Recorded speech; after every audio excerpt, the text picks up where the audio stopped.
Hello. Welcome in, welcome in, welcome in. How are you all doing this fine day? Let me just switch over to... Oh, I pressed the wrong button.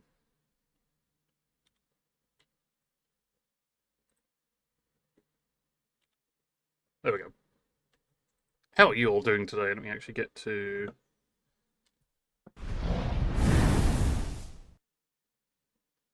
Yes! I was about to say, is KSP actually on the right one? There we go! So, I've just been faffing around looking at contracts whilst waiting. So the ultimate goal today is to go into Planetary with Kerbin. Kerbin? Kerbals. So, mainly Eve. So, scientific data from Eve and then return to Kerbin. That is the goal for today, but we're gonna do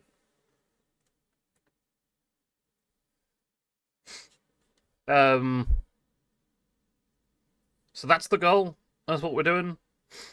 I do need to go to Minmus. The Moonstone's still a thing.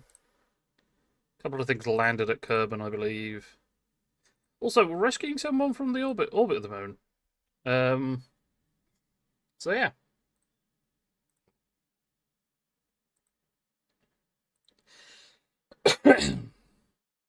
uh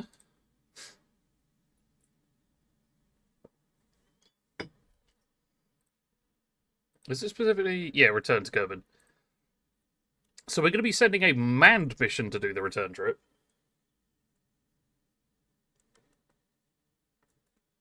There we go.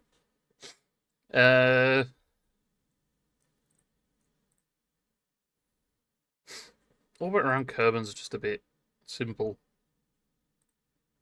Landed at Kerbin. So we got a couple of things. So the liquid fuel engine landed. Mainsail liquid fuel engine landed.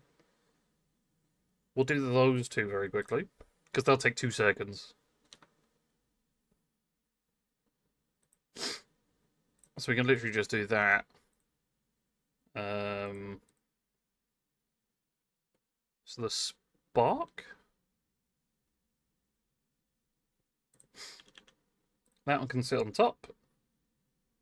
And then the mainsail is going to be this one. Just literally hit launch.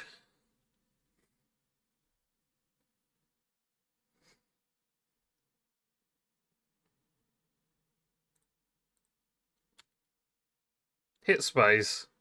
2 things done. Sorted.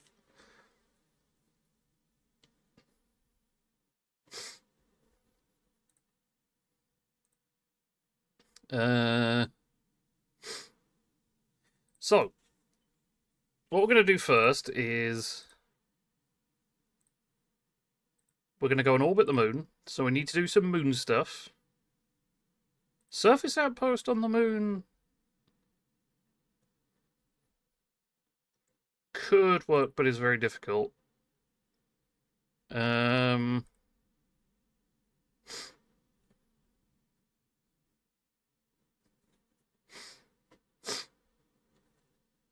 What else? But anyway, welcome in. How are you doing, Goots and Kazi? I hope you're both doing well. Plant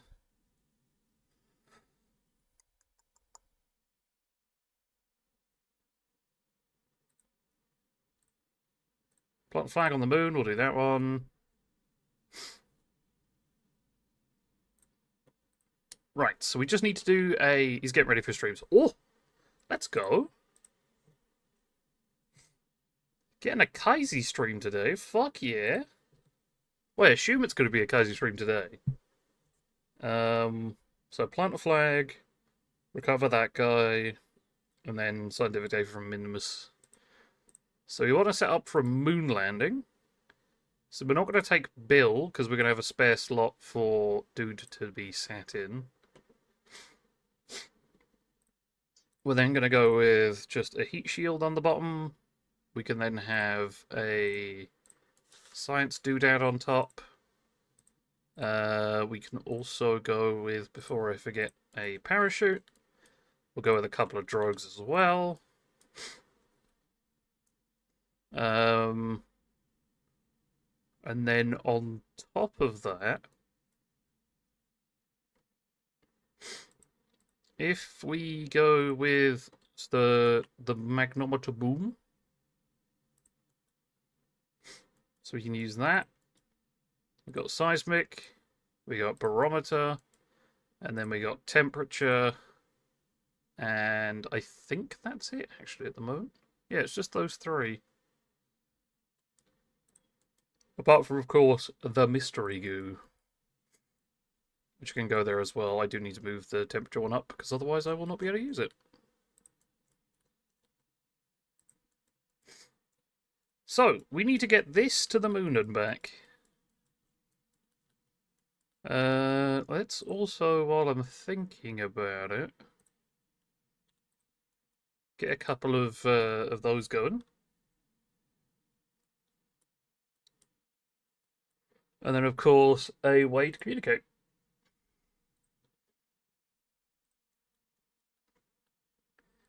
Wasn't supposed to be dual-sided, just supposed to be on the back like that. Right, now, rocket.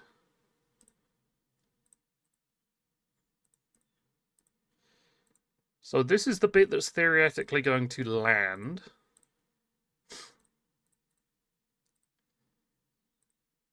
Aha. So that, we're going to use that engine. Wait, hold on. I may need to go buy some landing legs.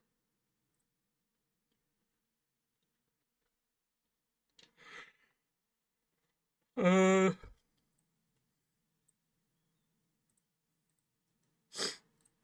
we go. Landing legs purchased. They're just much longer and much more heavy duty.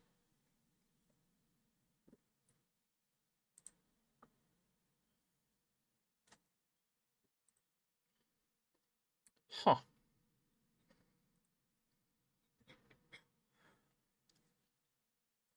Shit fuck 9,000. Huh. Please like, there's a space shuttle. There's a B2 Spirit with bombs. There's a plane.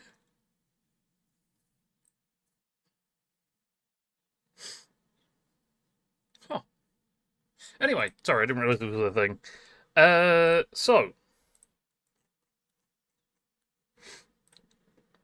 let's then go with that. We can now attach the legs on.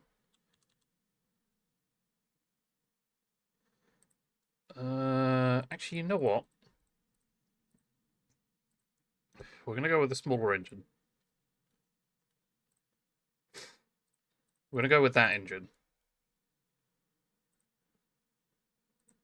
I'm also going to go with the mega landing legs, just so that we've got that.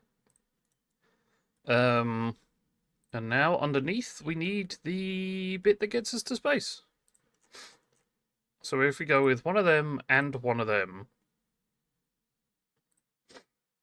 and then we go with one of them, the main sail engine, that is enough to get us off the landing pad.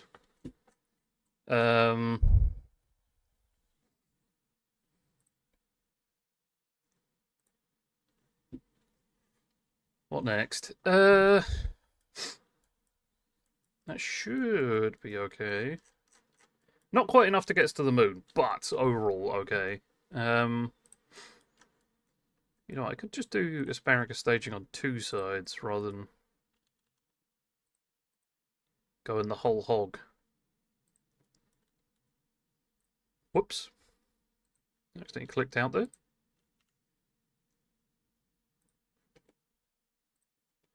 Apologies for that one. Not that one. We got big engine. Or big, one of them. I can't think of the word. That all fires at the same time. If I then go with, just for aesthetically pleasing ways of doing things, we just do that. With them facing the wrong way, which is perfect. And then what we can do is Full aerodynamicism is exactly how that should be. Then, of course, we clamp it on so it doesn't fall over. And then, finally...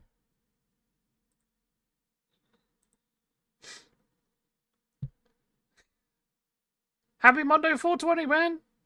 And thank you for lurking in the background, it's very much appreciated. Thank you to anyone who's lurking as well. I do appreciate a good lurker. I have a feeling that's not enough.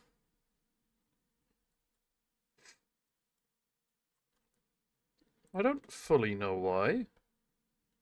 It's just a gut feeling. There's also a part of me that's telling me that is enough, so we're gonna run it and see what happens.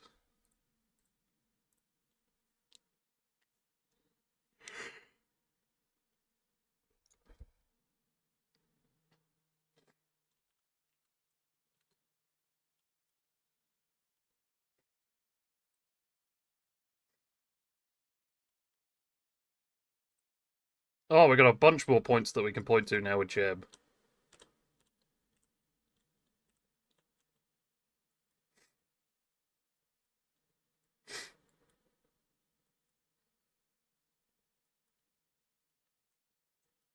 Wait, if we do this, in the bottom left here, we can keep an eye on time to apoapsis and the like.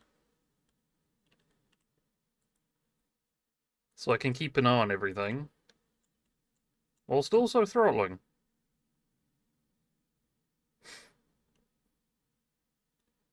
So for example, I know that's not enough power.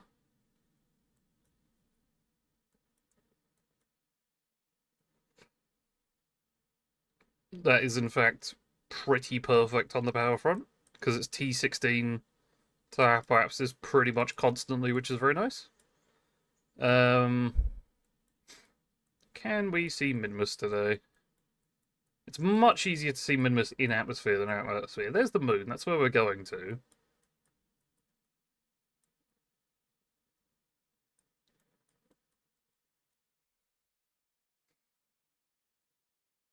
Nah. It's probably around the other side of Kerbin. Night, welcome in! Actually, where is Minmus? We're no just strangers about. to Like, love. just like here or You something. know the rules, and so do I. A full commitment's what I'm thinking of. You wouldn't get this from any other guy. I just want to tell you how I'm feeling. Gotta make you understand. Never gonna give you up. Never gonna let you down. Never gonna run around and desert Every day, you. it's always fun. Never gonna make you cry. Never gonna say goodbye. Never gonna tell a lie and hurt you.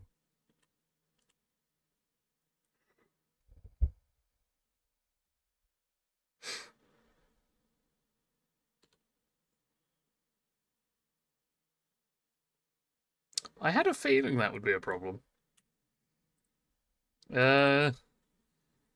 So I will take just a second to rectify that, because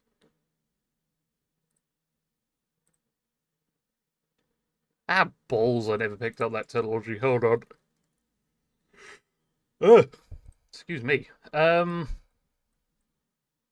think it's this one? Yeah. So what this gets me is teeny tiny little solid rocket boosters. Which help with decoupling. I mean, they're literally called Sepatrons. So what you do with these is you just wang them on there like that, and then make them go off at the same time as the decoupling sequence. And they are just enough that they push everything away, which is nice.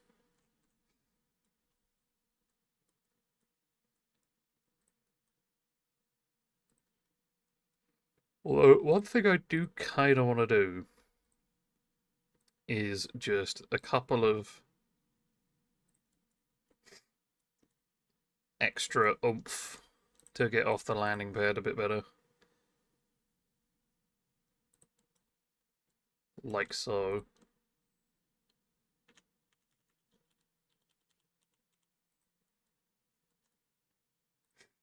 Oh, was that a link you tried to post, Goots? Actually, hold on, I know why.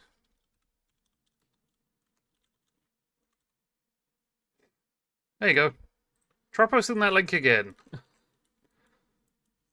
Should work now. Alright,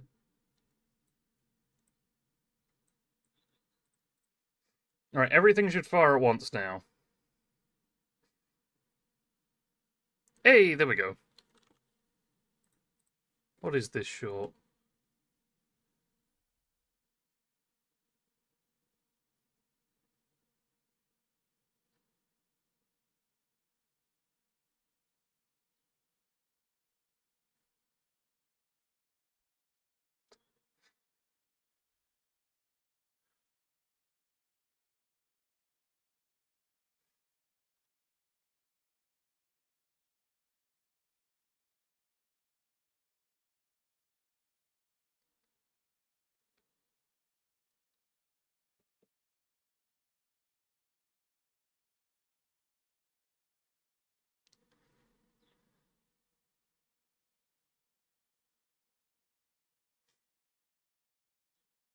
I don't know why, but I'm really enjoying this.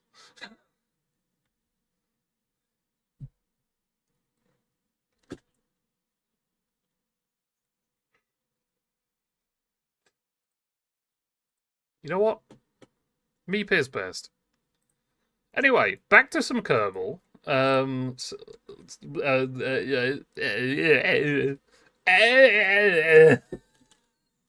Thank you, Mouth. Kiss from Meep is my favourite. Oh my god, that sounds amazing. Right, 3, 2, 1, launch.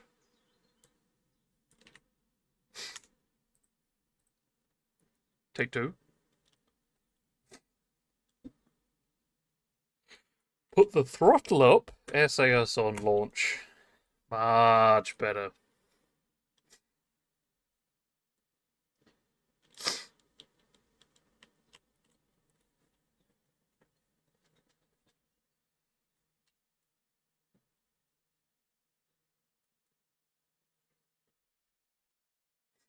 Right, it's drastically reduced the amount of fuel we're using on the liquid boosters by just reducing thrust, because we don't need all of the thrust with the especially with those solid fuel boosters, we don't need nearly as much thrust. We will have to compensate that thrust when we ditch them, but should be okay overall.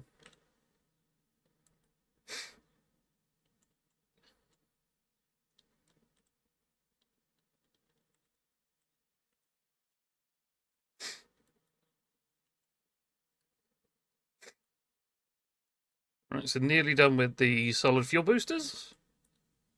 So once they are ready, we can boop.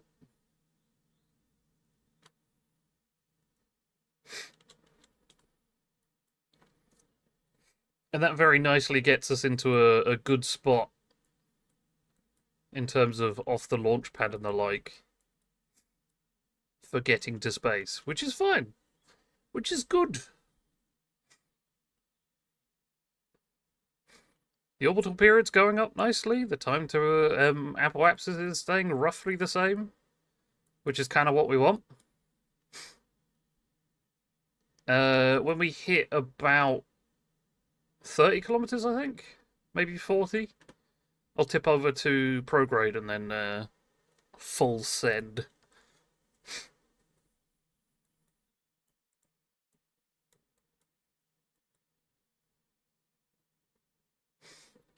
Actually, let's do a little bit of preemptive banking over to the 45-degree mark.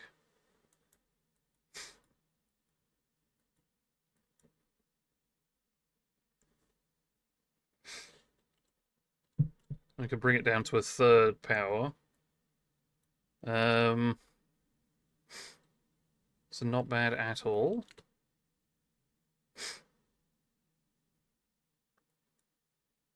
And that's the power of those rocket boosters. The Sepatrons. Right. Full power. Bring it down to prograde.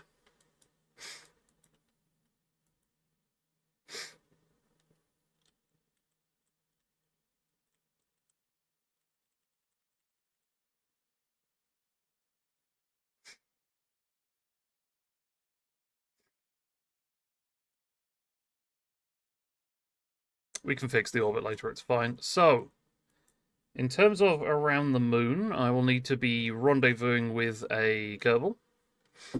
We should be fine. Because I don't need to dock or anything, which is the best bit. I just need to rendezvous. So we've got an 85-kilometer orbit, or apoapsis at the moment. We'll go into an 85-kilometer orbit if possible.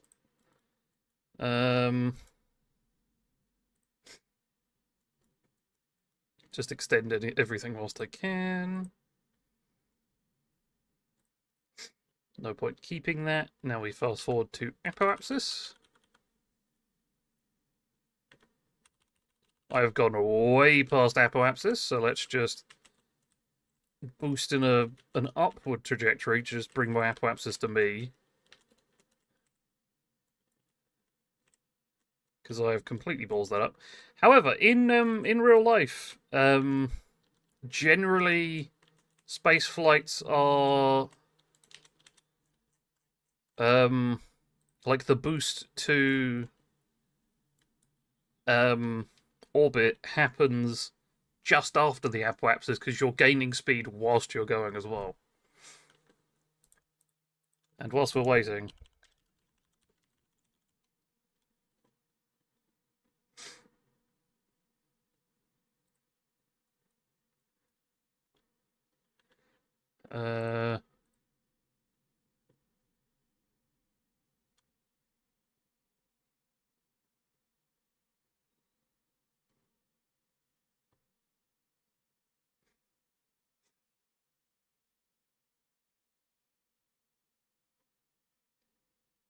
here we go.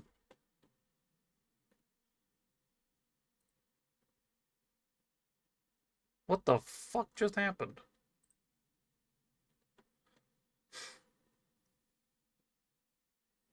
Hey, Gooch.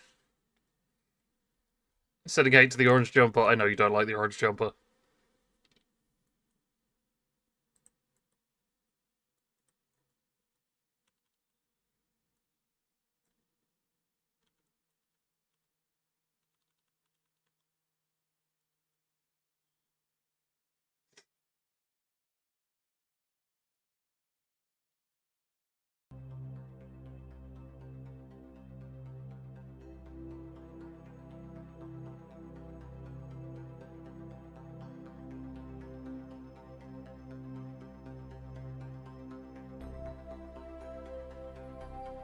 As tempting as it would be to get Gucci an orange jumper, I would be killed.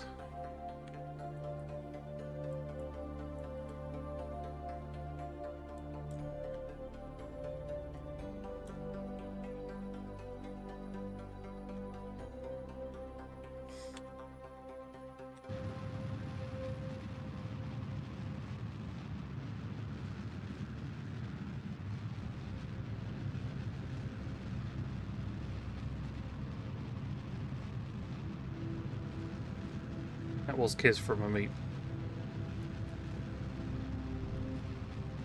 Beautiful.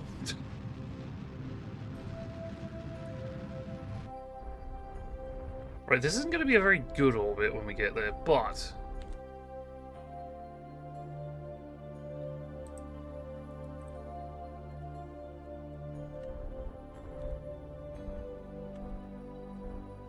I'll take 39. Alright, and up we go. Bare minimum, I'm going to be rescuing the guy and then coming back for him. Also, one thing that is quite fun. When you're... So, one of the biggest problems with for pilots is stuff that's coming directly towards you. Because when you're matching trajectories, it doesn't move.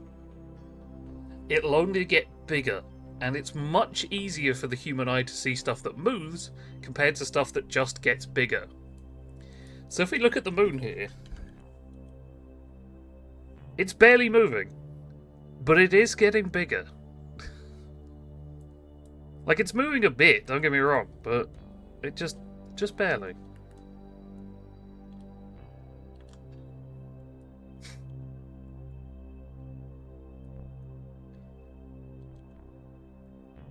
There we go.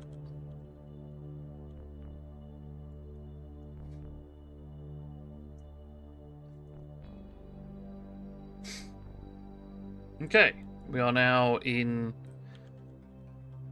the moon's sphere of influence. I am currently orbiting the wrong direction to be picking that guy up, so we're going to have to adjust that. Which means we're not going to be landing today, but that's okay. The main objective is to get that guy off of the... because he's currently in a capsule. What we want to do is we want to get him out that capsule, into this one, and then back home. That's the priority. Everything else is secondary, really.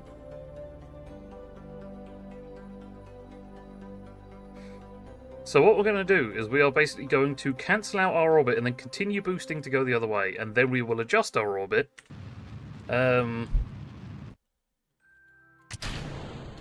Based on what that guy needs.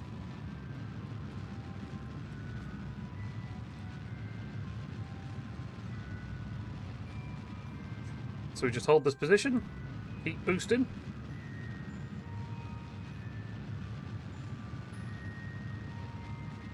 And as you can see, it will just get lower and lower and lower. And now we're in a sort of a suborbital trajectory. Until eventually...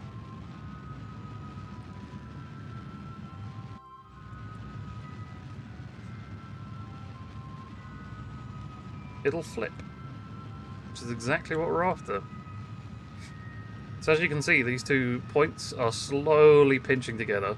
And they'll just go... whoop. And then it's all good from there.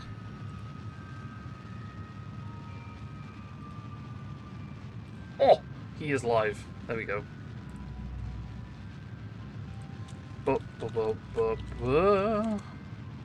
Guys, he is currently live. Do go check him out.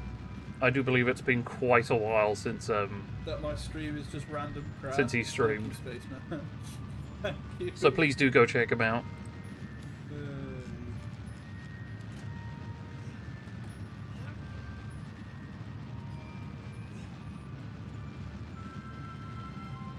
But as you can see, our apoapsis is now... yeah, each time I come here, I am abused. growing nicely. And we have successfully flipped our orbit.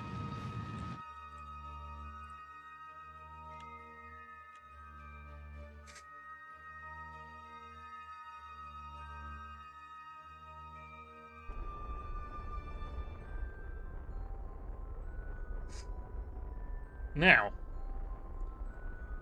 this is where I'm gonna go through a bit of docking procedure and how that works. So, the ascending node is coming up. I'm not going to use it because it's going to be too quick in terms of swinging by. So we're going to add a maneuver here. And we basically just want to match inclination first. Like so. So now we know the inclination is roughly correct. Now we bring our apoapsis out to roughly meet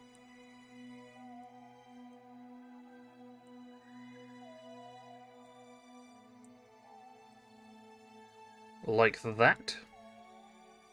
And you can see now that there's these orange and purple markers. So they are basically an indication that we're going to have a close encounter with the other ship, or the target rather. So you'll see here, the separation will be 425 kilometers, which isn't great. Like, I'm not going to sit here and think it's fantastic. No. But the important part is we have those two markers. And now that we have those two markers, we can use that to slowly bring ourselves closer and closer and closer until we eventually meet.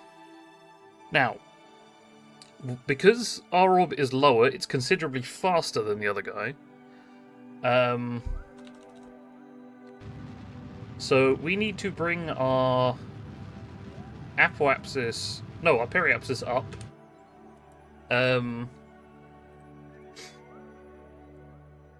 And we need to slow down.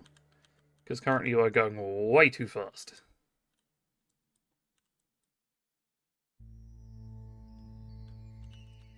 So we basically want the other ship to speed up to catch up with, or for us to slow down so that they can catch up.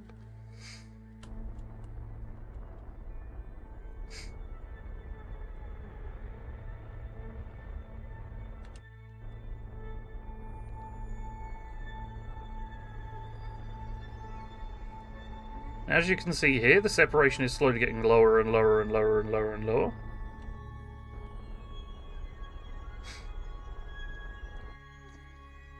So, 171 kilometers. What we're going to do... That's not bad. Like, it could be a lot worse. Nice line. So we're going to orbit around until we hit that point. And then we're probably going to need to slow right the hell down because we're going to overshoot to hell.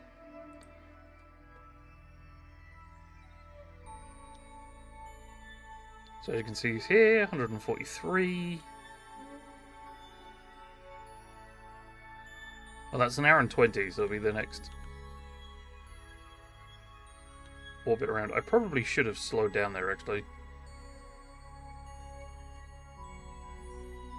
So, what I now need to do is bring my parapsis down because I've completely ballsed up.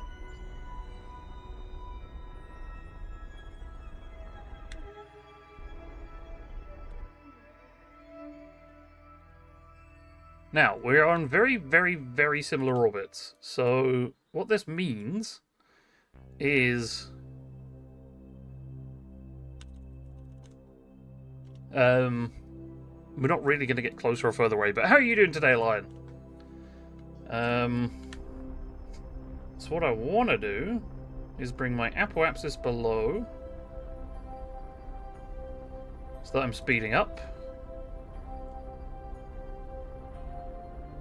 And then...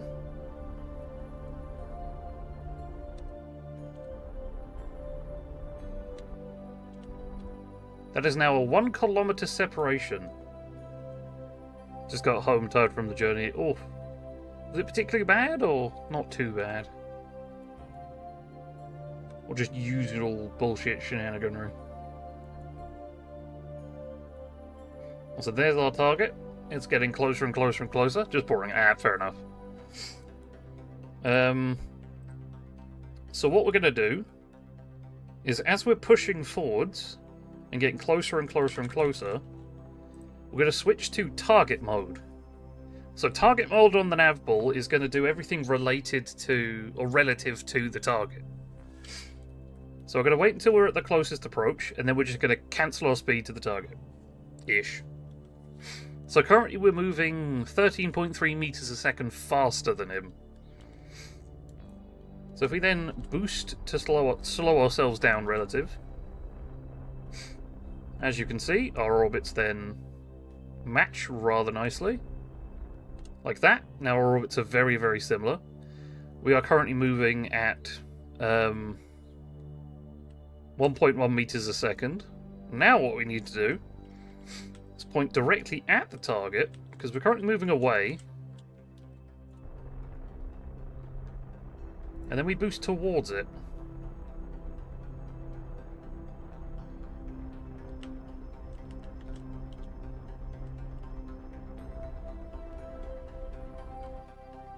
So now the separation is 0. So what we want to do is we now want to just fast forward a little bit. As you can watch and see as the target gets closer and closer and closer.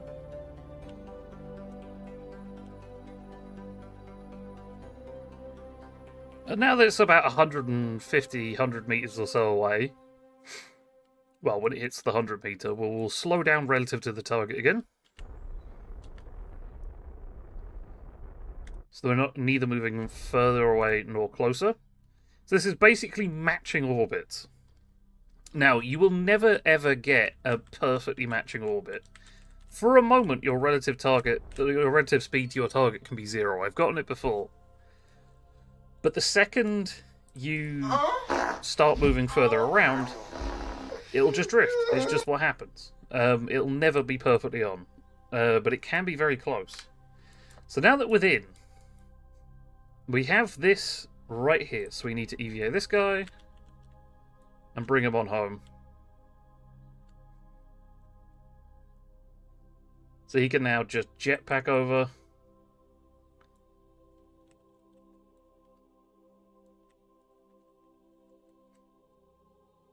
Oh, he's a pilot. Nice.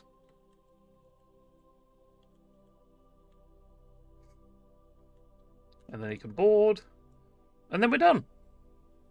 Why did you do that? That's nasty. How dare you, Jade?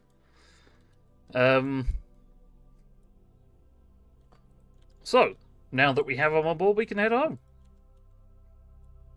I was hoping to do more, sciencey bits, but...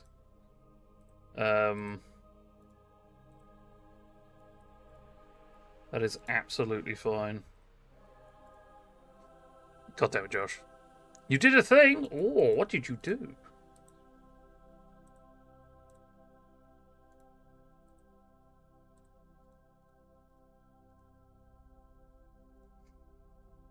Whilst I'm thinking about it, yeah, we'll get Bob out.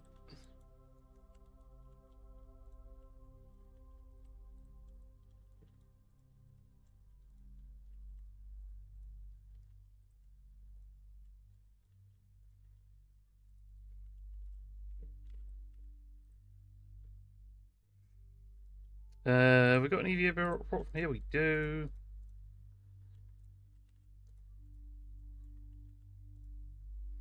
Download data. There we go. I got my eyebrows pierced. Oh, hell yeah! How's it feel? Right, so we do at least have a little bit of stuff. But also, as a quick thing, we just reset that as the target. Feels good. Good! Not that bad. Hell yeah. So, a second ago we were basically matching orbits with them. And very, very close. But if I just boost a little bit in time, you can see it's just drifting away. Never be perfect. And it will just continue to do that. We have no way of dealing with that. And that's absolutely fine. But yeah, what are you up to today, Jade? One of my friends are being a big baby about it. Well, they're like, oh my god, it's gonna hurt so much. To be fair, I'd be able to that.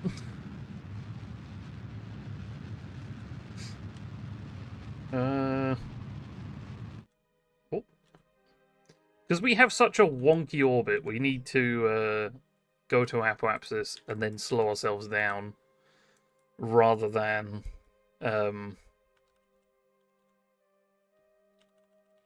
boost away, because otherwise it will cause problems.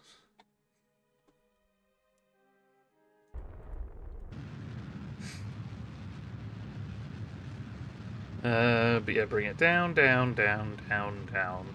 By the river. Oh, so we're wanting to bring the periapsis down within the atmosphere, and then we just skim the atmosphere until we hit the planet, effectively.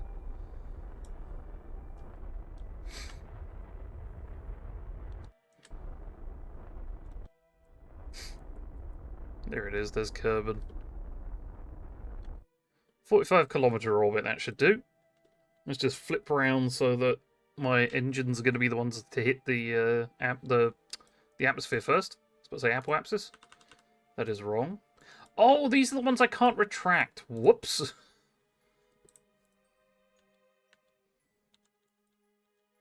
Well, guess we're losing the solar panels. Welcome in, Carter Bravo test. Whoops. I've completely undone exactly what I wanted to do. But welcome in, how you doing? He got 2 eyebrow piercings on one side and was talking about how much it hurt and how it was giving him a headache. Oh, that's annoying. First day was a bit painful for obvious reasons, but the second day I barely felt anything. Hell yeah. Also, welcome in, Mystery. We are indeed in space. Space has been achieved. I do not want to land on land. That is the no bueno. That's fine, that's just my solar panels blowing up. Good, chilling while doing some stuff. How's the curbling going? Curbling's going well. So, we're currently just trying to re-enter after a quick moon rescue mission. But at some point today, the main goal is to go to Eve again, but this time with Kerbals.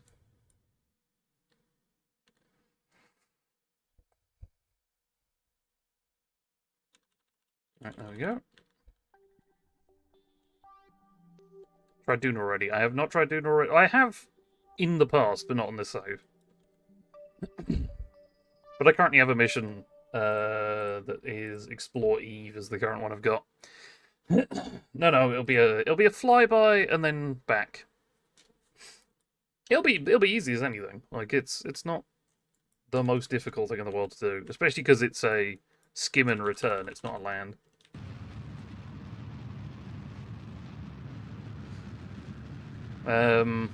The main problem is the transfer window. And even then, In terms of Delta V, it requires about as much as a moon trip. Does it? That's kind of cool. I didn't know that. Hell yeah.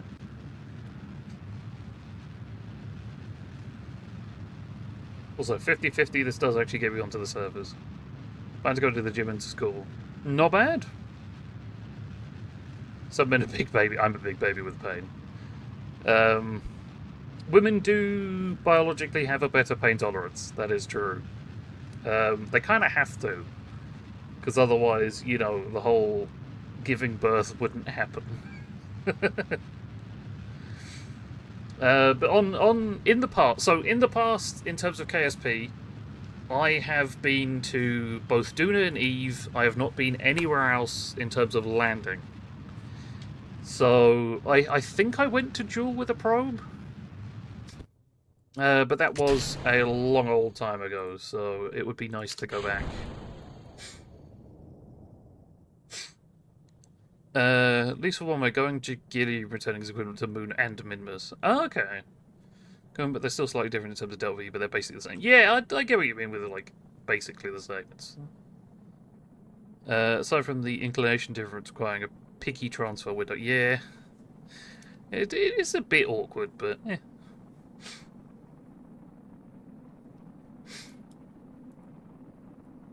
But yeah, it'll basically be a skim of Eve. If I can, maybe dip into the atmosphere, but just like a little boop, just to like get a teeny bit extra science from there. But apart from that, that's pretty much it.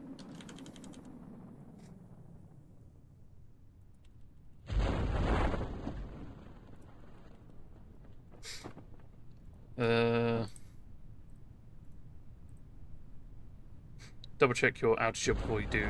Eve atmosphere is thick. Oh no, I'm very aware that it's thick as fuck. Fuck it, me running fast enough is enough, like with a couple of wings is enough to take off on Eve. 10 kilometers above the surface as Eve is equivalent to ASL. ASL? American Sign Language? No. 10 kilometers is equivalent to... Oh, at surface level, I see. I'm talking like, so I'd have to look it up later. Also, no worries, Jade. Enjoy your food. As an ASL Kerbin. Ah, fair enough. But no, if you, for example, the sort of skimming I'm thinking is Kerbin's atmosphere is 70 kilometers. I would want to hit 69.5 kilometers. Is the sort of like just a little boop. Just enough to get a quick reading, and then get out again.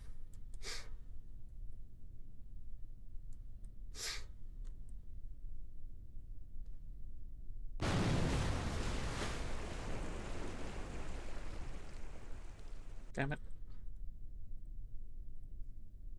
That's fine.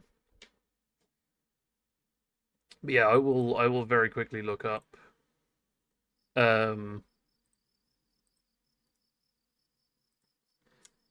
KSP transfer window.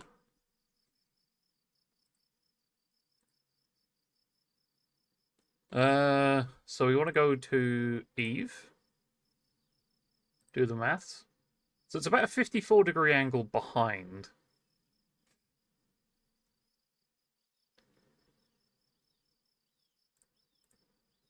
Which is absolutely fine. But we've managed to get that guy back.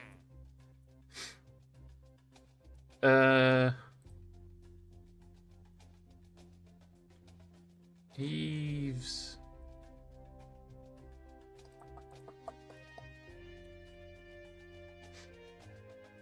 So you say 90 kilometers? I'm inclined to believe you, to be fair.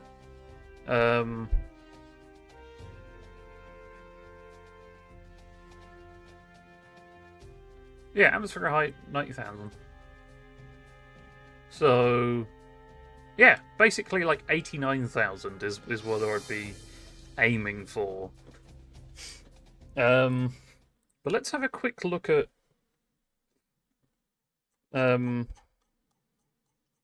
transfer window stuff. We're not that far off, actually.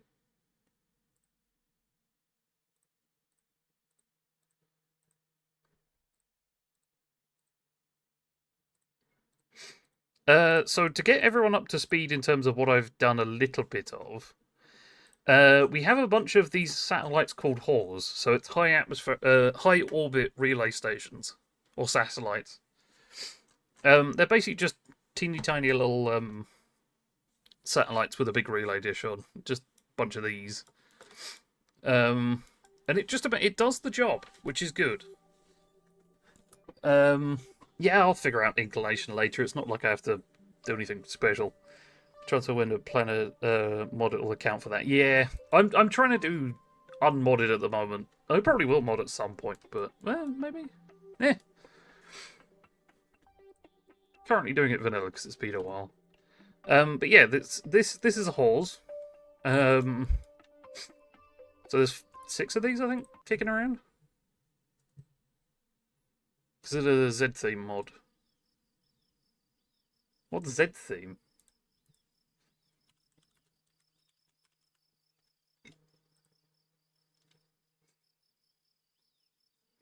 Content not viewable in your region. Fantastic.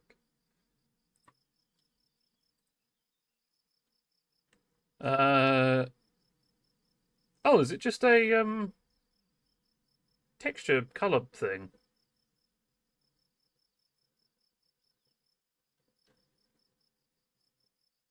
Yeah, dark theme. No, I wouldn't consider that a mod. Why is it almost a must?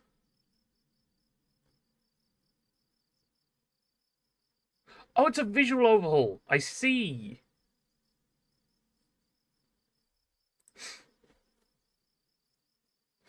I wouldn't exactly call that a mod. No, that is just a visual nudge. Using the inclination change in terms of execution, it just costs more. Yeah, but. Anyway, the HORS are kicking about. That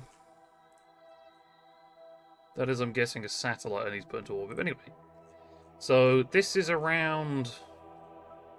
Not the right one. This is around that. I can't remember what it's called. My brain's gone. But yeah, we got a bunch of these satellites, which are apparently only talking to each other. They're not talking to. Huh.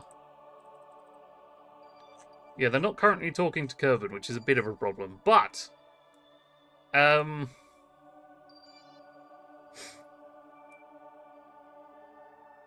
was I going to say? Oh yeah, so we've got like a couple of relays on, which is good. So once we hit the transfer window, we should be in a position to yeah, once we hit the transfer window, we should be in a position where we can talk, which is fine. Hi, I entered a query into the astrophysics database and it's still loading. Jesus. So yeah, we're going to be doing that. We got a couple of satellites, so we can talk to home again if needs be.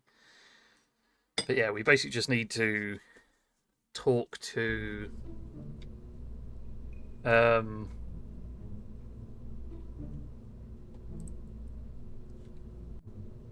what am I saying talk to? We basically need to do the ship, get all that sorted. Sorry, my brain completely malfunctioned there. And then, yeah, just sort of bomb off, really. So, I'll tell you what, actually, if we just load this bad boy, because this has all the bits that we want on it. We take all three. Actually, let's take Valentina, Ribbing, and Arlen to get some XP for them, so we can have some backup people. So we've got these. This is the one that took us to the moon and back with a skim. Yeah, it's only the ejection burn is only 1,014 meters a second of Delta V according to this, which is kind of nuts.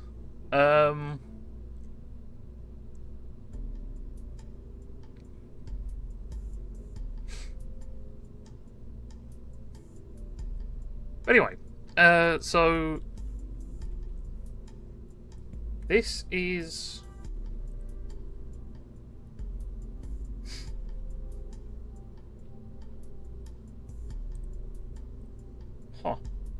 Sorry, I was just looking through this again. Nope, that's the wrong one. So, we need to get the transfer window set up, which shouldn't take a moment. We then need to launch the Kerbals into space. So, just to put this out there, we want Eve about here-ish, give or take. So we just speed up. There you go, now they're talking again.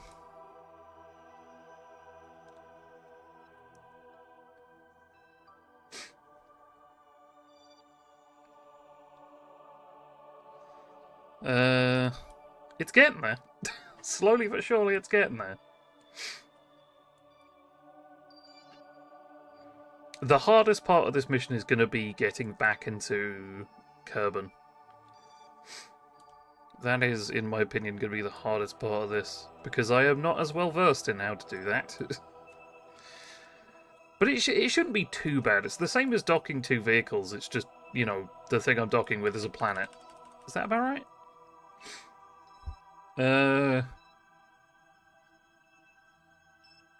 I'm going on, so there's a website called ksp.olex.biz. I just have that up as a rough guide. That looks about right.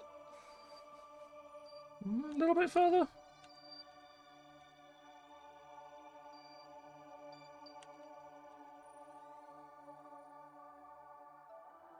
I'll get into orbit and see what happens.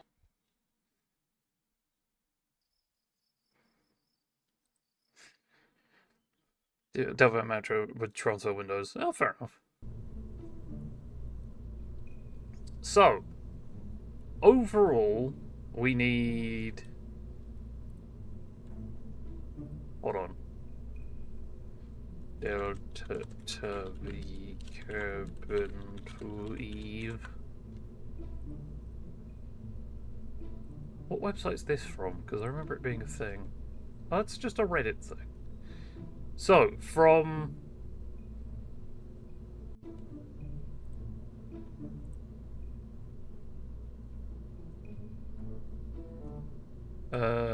Delta V ASP calculator.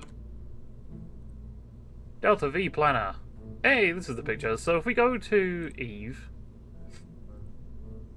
So according to this, we need around 5,000 to 6,000, like the upper end of 5,000 meters a second of Delta V.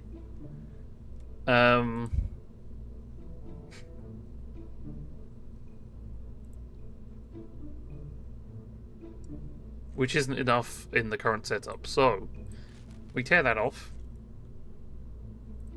We add a second set of these bad boys into the picture.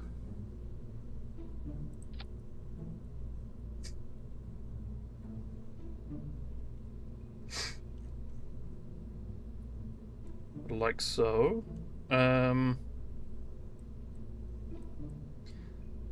I've just realised I've done something wrong. Well, let's try this again.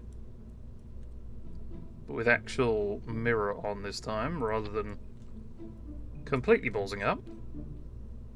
I'm going to take this and plug it into the next one, rather than plugging it into the centre. So all the engines run at the same time, yes. All the clamps go at the same time, yes. Whilst they're boosting, we want these to go first. So that's these two to go first, and then that booster and that booster. You have a lot more in vacuum, yes. And so, since you went to the moon on this, which for landing requires roughly the same as you're not far off, yeah. Only got 4,565 ellipse orbits of EE, but what am I missing? So this is, according to this, it's just, that's with...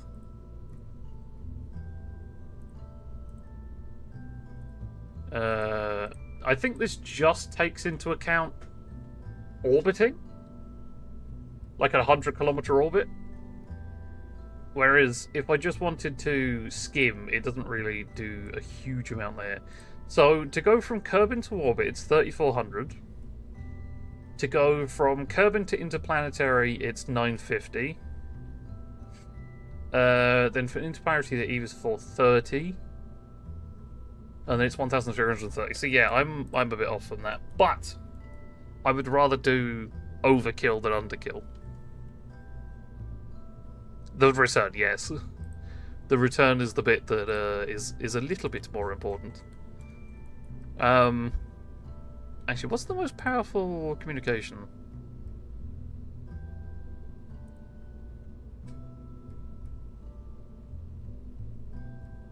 This is why I do probes. I do have probes already in orbit. But I want to send actual Kerbals up there with a bunch of stuff. Mainly because the current mission I've got is gather scientific data and then return. So I want to kind of do that. So this one's currently... Oh, that's 2G. That's 15G. I think 15G is the best I've got. Yeah. So just that fat boy on there. Right, that should be it.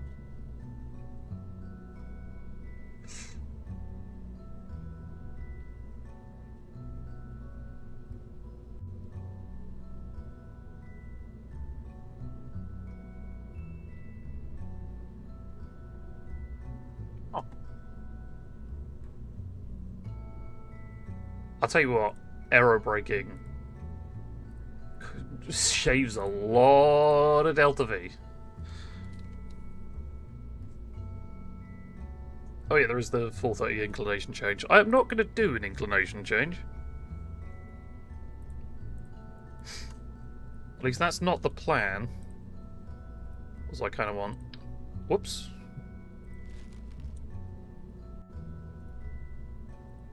Oh, like, oh. Nah.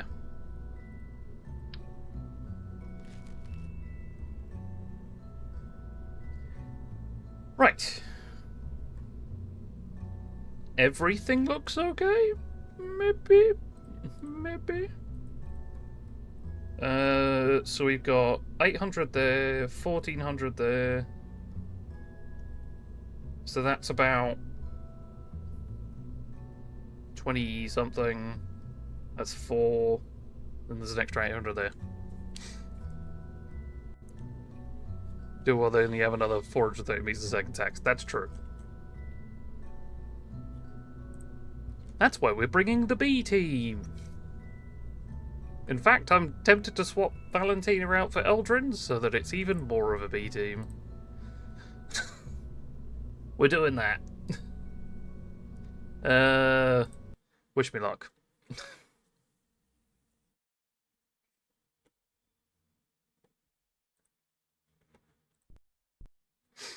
The game crashed. I think this is a sign.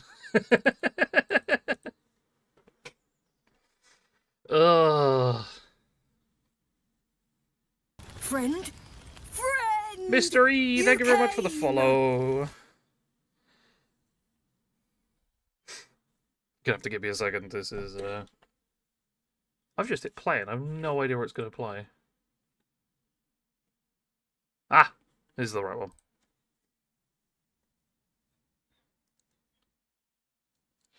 Oh.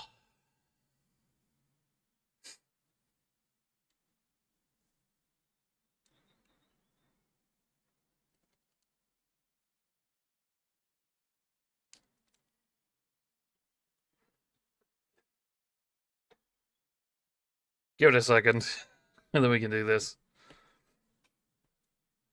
So, it'll be up into orbit, figure out the maneuver node to get to Eve, or to get an interaction with Eve. I am going to adjust my inclination at the ascending node, I believe will be first. And then we coast.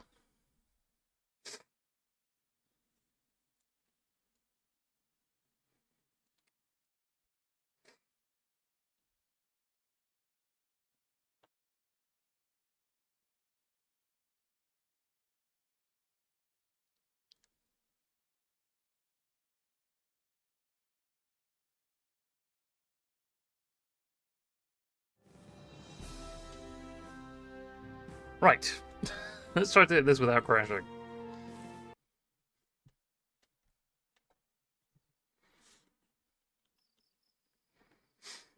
Give it a second.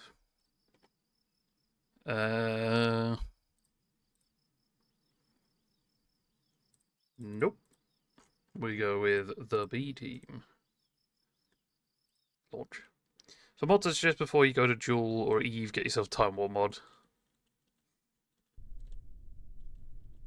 You can do it without. Like I've rarely or barely rather modded this game in the past.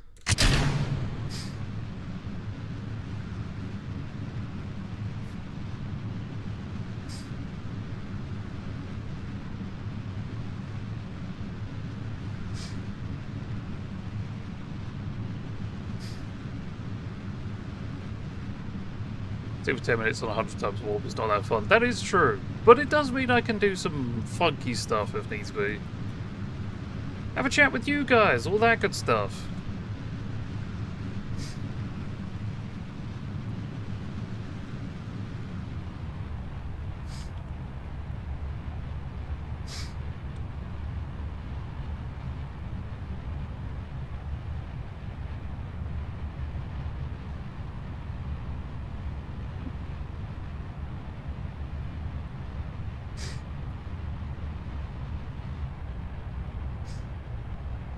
Just keep the thrust nice and low because time to apoapsis is still going up. We kind of want it to either go up very slowly or not at all, is the goal. So that was a little bit close. So my inclination has gone really waff. I don't know why it's as bad as it is.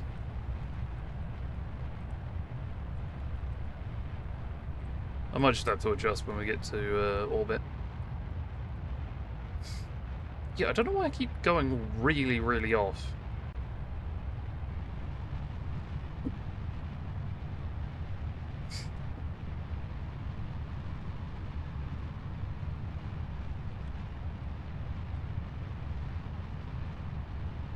It's those fins. What do you mean it's those fins? It's those fins that do it. Well, I will swap out the fins then. I'm not sure when, but I'll do it. Also, I need to remember that these don't retract. Reed does not like fins that are offset from the control direction. What do you mean fins that are offset from the control direction? Oh, they need to be flat on. I see.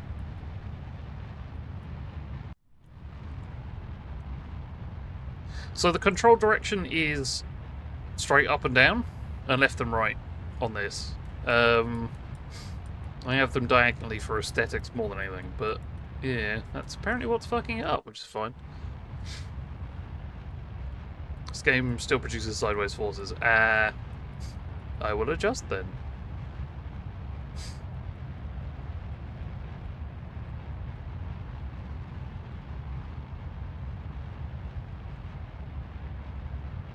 Physics. It's the cracker. That's all it is. Yeah, oh my god, that's wonk. Yeah, we'll adjust before we do anything. I don't want to attempt it, because that is probably the wrong direction.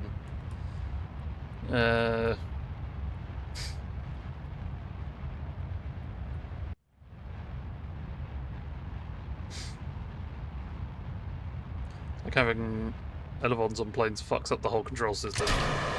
Now that is a little dumb.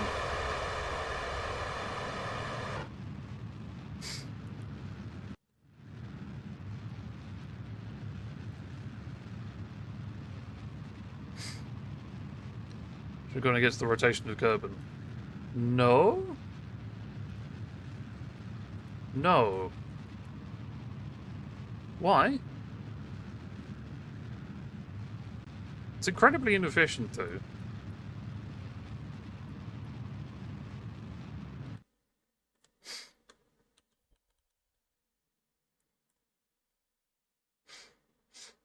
No, it's not meant to be a retrograde orbit. It's supposed to be normal.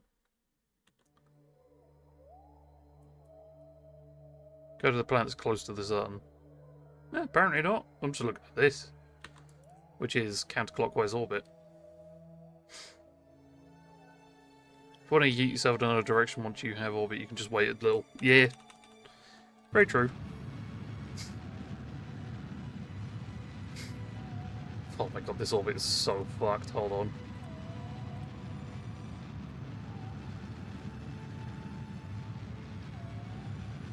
We'll get into a circular orbit, then adjust on the ascending node.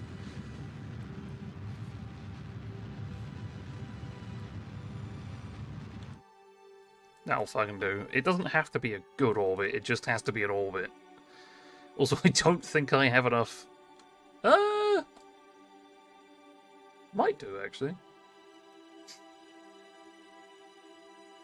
Anyway, that was the wrong button, but that's okay. That is the wrong way. Oops.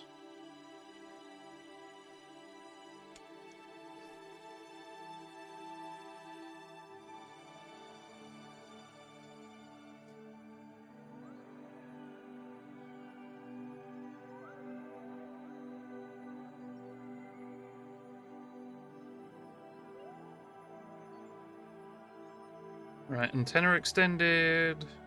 Solar panel singular extended. Because I'm going to be dipping into the atmosphere, it'll, yeah, because I'm going to be trying to dip into the atmosphere of Eve. It'll probably shatter the solar panel off, and because I've equipped the ones that don't retract, it just means I need to, make sure I keep one just in case it does get flung off when we do the thing.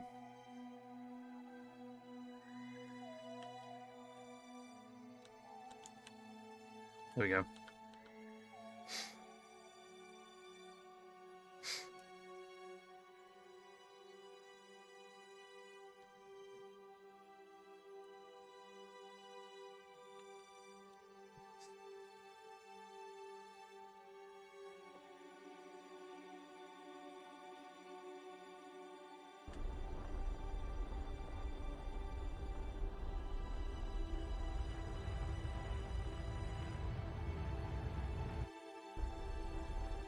There we go. That'll do.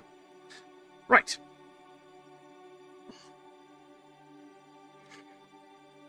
One thing I will admit, I don't remember how to do the inclination change properly, but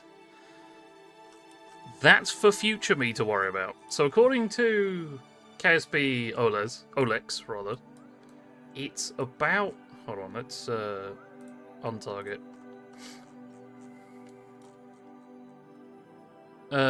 It's about here is where I want to do the ejection angle.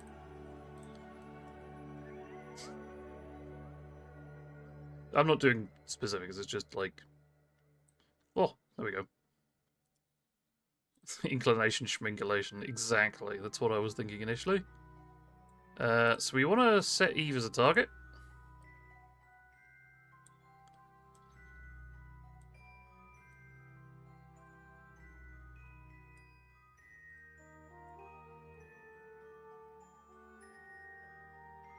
And we're going to get a nice little close encounter.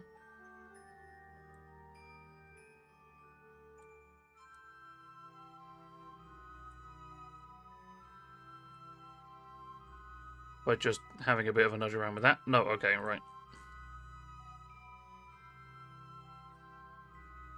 But welcome in the way that life can suck. How you doing? This is about there-ish. What we'll do? We'll just boost. I'm pretty sure this is involving some kind of interaction with the moon. What we'll do is we'll get this set up. No, it's not. Oh, yeah, no, hold on. Did I? I'm thinking ahead. If you go prograde WRT Kerbin's orbit, and you get direct trains to just offset the ejection burn by 180 degrees of phase, half the period of your hopefully circular orbit. I'm not going to lie, I don't know what that means.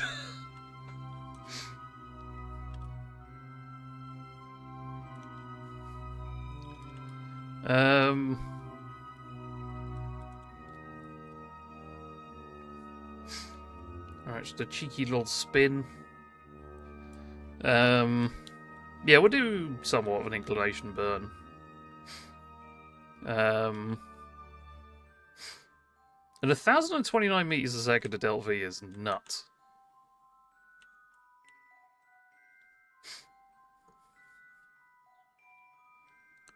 Rotation of cover vote and going gets it. Okay, fair enough. 9, 8, 7, 6, 5, 4, 3, 2, 1. And now we just need to point and boost. Not yet, but...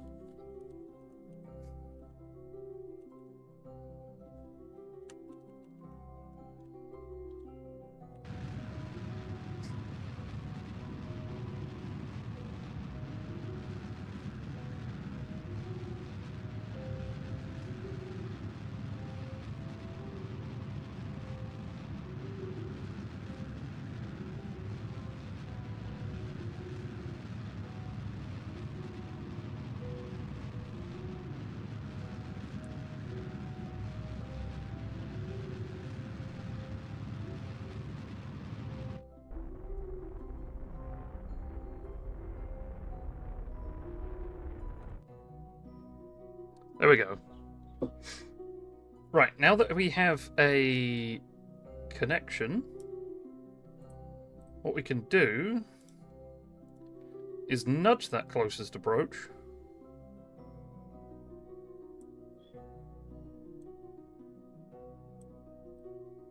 So their inclination's about the same, and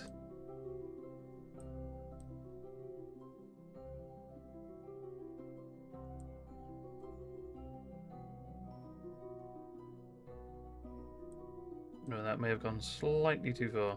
Right, let's just reset this. So if we do it this way,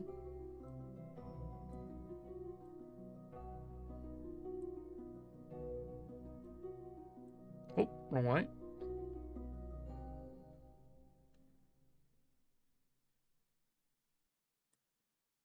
Like that.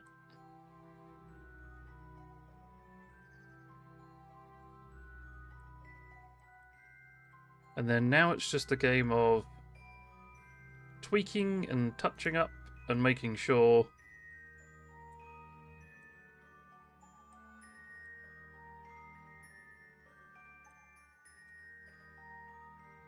until we get a nice encounter. And that's all we need. Now, we will need to start using this final stage. And the hope is that once we are back into orbit around the sun, we can use that final engine to get ourselves back to Kerbin. That's the hope. Further inclination change done to tweak your encounter. Any input on programmed radio before you change the inclination will have an effect on the resultant inclination of the maneuver. Yeah. But it is rather satisfying to see, if I do say so myself. And it will slightly throw us off, but not too bad.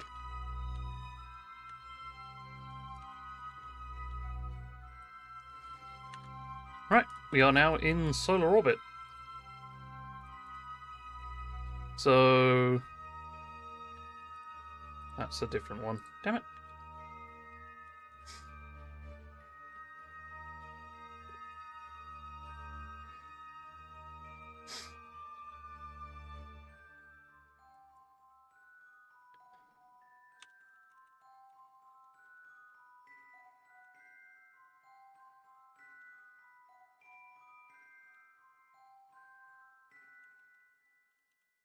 This is where I get really antsy with the fast forwarding and speeding up and stuff.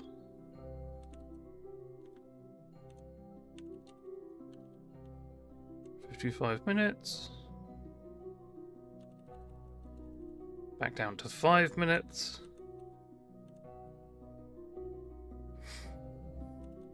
I have gone past the maneuver node, but that's okay. We do the boost.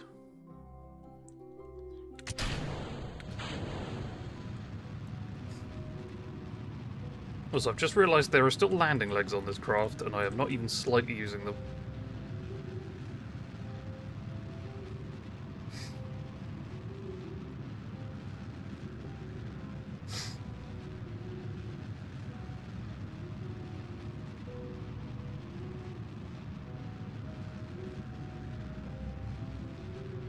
Oh god.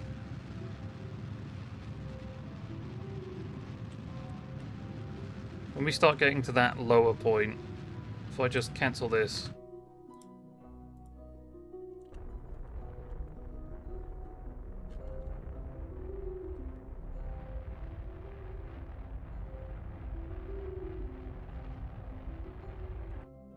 And there it is.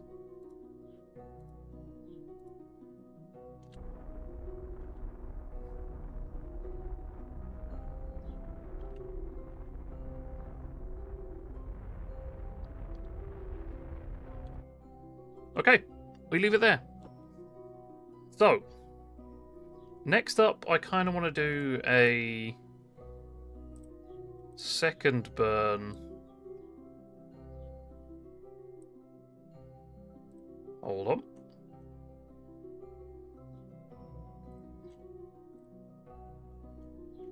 To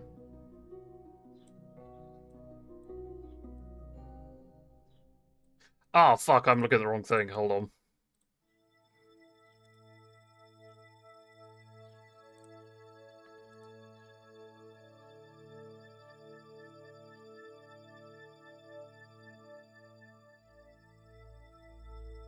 There we go. Right. So, take two.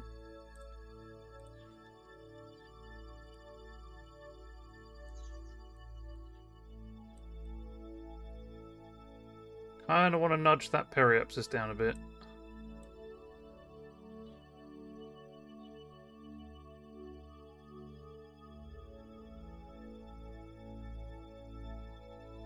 Oh, that is... I mean, we could just leave it at this. This is an option.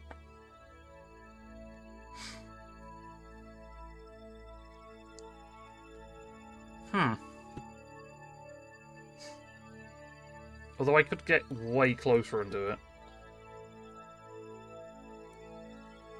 Let's have a look. I'll tell you what, if we do this...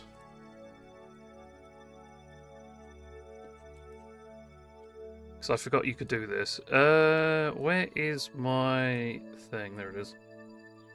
So for example here, what we can do...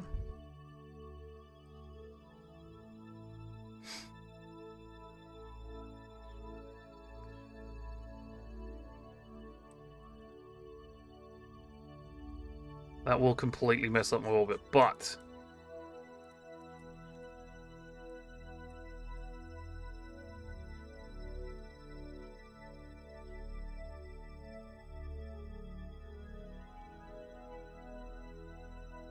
What we can do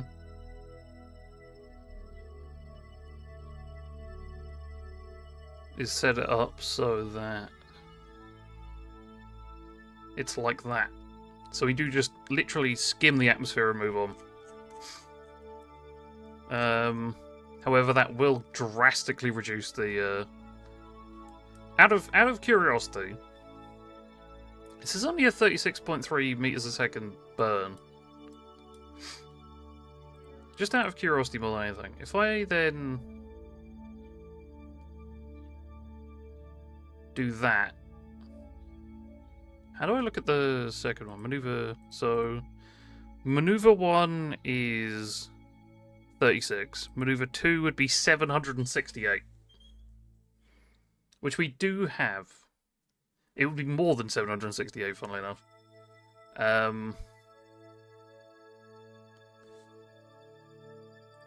But I don't think we... This would get us a shitload of science. That's my thinking. Like, it would be a damn load of, like, a lot of science.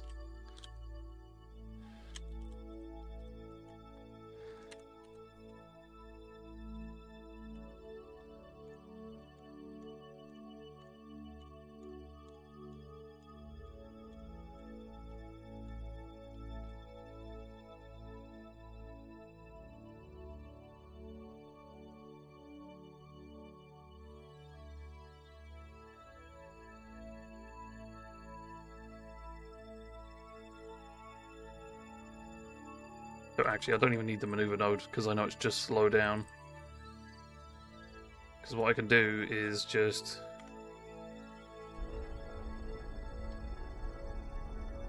Just this.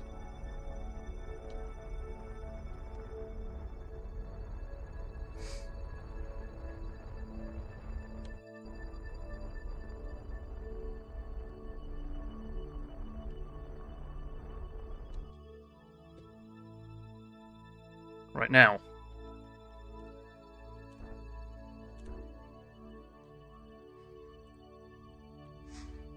This is the teeniest, tiniest little adjustments. I have an idea. It's really dumb, but I have an idea. Hold on. So, if we get a Kerbal out,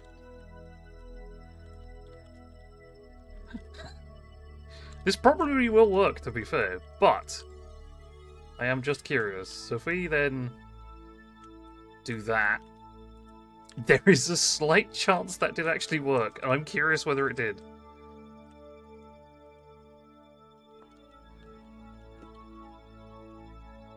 Oh my god, it did! I swear that was 80 flat.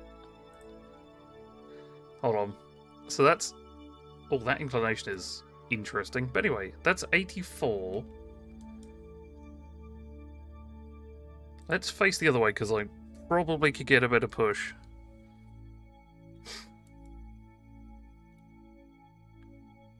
$84, $267. Whoops.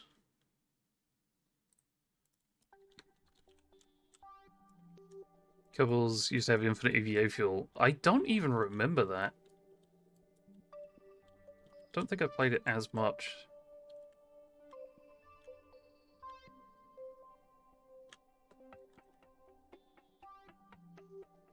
Oh, that's the wrong way.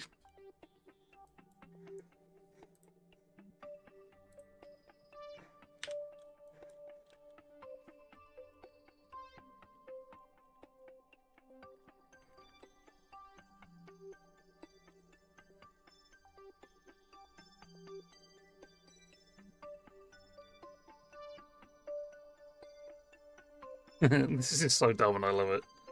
This is why I love this game as much as I do.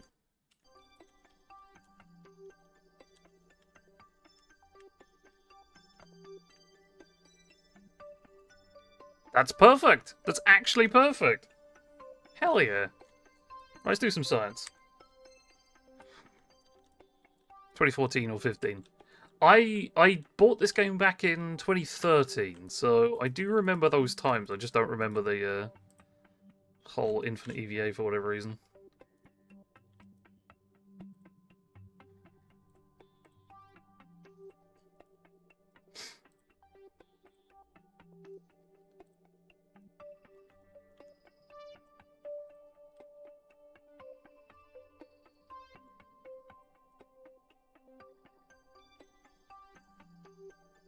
Before they gave limited fuel to the packs.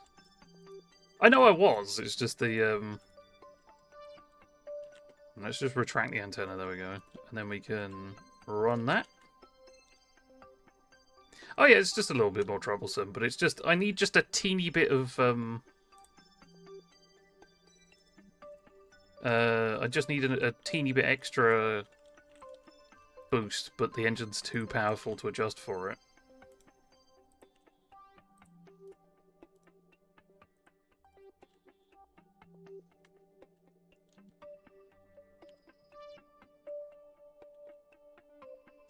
There we go.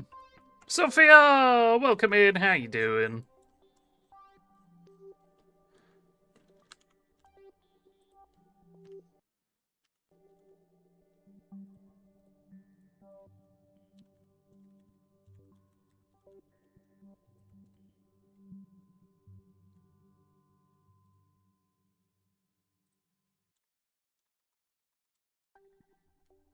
Ah! It's tilled. Anyway. So if you want to do any tire adjustment of the engines, that's where the thrust limiting trick comes into play. I didn't think about thrust limiting, but I do like the hilarity of Kerbals pushing the spaceship. Good first day back at work and I'm knackered. Oh, she's sad, I know. No lion and back at work. Horrible.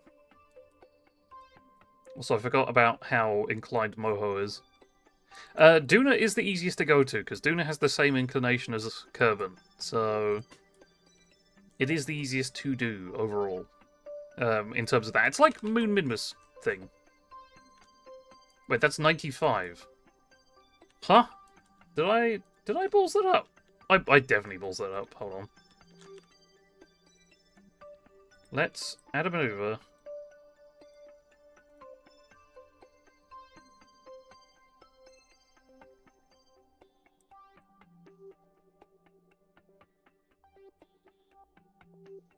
So, we want to go the other way. Speaking in general, maybe you'll have a problem where you not be feel like going anywhere out pushing. What?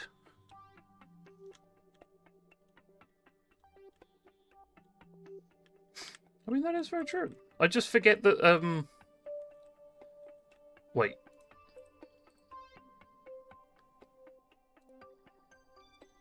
Yes. Solid circle.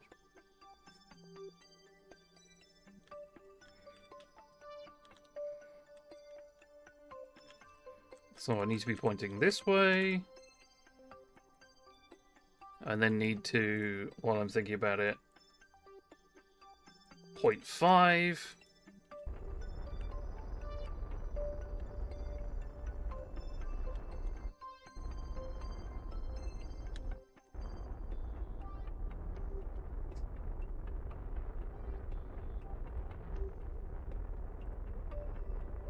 Two, one.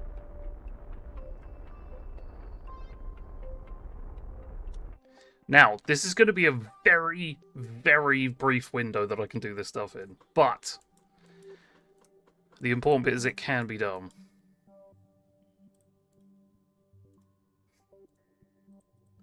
Let's do all of the science right now.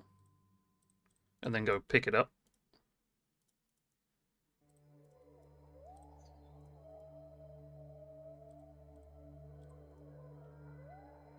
We can do a crew report, transmit that back.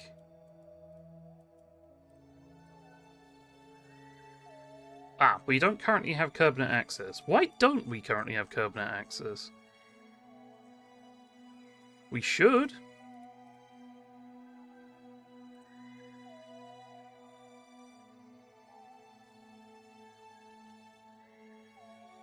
There we go. Restore data. Keep that, keep that, keep that, keep that. Keep that. Right. Crew report. Overwrite crew report. Transmit.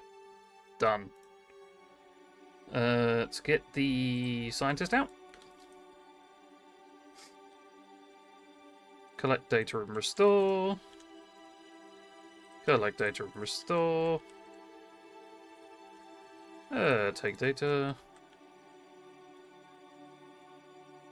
Download data. And the last little bit.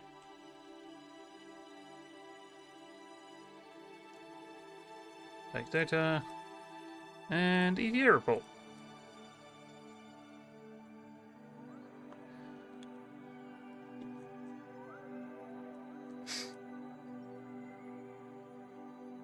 Now, there is a slight chance that we can inclination change here. But I am not holding out hope. It's just this could be a possibility. Let's see what happens anyway.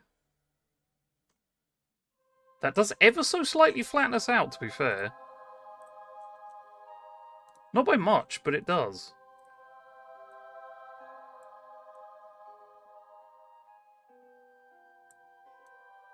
.2 is pretty good.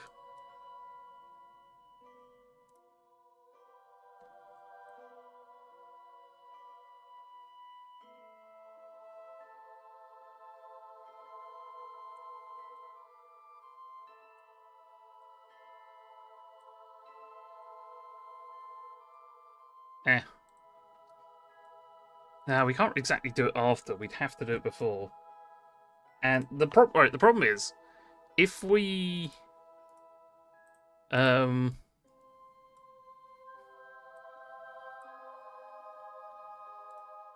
the inclination change and this at the same time, we have to be very precise with it. Because it will save a lot of delta V later down the line.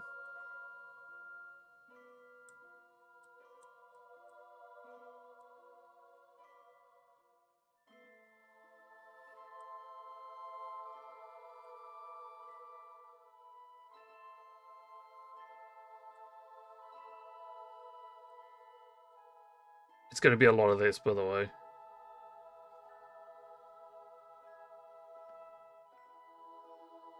Actually, I think we're getting to a point where it's... Oh, God, no, that's a massive change. Hold on. We'll roll the punches. We'll roll the punches. It's fine. It's fine. It's fine. It's fine. It's fine. Now, let's zoom down to Eve. As you can see, there it is.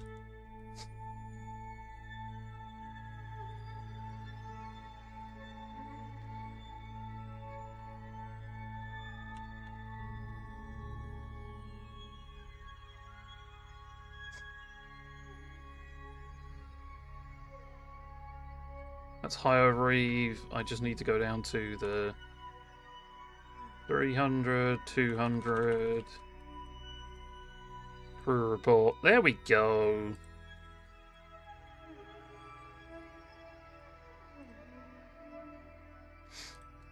Now we get all the science from here.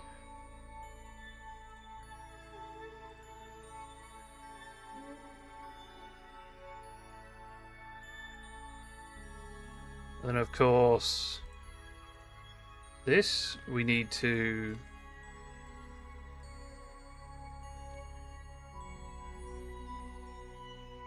collect data and restore. We need to be a little bit quick with this. Because if I do balls this up, I die.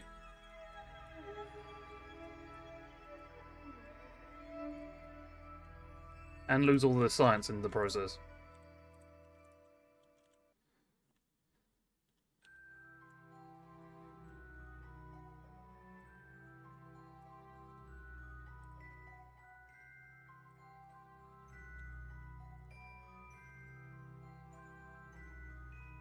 Okay.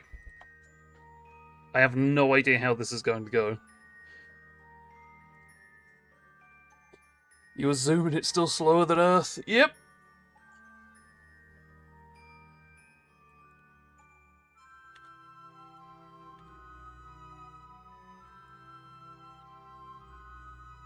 We're now in atmosphere. So this is where I was trying to get some extra... Oh no, that was it!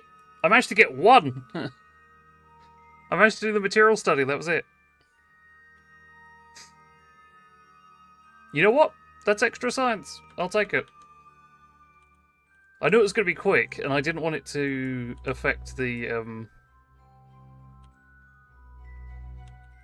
Yeah, I didn't want it to affect the orbit too much. Right. So. Inclination change.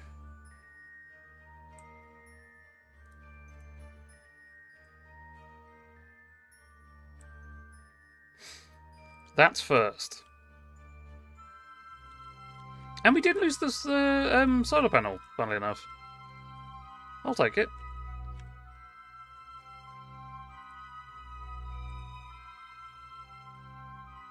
And then review stored data, send that back.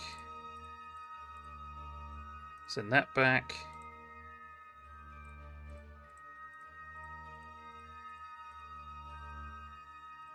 We then EVA.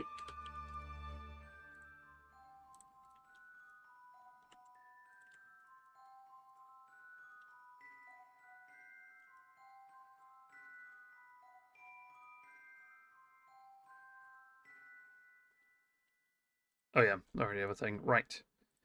Now, review stored again.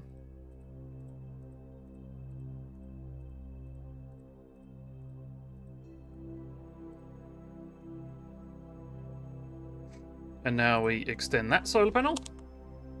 Because everything's sorted.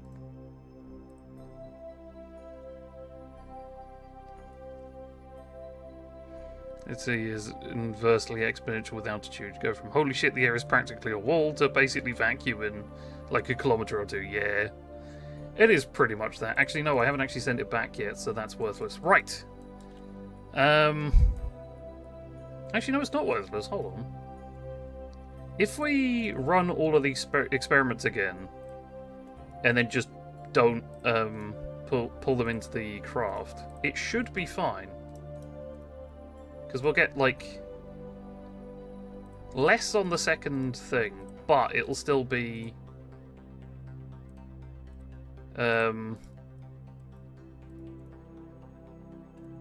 it'll still be useful data. Yeah, that's all sorted. Right.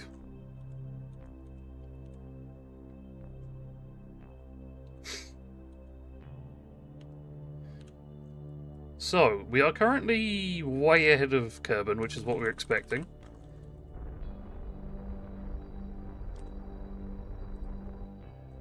Let's remember to actually take that off.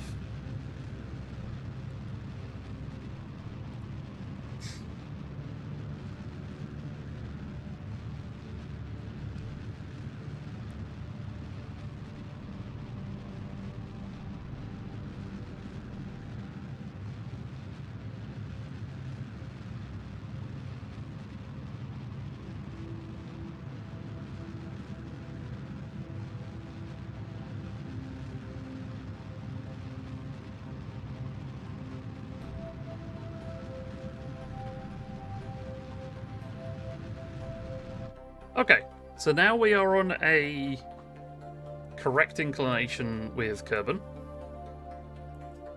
Now what might be good is to increase my apoapsis to intersect with Kerbin, and then bring my periapsis up to a point where I won't intersect with Eve, just in case. It's a very, very, very low chance, but I'd rather be safe than sorry.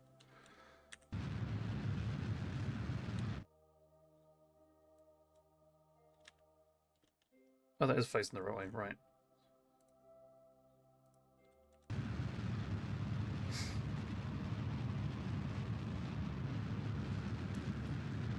this isn't exactly the most optimal way to do this, but that's not why we're here.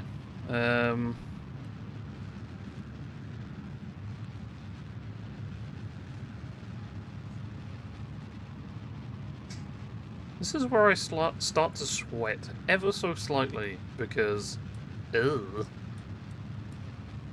Delta V might be an issue.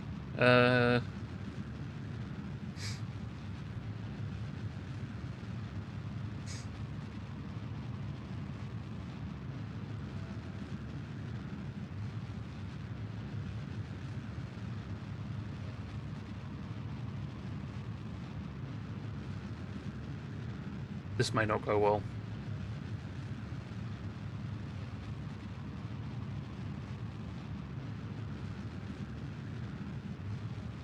In fact, this was a terrible idea.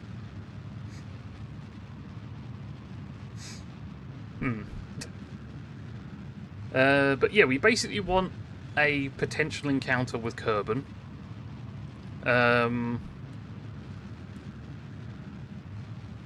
That's the idea. And what that can get us is an opportunity to put ourselves within the atmosphere of Kerbin again.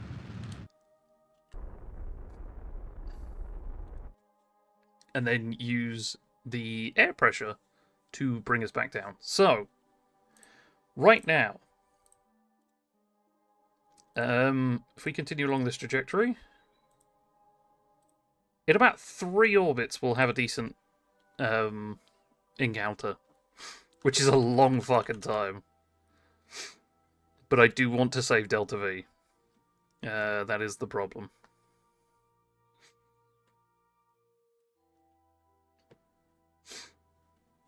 Because we do not have a lot of it yet left. Like, not a lot at all. I should have done the inclination burn at the same time as the apoapsis increase. That would have been good.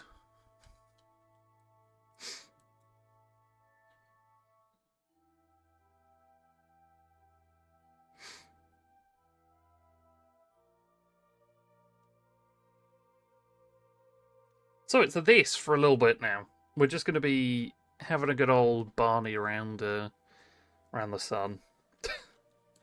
And cross fingers that this works. We do still have the option to revert the flight. As much as that is annoying, it does mean that we can have another go with potentially just an aggressively more powerful rocket. Which I wouldn't be entirely against.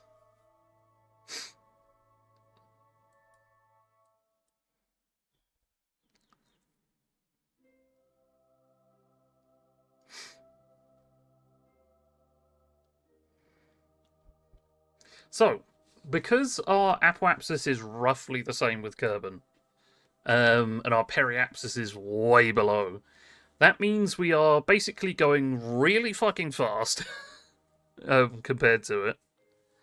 And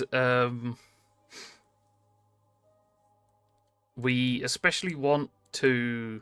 We're basically just waiting to catch up with Kerbin. And then when it comes round to it, once we actually have a proper close encounter, we'll then try and adjust our orbit so that we can try and dip our periapsis around Kerbin into the atmosphere incredibly deep, like 20 kilometers. Well, maybe not that far, maybe 30, but we want to use the air of Kerbin to slow ourselves down to the point where it'll land us, and hope it doesn't destroy the ship in the process.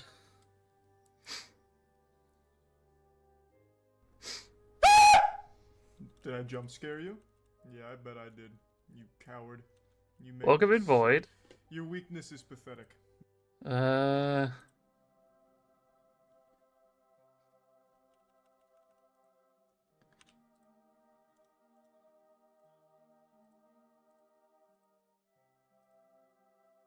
That's quite close.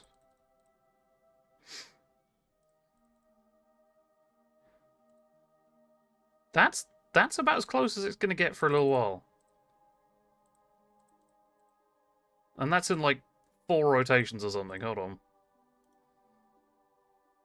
1, 2, 3, 4. That's 5 orbits will get me there.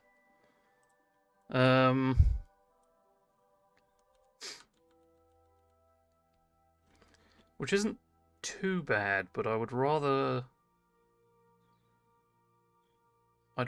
try. Oh, that's close. But welcome in, Void. How you doing today? Let's have a bit of a fiddle about with this. That's already wrong. Right.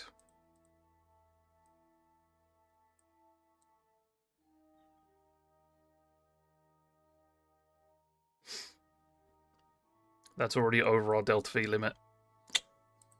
By a long shot. So it's not looking good. What about there?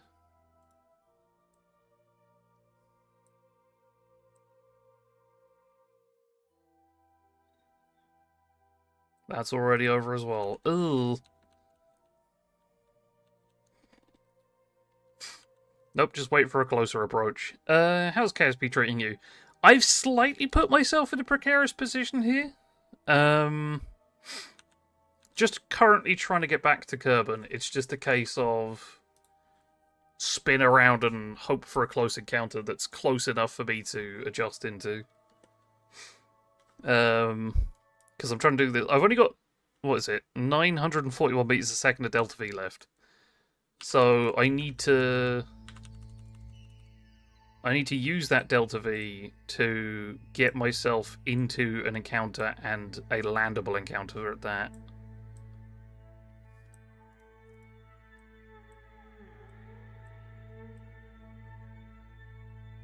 Yeah, that's going to need way more speed than I have access to.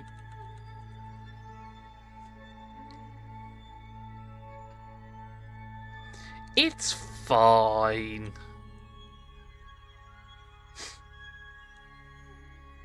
I think.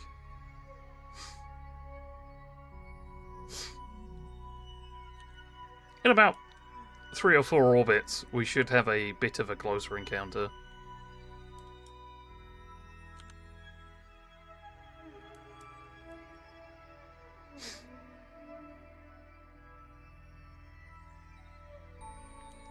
Next one is a little bit too far, but that's okay. We do still have access to revert flight. That is still an option. And I'm tempted to take it, but at the same time, I kind of want to see if I can do this. It is not a lot of fuel. That is a minuscule amount of fuel. And I basically only get 1 shot.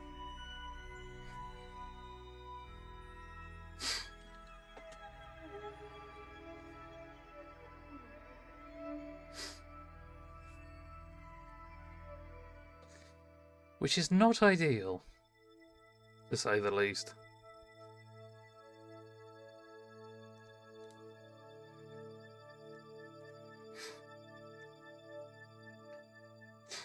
News, if you miss, you have your next mission lined up. That's very true!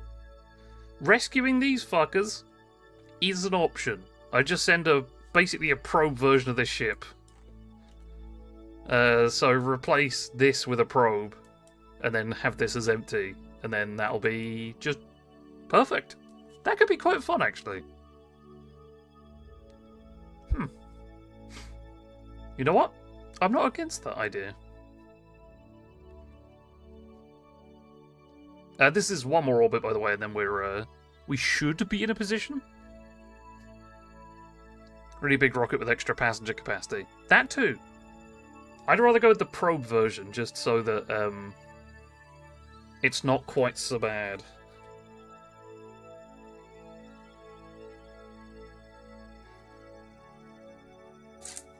Does have its downsides. Anyway, this is why I brought the B team. We have Ribbing, Arian, and Eldin. Eldin? Eldin.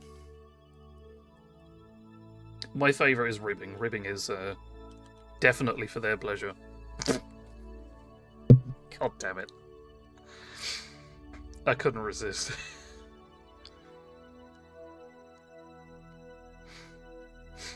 But anyway, on the next orbit, that should be the closest approached.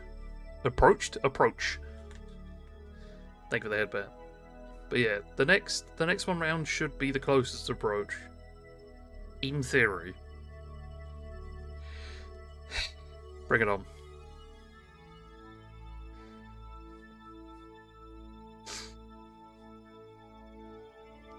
Okay, so what is the next closest approach like?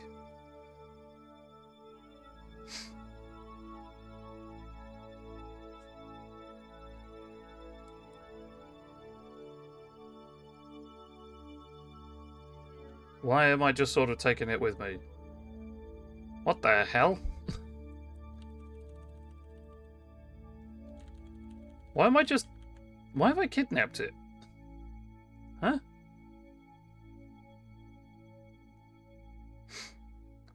Why have I kidnapped the closest approach marker? There we go. Ah, no.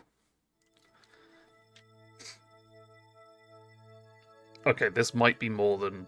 This might be more than 5. This is fine. What I am actually going to do, because I can see it freaking out at the top there, is I'm just going to put myself in a southern-facing orbit, so that the solar panels always have contact, instead of dipping in and out. Because yeah, now the solar panels permanently have access to the sun, which is kind of what you want.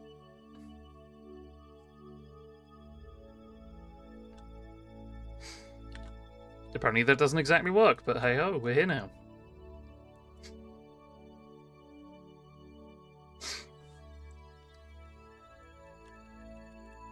So, according to this, the next one's pretty fucking close.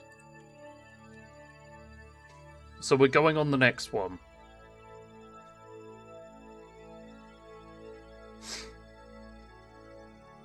But we shall see. Because now I'm catching back up with Kerbin.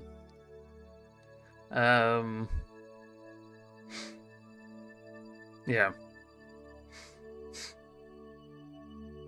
Wish I knew more help, but I have hard enough time getting to orbit. I get that. I feel you. Right, they're pushing it along again.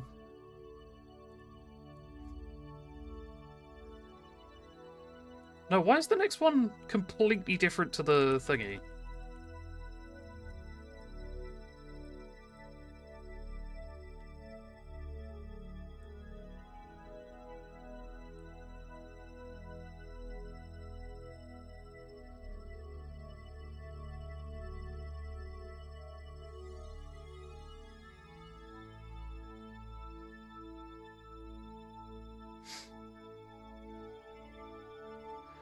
Ugh.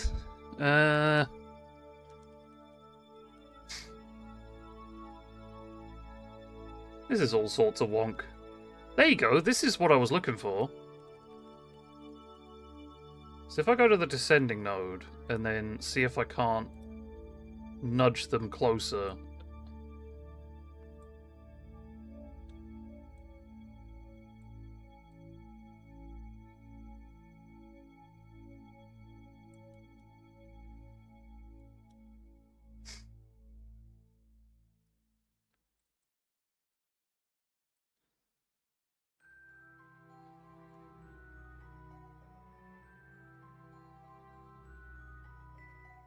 This is why you believe.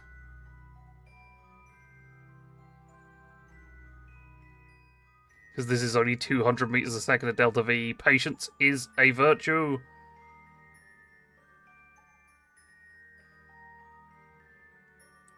Okay.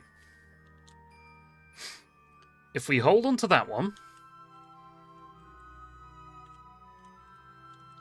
that's only 219 meters a second at delta V, so we quick save here.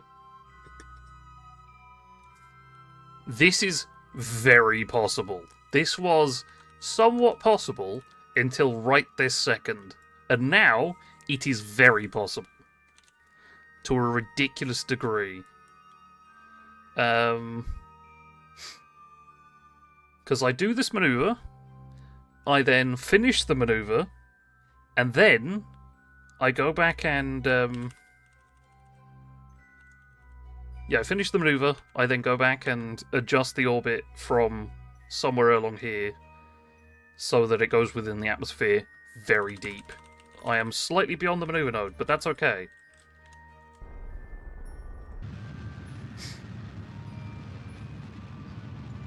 I just need the encounter. That's the important bit. That's it. That's all I need.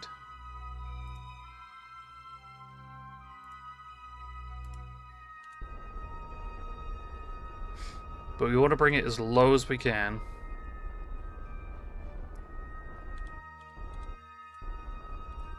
That's fine. That's 5 million meters up.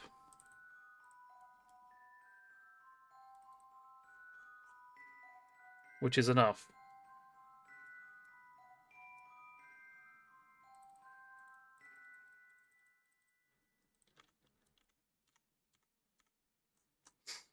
Now, where are we? Way north. Okay, that's fine. So, now that we know it's north, we had a maneuver here. We cancelled the maneuver because I accidentally scrolled on it. We had a maneuver here. We zoom in. And then, from here, we adjust the periapsis down.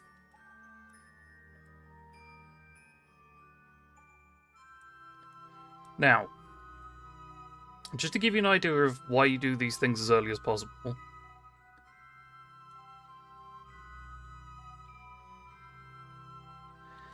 So, that's an orbit that's gone from all the way up here, 5 million meters, down to one that's 30 kilometers, so 30,000. And that's only 6.6 meters a second of delta V, which is nothing. We have 700 left over.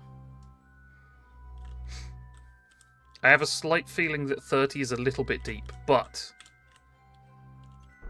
that's all we need.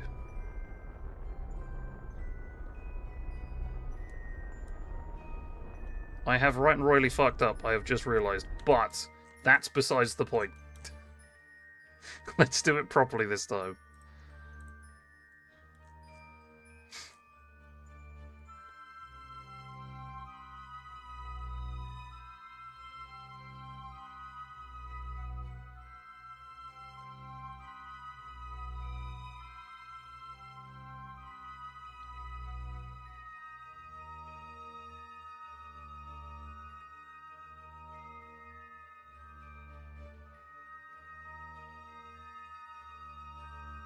That's that.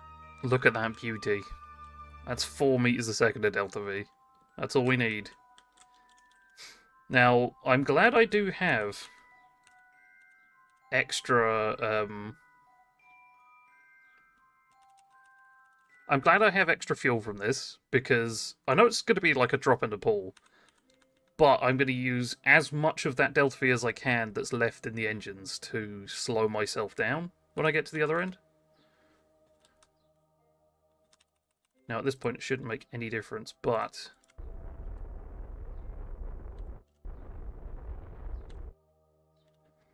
Okay, now we go into here. Thrust limit to 0.5.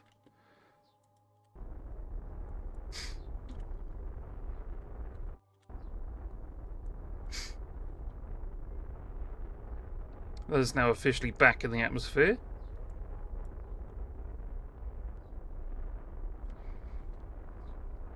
This is why you be patient.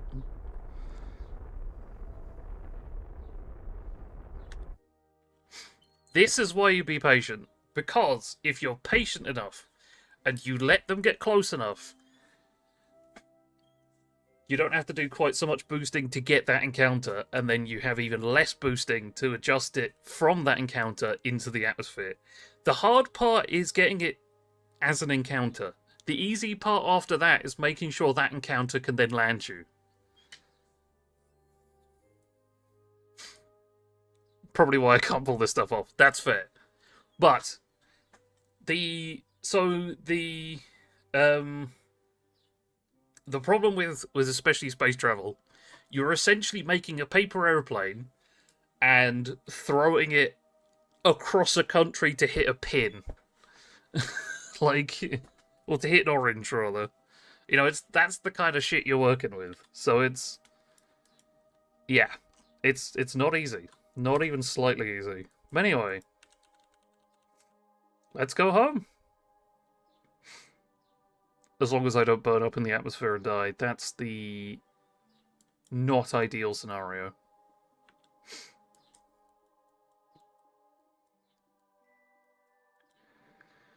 Ah. Cabin's probably somewhere over here.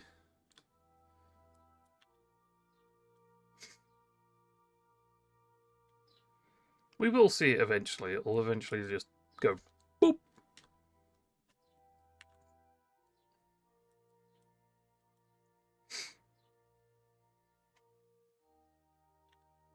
But yeah, the two important steps to getting interplanetary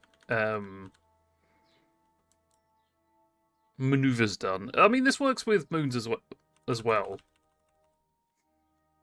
But the most important thing to remember, get your encounter first.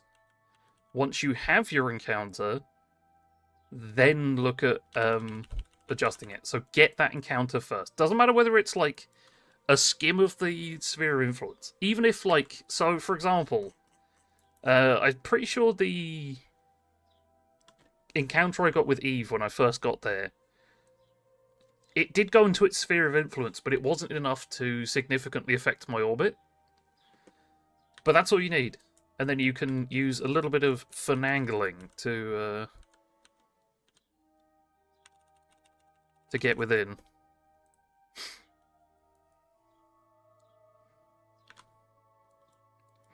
Now, this requires a lot of hope that this works. But what I'm going to do is I'm going to zoom down.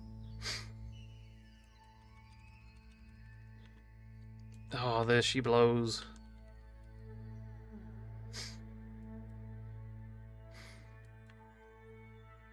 Looks like I am going to be landing in the sea, which is good. This is fine. This is fine. This is fine.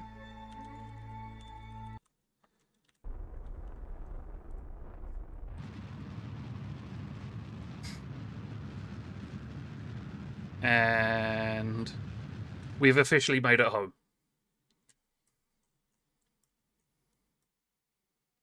That's it. We've genuinely officially made it home.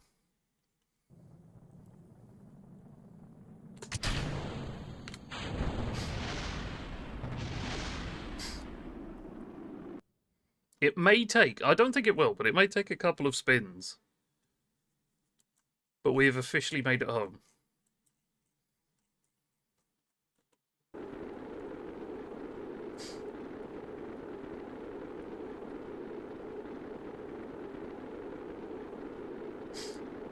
I am currently using a lot of Alberto, so... Yes, I do have a heat shield, so if you look, this is actually hemorrhaging durability. Which is kind of interesting. That is using a lot more than I've ever really seen. But then again, we have come from interplanetary space, so... Yeah. Not exactly the most ideal for, keeping a heat shield. I mean, that's what it's there for. It is needed for this. And there we go. That camera flip there means that we're now complete within the atmosphere. Or at least our periapsis is dropping. And that is how you got it even back.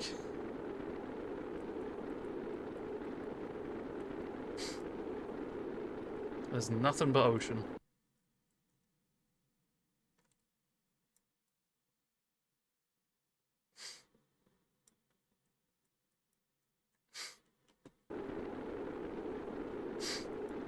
Minmus!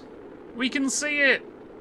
So, for those of you who don't know, right here in the middle of where I'm circling-ish, there's a teeny tiny little white dot. That's Minmus.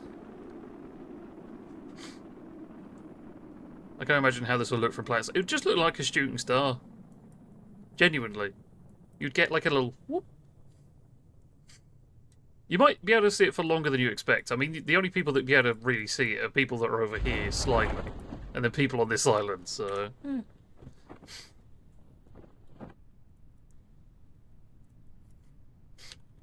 And now we time warp.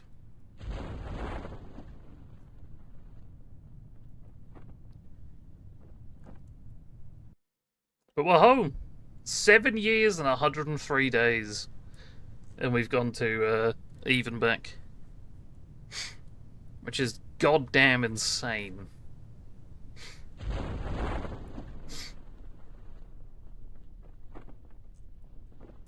Ah. I did lose it. I was curious whether I'd lose this. I don't know why the whole thing hasn't blown open, though. Anyway. Back down to the surface.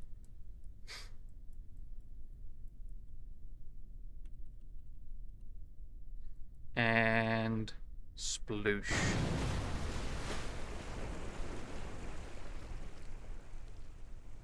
Recover vessel. We did it. We did it. Even back. Zero hassle, zero issue. Swim to my room, watch up. Oh my! That was 1,600 science. And now we have 2 million funds, which is very nice. And they've now all advanced level 3. That's 2 level ups. God damn. Ah, it's a really terrible idea to do that. But anyway. So, science data from surface of Minmus. Plant flag on the moon. What happens when you get more science? Just recently found this game. So, basically, you start off with a very basic... If you want to go the standard route, I suppose, it's with both science and money. You can do an option that's just science, but I've opted for science and money. You start off with a very basic space center. So, for example, this is the default runway, this is the default spaceplane hangar. You can then use that money to buy upgrades to facilities and stuff so that it can do more. So, for example, an upgrade to the radar station gives me access to asteroids as well as more powerful relays. And then the research and development place here, you start off down here with just a couple of bits. You then do whatever science you need to do, and then you can slowly make your way through this tree. But it gets more and more expensive the further along you go. So, for example, this single rapier engine costs 1,000 science. But in order to get that science, like, for example... Even though I should be able to get this, I can't because it's not leveled up enough. I need to level this up one more. But the science is used for unlocking bits. So, for example, if you just take this top row, this gives you a liquid-fueled engine to start off with, as well as a solid fuel booster. Then it's a bigger engine. Then it's a bigger engine and some extra bits. And then it's even bigger engines, and even bigger engines. And then eventually massive engines. And then, for example, here it's bigger fuel tanks and stuff to compensate. And then, like, aerodynamics if you want to do planes. It's all sort of on here. So this center section is kind of planes and stuff that I'm not touching as much because I don't need them as much. This bottom bit is generally science and electricity. And, yeah, that's pretty much how that goes. But I'm just looking at... So, I got 1,600 science from that mission. Where I currently am in the science tree, this costs 300. That's the maximum I can get. Nuclear-powered engine could be good. Especially for probes and stuff. The gigantic solar panels could be fun.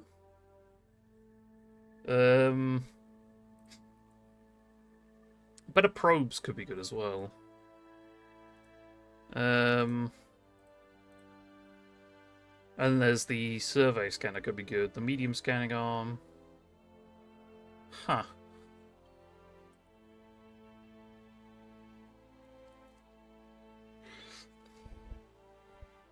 Let's do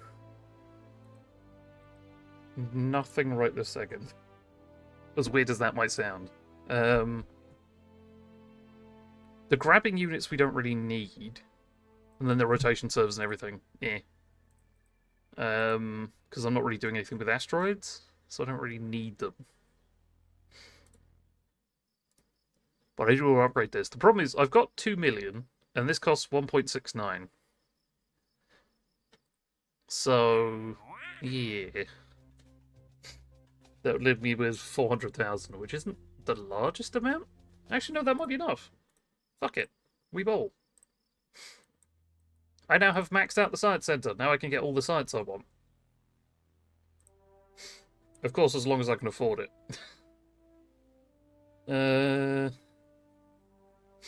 Oh, this unlocks mining. Hell yeah. There's ion engines, which are very efficient, but kind of shit. And when I say very efficient, I mean insanely efficient. This gives us better relay stuff, so I'm going to pick that up. This then gives us some of the best of the best. This gives us nuclear stuff.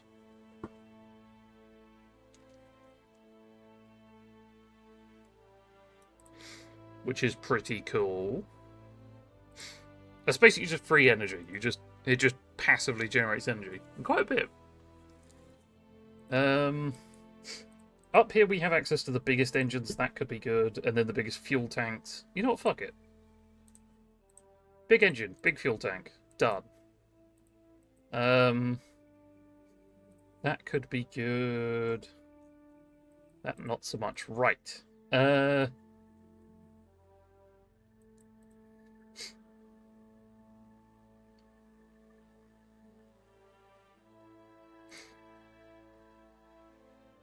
Okay. We have a good bit of stuff going on. We do have RCS available, and I haven't really touched it. But we do have it available, and it probably would be good to use. Sorry, left phone at desk. Did you say your no to the fart, not say fart? I did not say fart.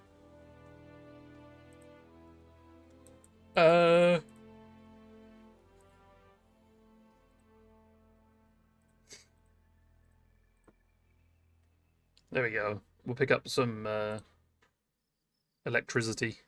You said it now. I did say it now. That's because I'm reading out what you're saying. How dare you?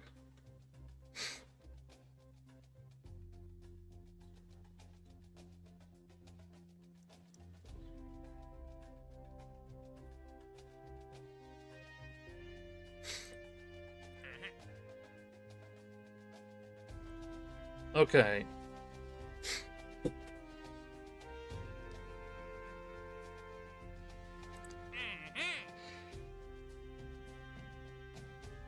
What I could do...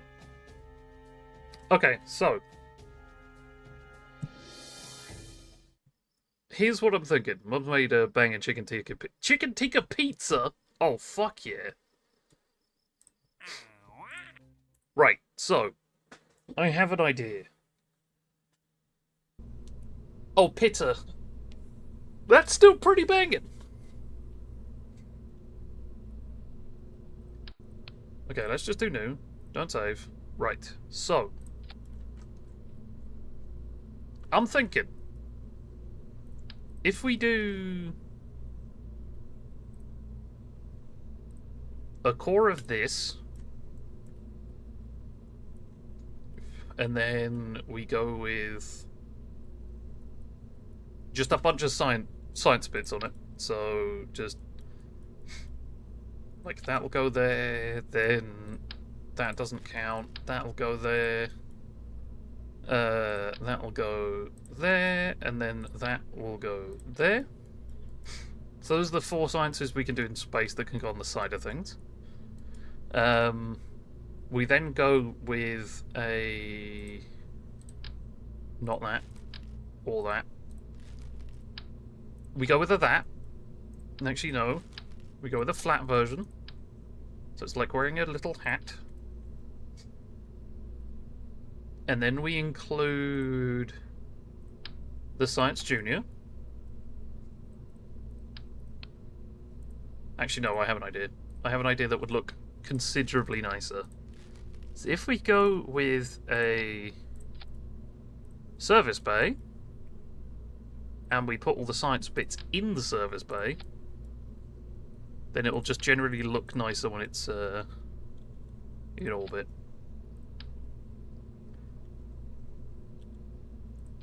Okay.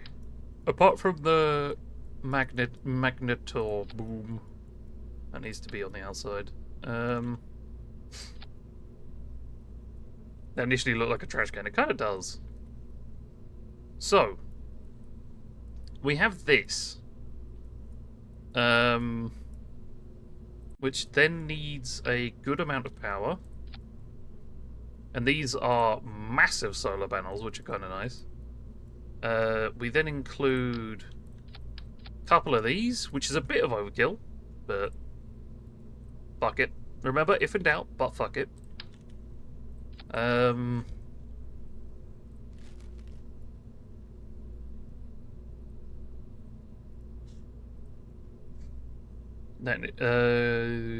can't believe they put you in charge of the shuttle. Yeah. I just got us to and from Eve, I'll have you know, which is effectively Venus, I think. Yeah. Just trying to remember my bloody planets then. Glampatron on top. Glampatron on the bottom. So we can expand it if needs be. And then before I forget, because I will 100% forget, we put a probe core on it.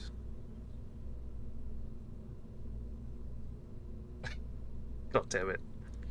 I'm not even going to dignify that with a response.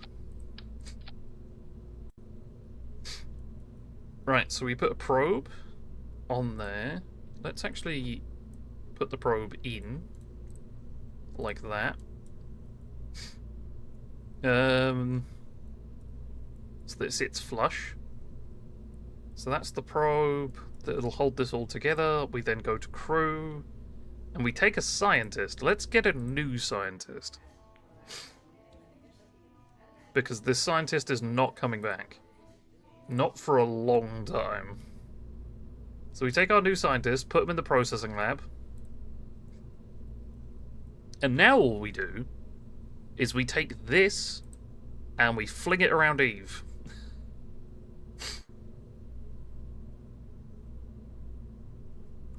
And we get it in orbit of Eve. And basically what that allows us to do is we'll get all the science data that we need. So from the various sciencey bits that are in here, we get the science data. We take that data and ram it into here. Use this as a little processing area to get as much, like to convert that data into transferable data. And then we send that science back to the Space Center. And that basically allows us to beam the full science back, even though we won't have the full science. Which is pretty good, in my opinion.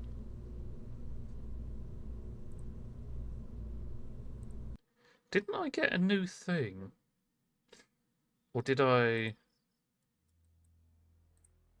not pick it up? I didn't pick it up. Oh no.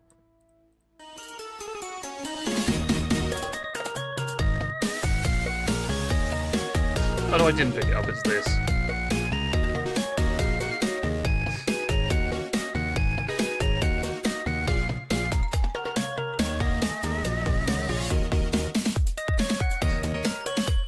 That was the wrong one. Damn it!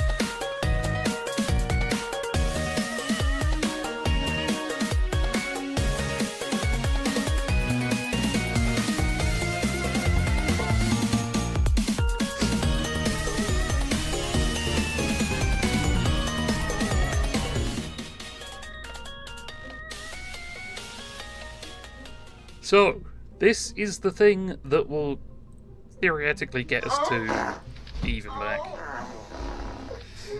Well, no, to Eve and into orbit. Yeah, that's a pretty good redeem. I do like that one. It does kind of look like a Dalek.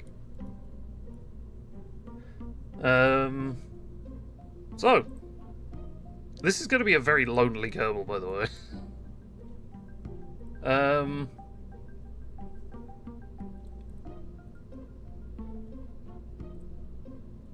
to be honest, this can get launched to any planet like this, as long as it has an atmosphere and I can slow down into the atmosphere.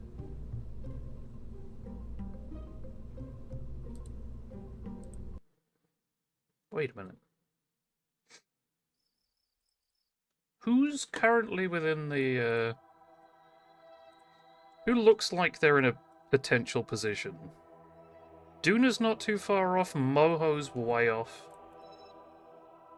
Although I'm going to have a look. Yeah, Moho's way off. Duna is way off. Duna needs to be like all the way over here. Jewel. What about Jewel?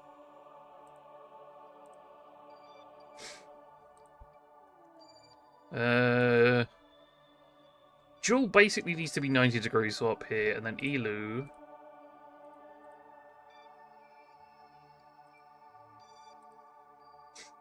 Yeah.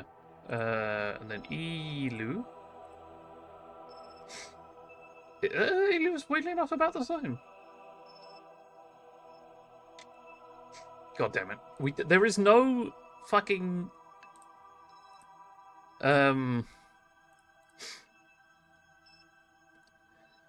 There is no...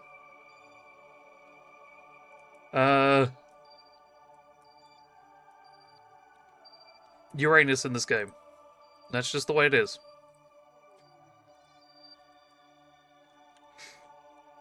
Okay, so the next window that's coming up is potentially Duna. Drez is way off. Elu is a good full rotation off being... Because I want Elu down here, and it's very heavily inclined, so I kind of want it over here. I kind of want to visit Jewel, because I like Jewel. It's just cool.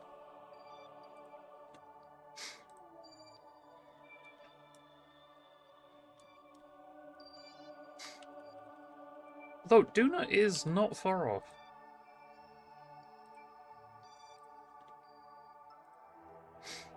Oh no, Duna needs to be ahead of me. Never mind! Duna's way off. You know what? I'm going to commit to Jewel. Because currently Drez is in a good position. But I want to do Jewel. I've not done Jewel. Not for a good while.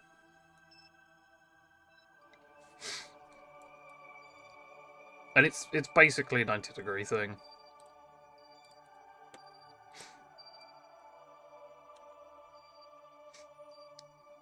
So it's slightly over, but it does need to be 90-ish degrees.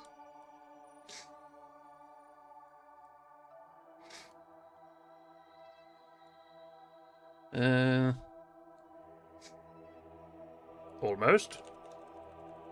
That's pretty much it. Yeah, that's pretty much it. So there's the Jewel transfer window.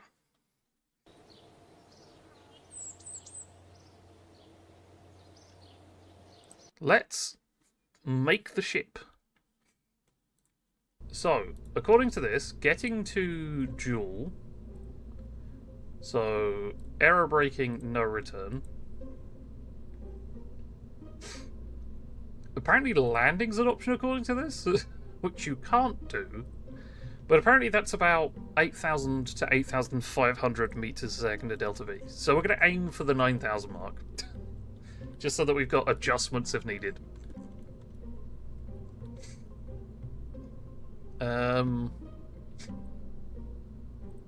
Right. So. We need one of them. Then let's just make sure it doesn't fall off. And do that. Then let's put a shroud over everything to keep it all safe.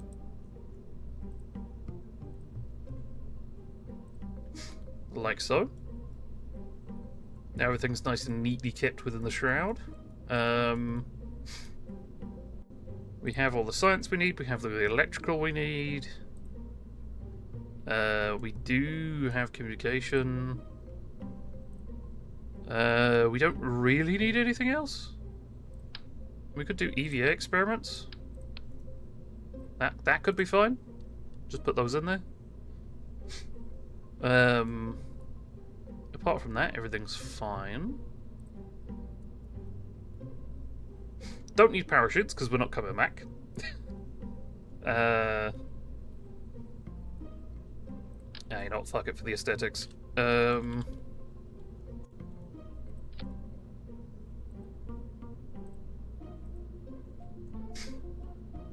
that'll just give it a nice illumination.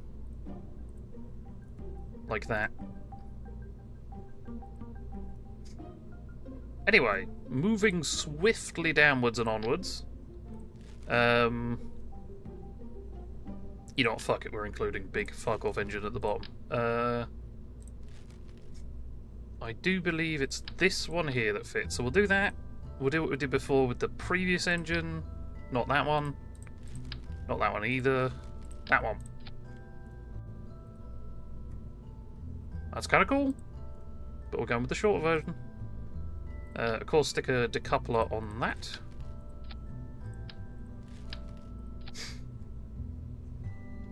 And now, for the main event of massive fucking engine.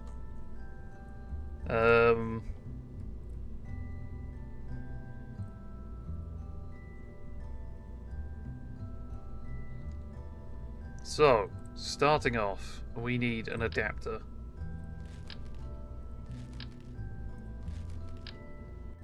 I don't think there's an adapter big enough. Shit. No.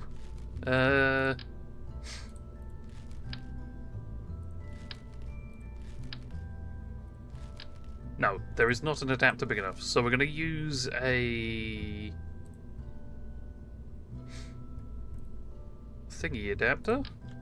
If it exists, actually, now I think about it. There just might not be an adapter.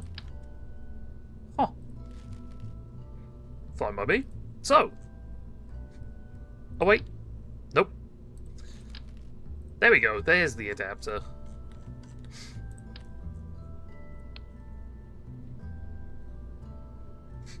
So, we're doing that, followed by that, followed by a half... Oh my god, that's even bigger. Hold on. Oh. Big engine.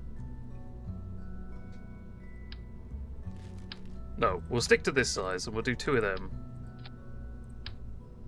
Oh, I remember that. So we have 2 of these tanks. And we'll whack a humongous engine on the bottom of that. In fact, we'll strap 4. And that'll be the core. That has 3,000 meters a second of delta V on its own. And then we have another 700 up here. So it's not looking too badly, to be fair.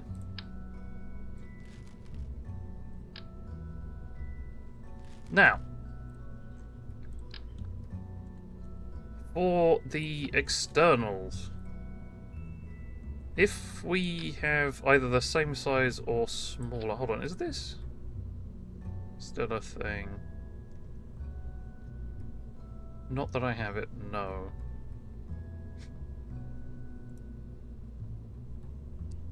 Oh. So this engine is better in a vacuum than it is outside a vacuum, which was... Ah!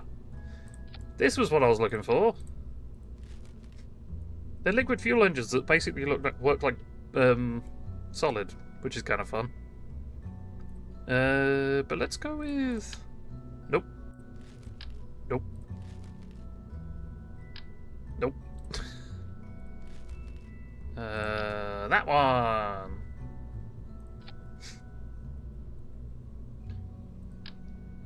So if we go with that, and then we go with that for the mainsail engine.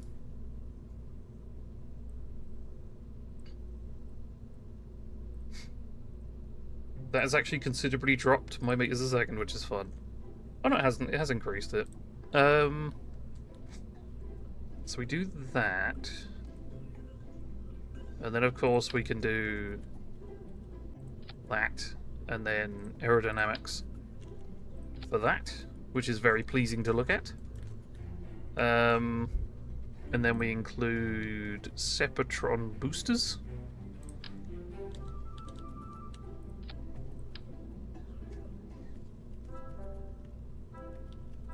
That's not how I expected that to go, but...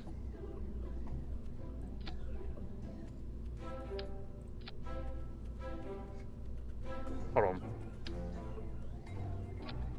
Outwards. There we go.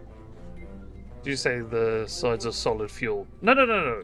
This isn't solid fuel boosters. It's, where is it? This engine here is a liquid fuel engine that kind of works like a solid one. Like, it just, in terms of, this is both the engine bit and the fuel. So you can just wang this on the edge and you're done. But that's quite far throughout the tree, so... To each their own.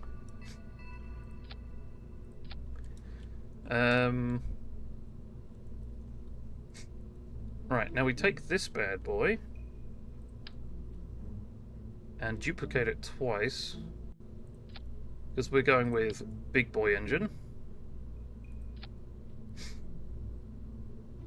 This is far too much thrust. Hold on. You know what? Fuck it. We're doing a dumb mission. It's fine. I just want to be sure of things. Maybe a little too sure, but that's besides the point.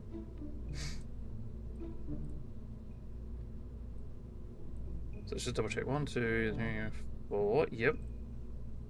That's all those engines down there. We then asparagus the shit out of this. So this one into that one. This one into that one. This one into the middle.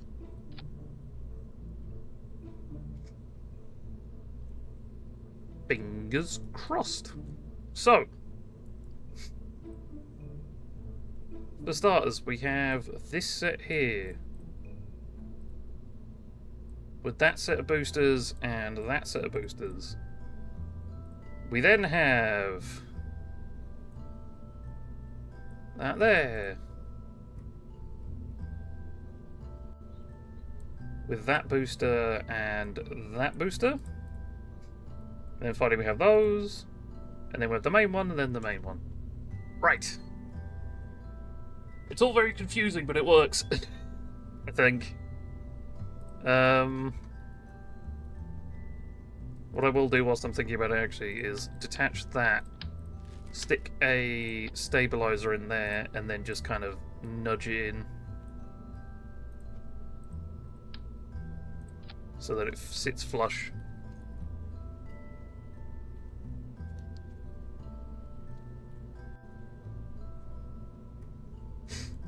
Right. And now if we put pins, that'll fit nicely in there. And that should get us all the way in.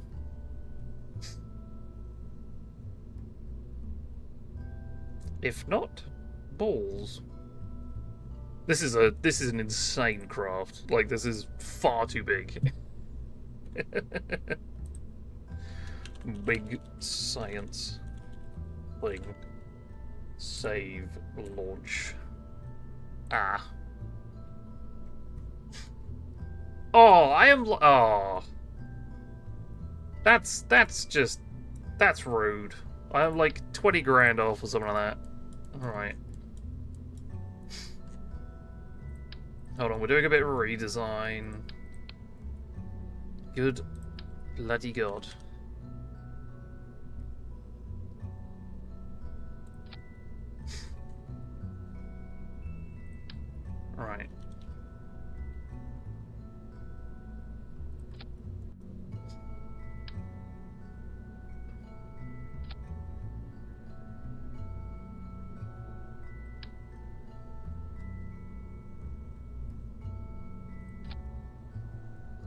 I'll do. Right. Where are you trying to land? Nowhere. I wish to orbit Joule.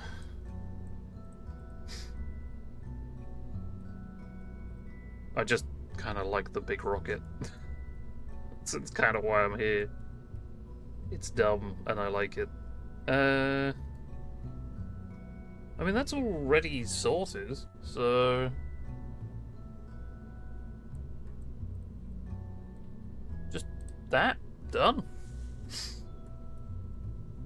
That should work? Better with big signs of big chimp on you. Yeah. Right, save, launch.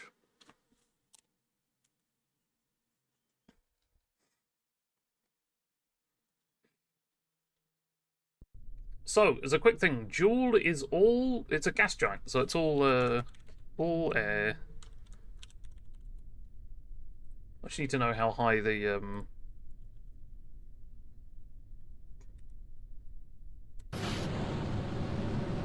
how high the atmosphere is. Yeah, it's a little bit wobbly. Could be worse. So the 200,000, not too bad.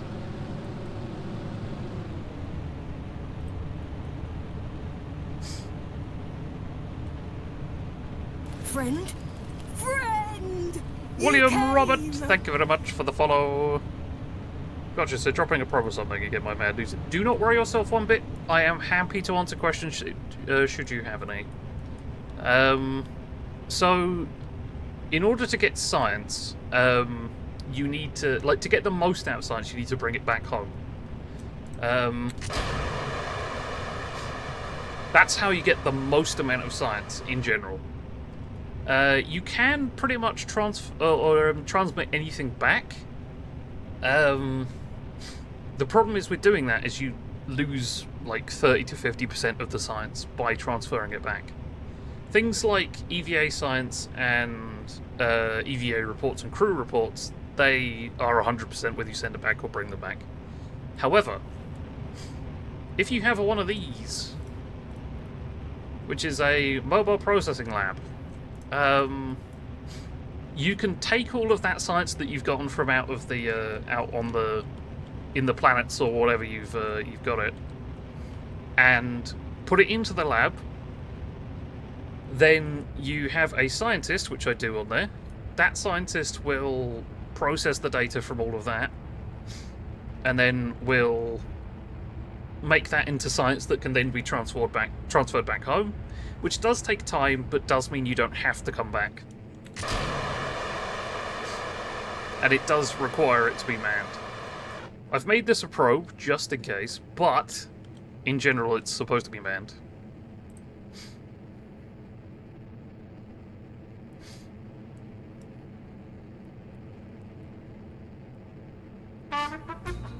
God damn it, Masquerade. How you doing, buddy? I hope you're doing well.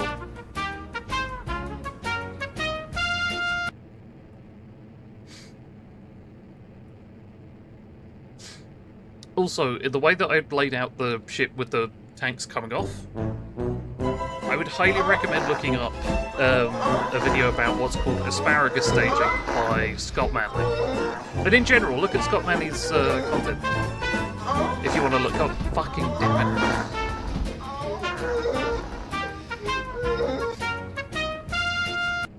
I'm okay, how are you, Matt? I was doing okay. Nah, I'm doing brilliantly, thank you very much. How you doing? I'm laughing to myself. Good.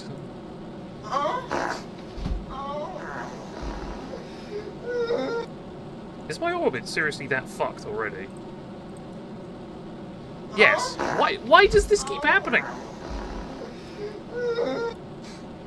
It's that face makes me bone fuck. God damn it. But yes, if anybody has any questions about the game, I am more than happy to help. Like, it doesn't matter how many times I need to explain it, I'm absolutely fine. I have way overdone my orbit. It's currently 150, which is infinitely too far. Now, seems let's actually get into orbit. Gravitational, those cheeks are affecting orbit, goddammit. Right, let's extend the antenna because it looks cool, and the solar panels because they look cool.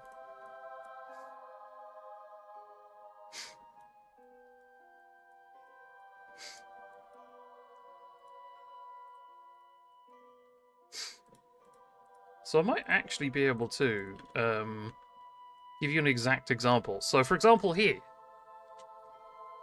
we can keep the experiment and bring it back, which will give 45 science. Or we can send it home for 84%, which is not ideal. However, if we convert it into science, huh.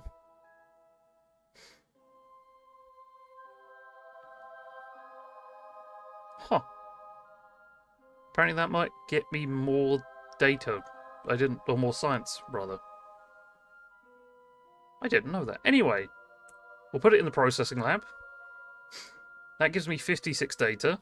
So we then start the research. It is very, fairly electric charge hungry. So it's not the best.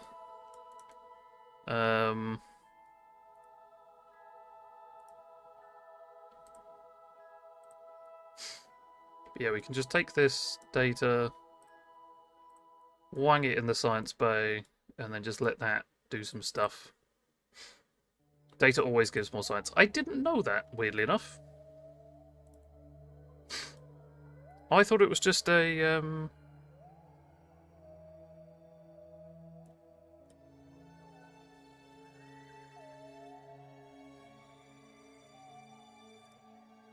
Let's do a quick EVA.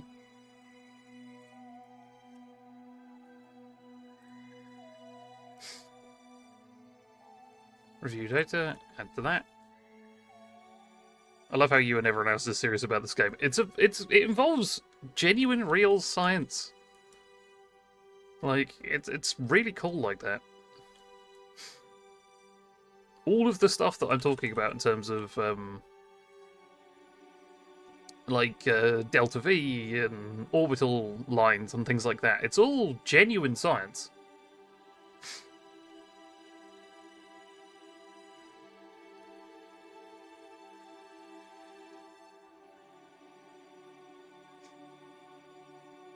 And there's tiers for data, like being on same planet gives bigger boost than being on orbit of planet.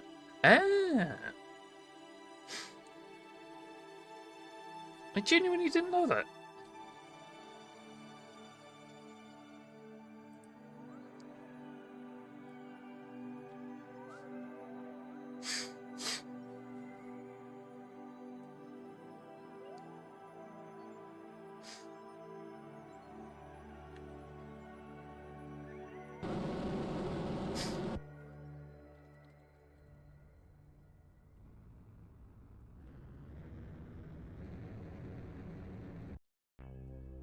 Right.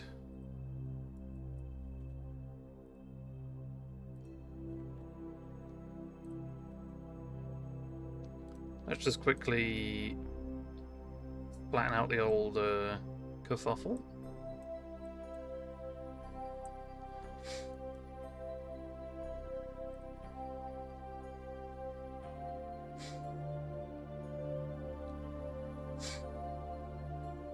I don't doubt the game just meant how you're kind of very professional gamer stance. I'm sat here talking about gravitational warp of your arse. You know what? Fair enough. I'll give you that. I'll give you that. It is incredibly silly.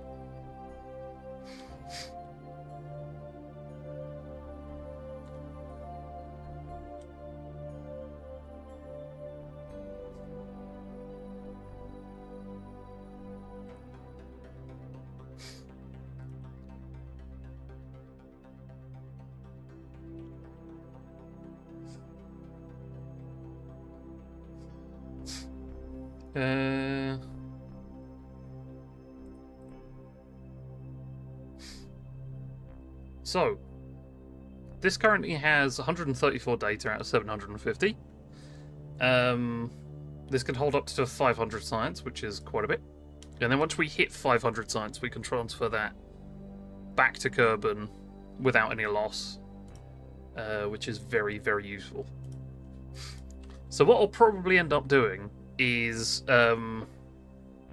launching a few of these and just putting them in orbit around various planets and stuff. And that'll allow me to collect data and get a shed load of science just ticking along.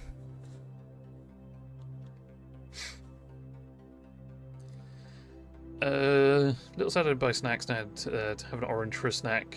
Work, which is lame as fuck. Yeah, should have brought some popcorn. Kurt Kerbin, goddammit.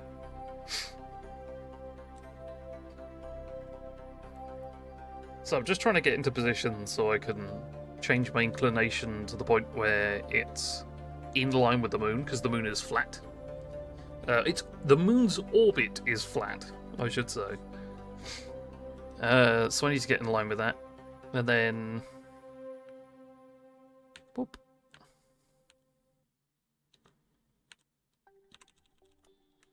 Let's just quickly adjust.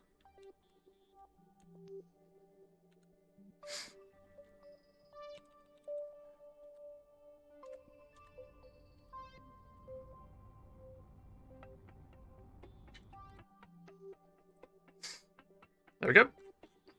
Right, so the next target is Jewel. And our ejection angle is apparently going to be about there.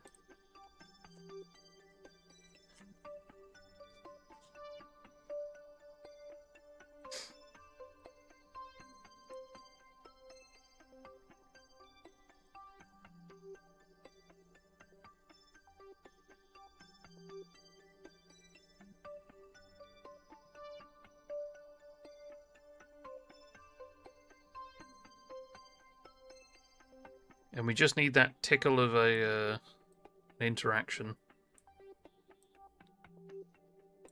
Like that. That's all we need.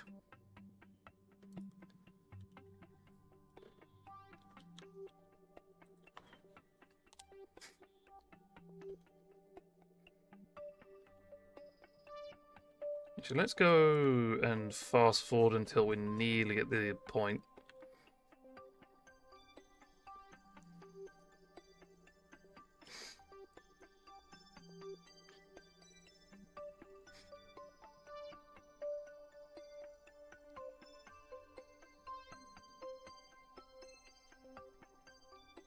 There we go.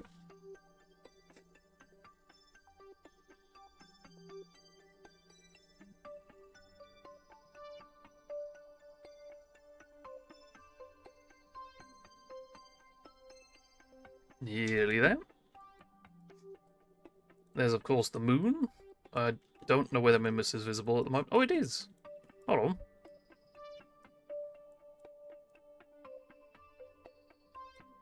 Should be like here.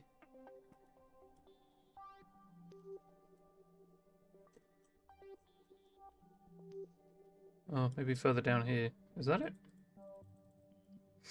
No, that's way too big to be Mimus. Maybe I can't quite see it.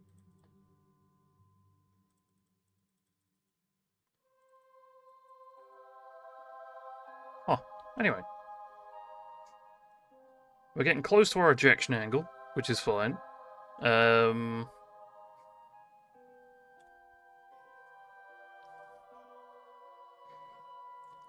seconds left.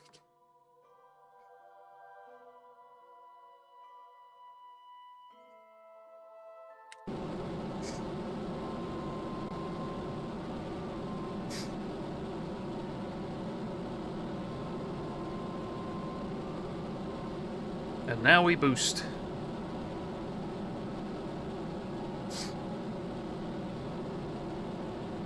One thing to always remember with this game as well is, as annoying as it is, you will never be dead on with your targets, ever. it is better to get close to what my target was, and then adjust from there, rather than just assuming everything is, Want some syrup with that waffle? there we go. Is to get close and then adjust later. Also, thank you, Sophia. The good thing about Jewel as well, it's got a shitload of moons. So you've got Pol, Bop, Tylo, Val, and then the most famous of moons, Laith. But yeah, this is Jewel. The reason why Laith is as famous as it is because it has an atmosphere. And is fairly similar to Kerbin. Anyway, let's go from the descending node. Pick up the Sprog, then stood and stick his foot and started bleeding fun times. Stood on the stick. Oh, poor little man.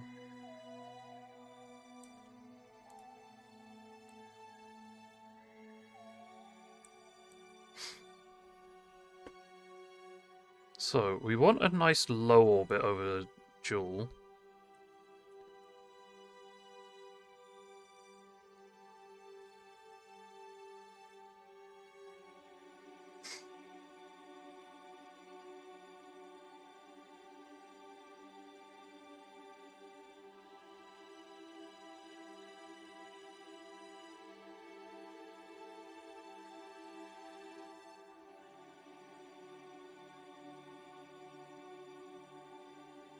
Damn it, Laith.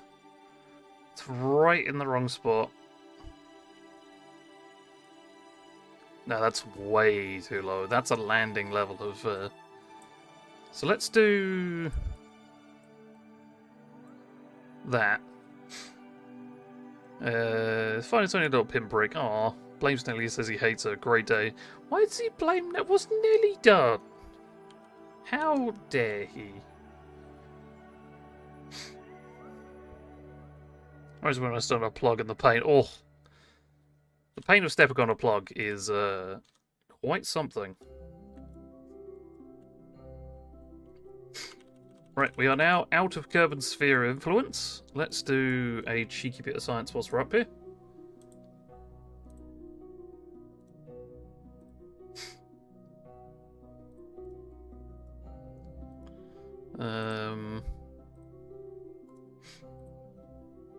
And get as much data as we can, and then clean the experiments.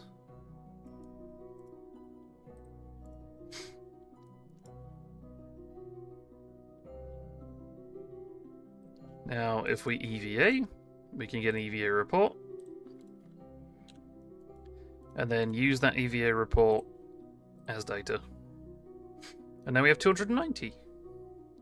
Now we just start the research. Done.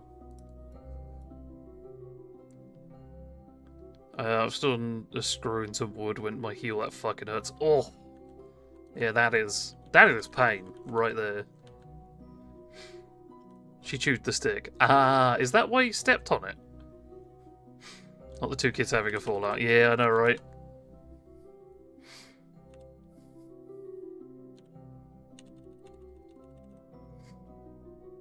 Right, let's get the ship in the right orientation. Just so that it's ready to roll. Well,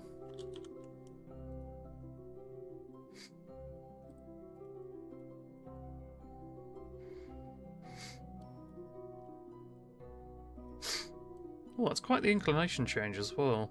Huh. Because also maybe Jewel is... Oh yeah, Jewel's a little more inclined than I thought. That's fine. But yeah, I remember there was one memory I have of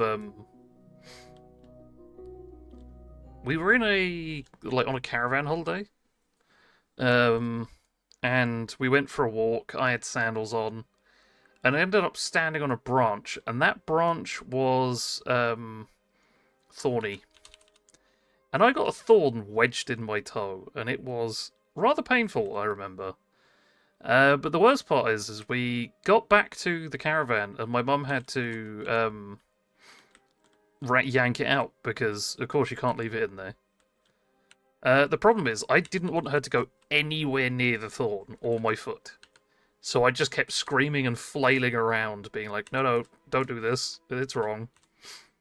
And I was screaming this caravan side down.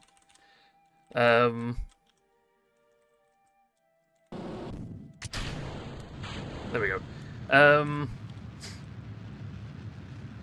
And then eventually, partway through, my mum just suddenly went, oh, it's out. Where I'd been flailing around so much, and my mum had this death grip on my foot trying to pull it out. Between those two, she'd actually squeezed it hard enough that it had popped the thorn out. Which is pretty cool. Okay, what's this orbit like? Not too shabby. Not too shabby at all.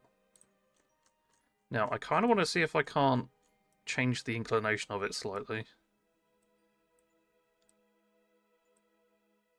To be way more flat.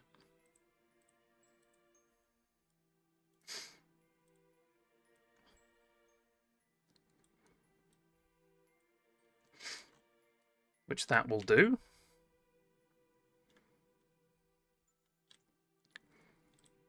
So let's just do that quickly.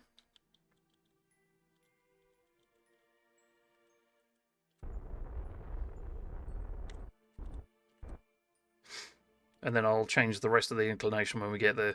Right. My mum is a lovely lady, yes. Never go commando under 10. I had a cousin who just trapped in his nutsacks in a jean zip. Ah! Yeah, I've done something similar, and it's, yeah.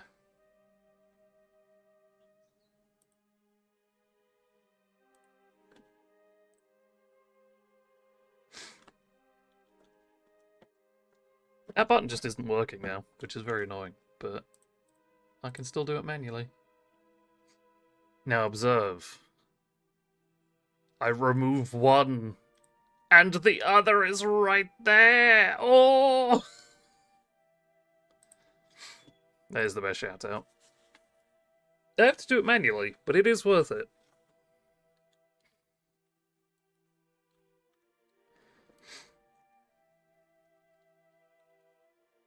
What do you mean, remove on what? What do you mean?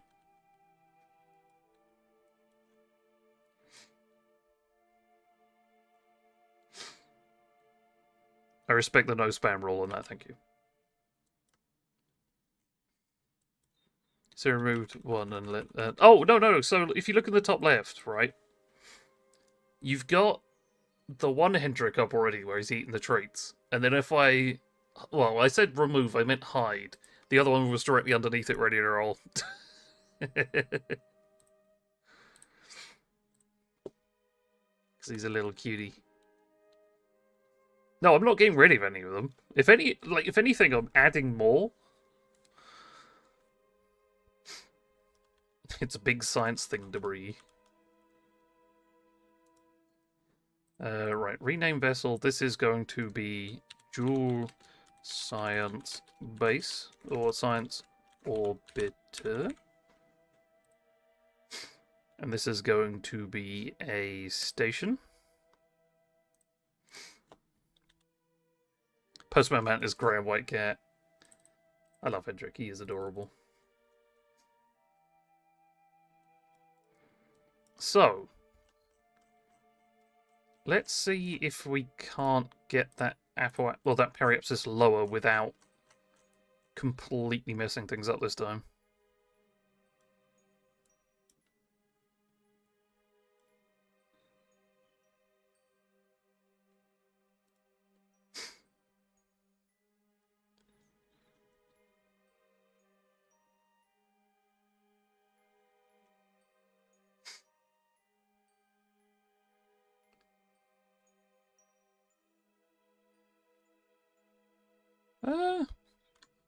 Actually, I believe this is just... Or is this speeding up? This might be speeding up. Empty sack in the back of your van, down a lay-by. You deliver packages to back doors. God damn it. Only on special request.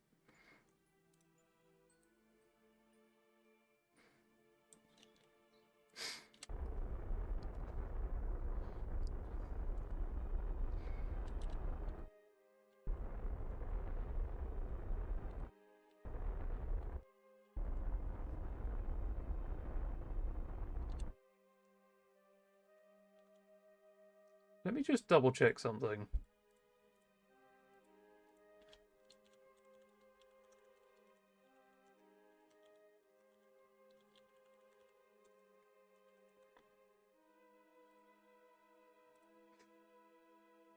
Uh...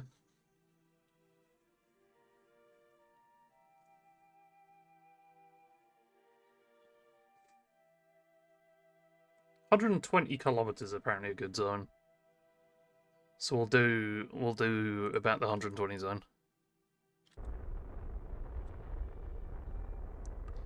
Speak to you later, Postman Matt. Right, I'll go back to my job. Oh, that's annoying. But speak to you later, Gucci. I hope you have a good day. Good rest of your day. There we go. That should be good.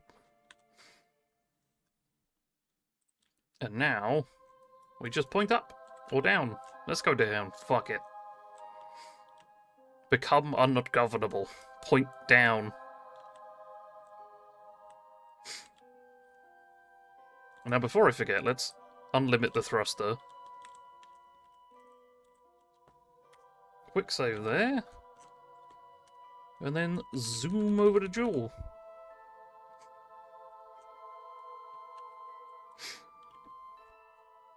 And whilst I'm thinking about it... Ah, no, we're already researching. So we currently have 280 science stored up in that capsule. Which is a lot of science. And that will get transferred back. And that's not even, like, all the way there yet, which is pretty damn cool. So we're going to do that.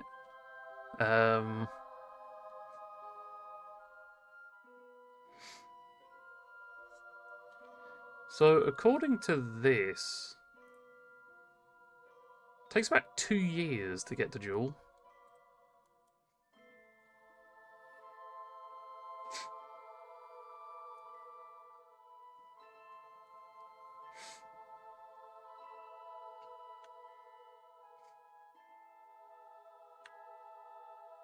Also, what I will need to do when we hit Jewel's atmosphere is, oh, you know what I should have done? I should have attached a big old heat shield to the top. So when I get into the atmosphere, I just point forwards, and that takes all the heat. That would have made sense. That's annoying.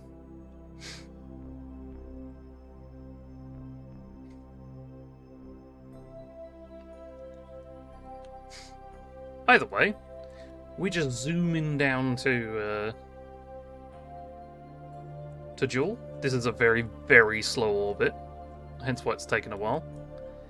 Now, the important question is, can we see Jewel in any way, shape, or form? I can say probably not yet. There is still time for that, but we are slowly but surely getting closer. As you can see here, we've still got a pretty strong connection, which is good. We also still have the ComSat-1, which is definitely doing something. Like, it is just kind of orbiting the sun now. I had it orbiting where it was just below the moon's orbit, and I thought I had it in a position where it wouldn't get slung by the moon, but as you can see, it definitely did. But that's okay. It's just doing its own thing now. It's a free... It's a free spirit.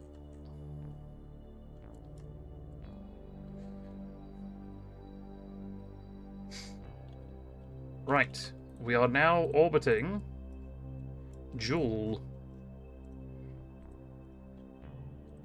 So let's have a cheeky little EVA. Do an EVA report. I hit the wrong button. And then we review data, add it as, well, data. Log temperature. Observe the mystery goo. Get the pressure data, and then of course the Science Junior.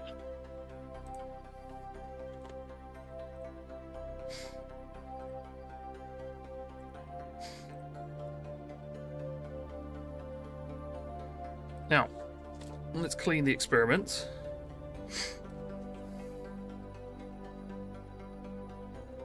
Oh, that's one thing we can do actually. Let's put this away, take this out, and just bum off for a moment. What we can do is do some EVA science.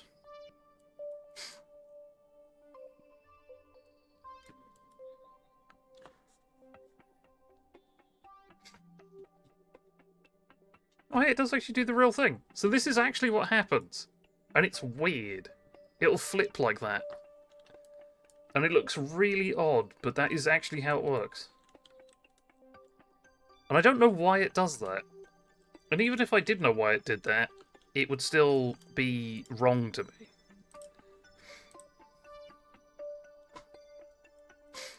Okay, so we do actually have... Oh, we are actually full on science. So if we transmit all the science we've got, well, as much of the science we've got as we can, fingers crossed we have the power.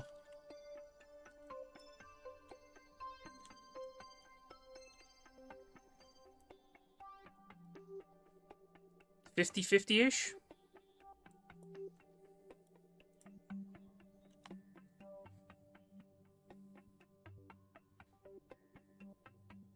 There we go.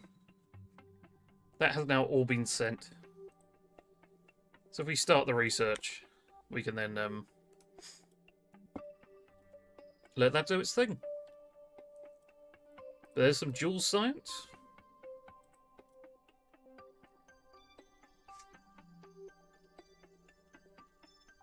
Now let's plummet towards the surface.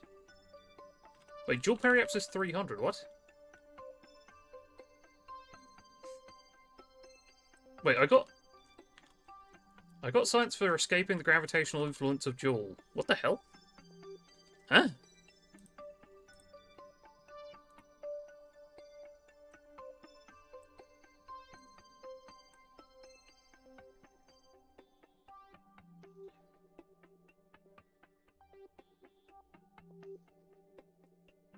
Okay.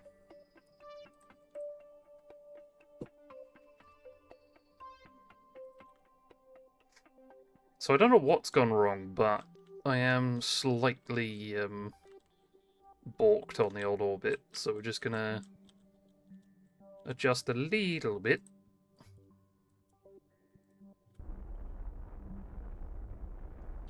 I have gone too far.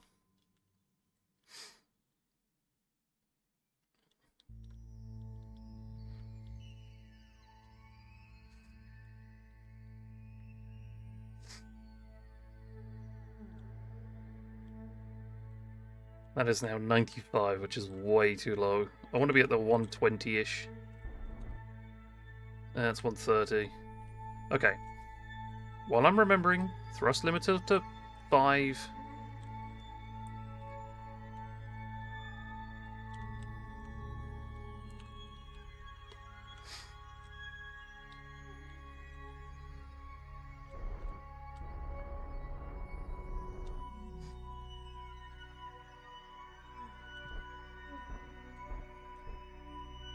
I'll do.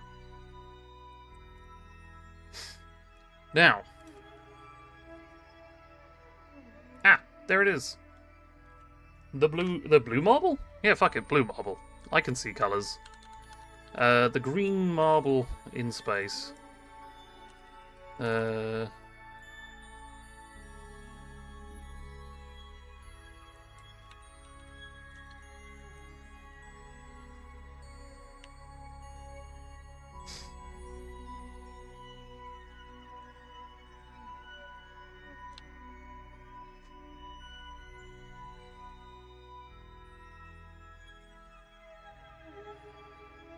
Oh, look at it go, and you can see a few of the moons as well. Ah, that's cool. As we get closer and closer and closer.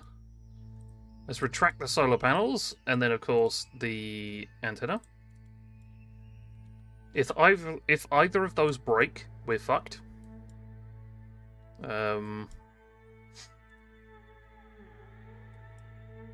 So let's hope not. Oh. That's a fun look.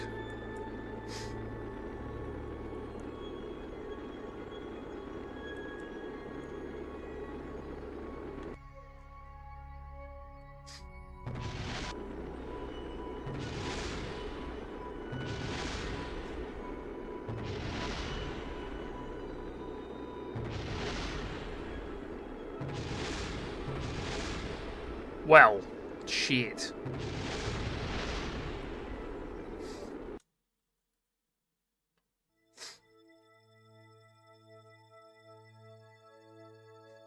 Okay.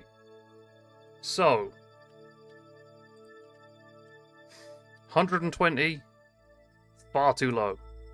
I don't have a heat shield. I need a heat shield in order to get an actual aero brake. So, what I'm going to try and do... Well, what I'm going to start by doing is...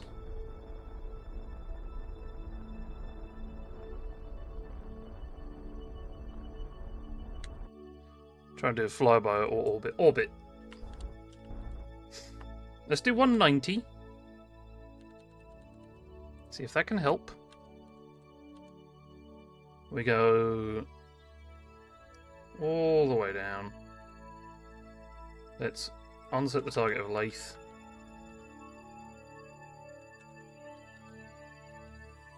I don't know why I didn't think about the heat shield being a thing that existed, but we're here now.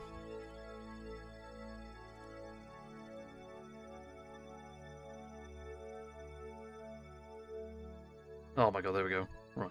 Retract antenna.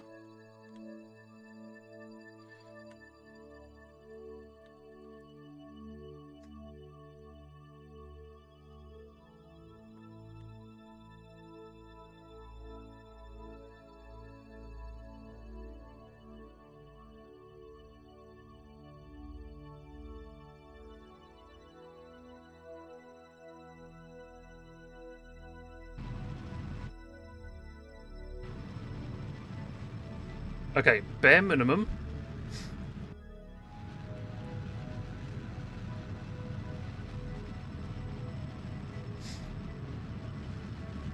As long as the orbit's around Joel, like that, it's fine.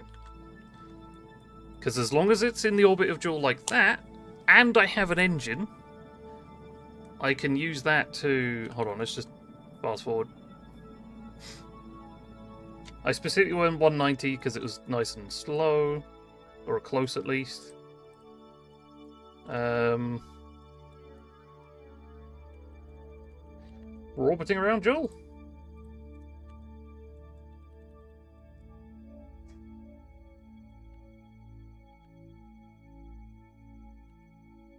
Now.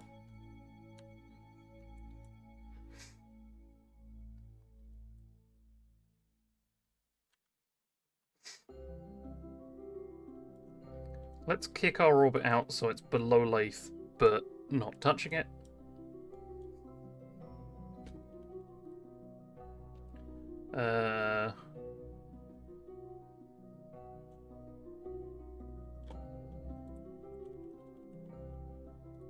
What's the...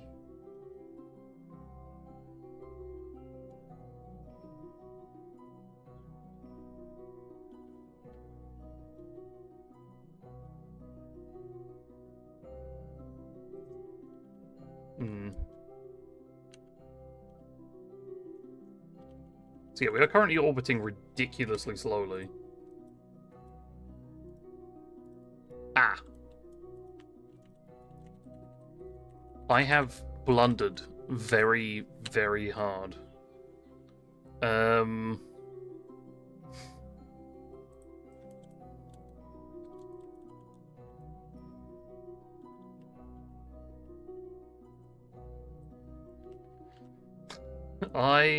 It's probe. Ah! What the fuck is going on?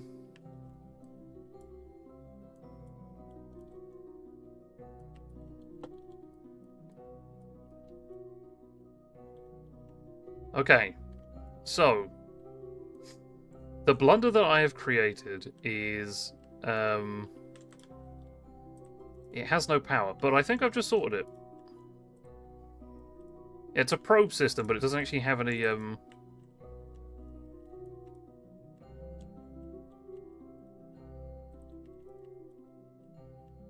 it's a probe Friend? system, but it doesn't have any power You right now. came!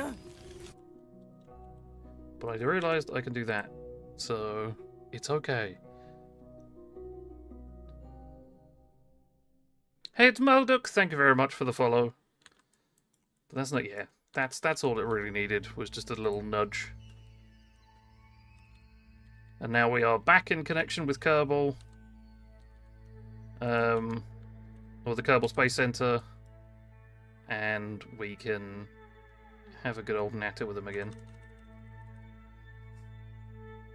Today's mission is just put this station in a lowish orbit of Joule, which we are currently in an orbit of, so... There we go. We're now in a stable orbit of Joule. It's fucked beyond recognition in terms of... I mean, that. But... not too bad. Because what I want to do is... get it in orbit of Joule, and then... just collect science. And send it back.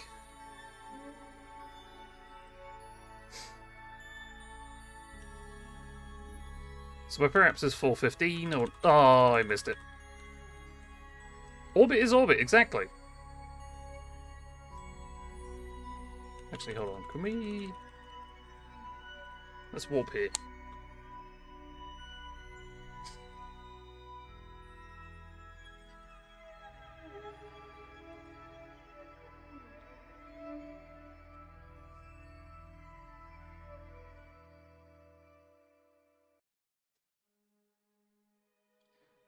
But yeah, it's basically just coasting around. We now need to bring our apoapsis down, so it's all within stuff. And then I will flatten myself based on Lathe, because Lathe is pretty good for that. I just hope that I don't lose connection.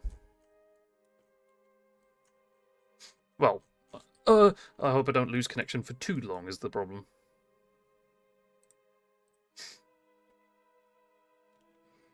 As you can see, there's the gigantic green marble.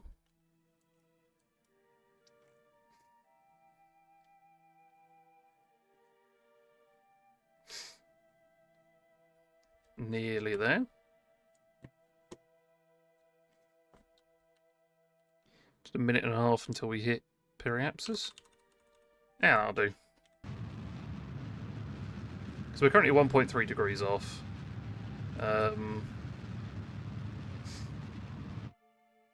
I mean, we could do a cheeky flyby of Lathe. Get some extra science.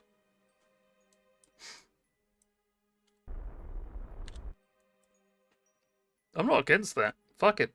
We're going to get a little bit of cheeky extra science.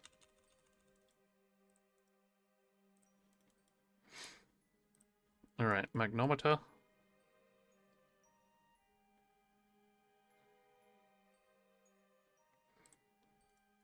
The lab is currently full of data. There's a mod that allows first-person spacewalks and stuff. That's pretty cool. I like the sound of that.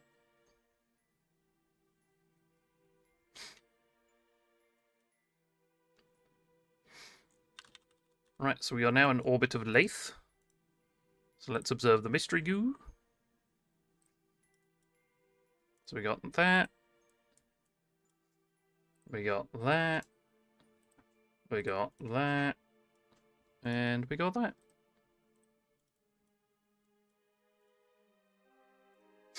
And then, of course,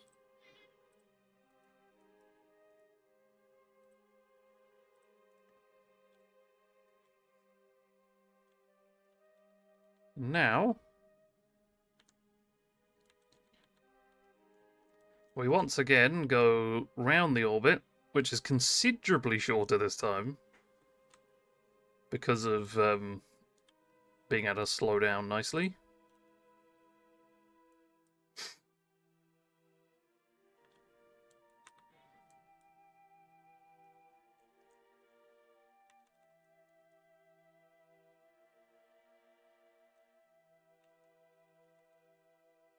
And now we bring our apoapsis back down again.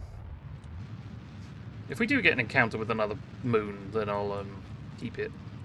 If it's Lathe again, then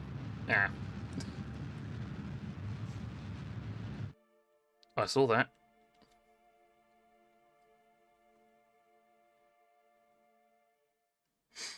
Let's see if we can't get that capture against with Vol, I'm guessing, or Val. That's Vol.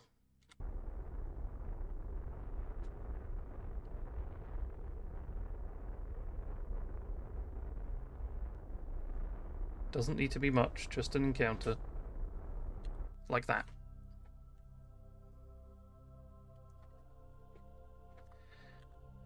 Right. That's the extra encounter ready to roll. Let's just EVA and... I don't know why they keep EVAing the wrong way around, but it's fine. So collect data and restore. Take that data. Do the EVA science.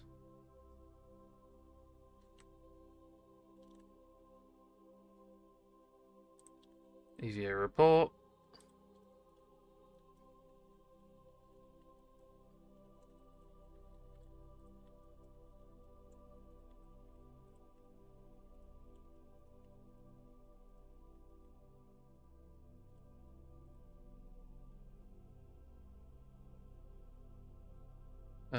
Download the data.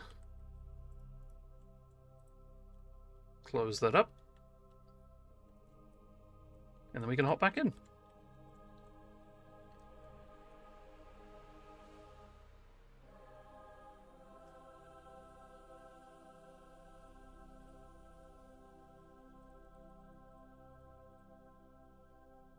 Right.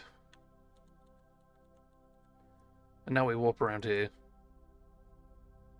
How many billion years will this mission take? How many years will this mission take? So, currently, we're on the 3-year mark. In terms of getting all of this science sorted and then transmitted back, I would say probably in the 10-year zone.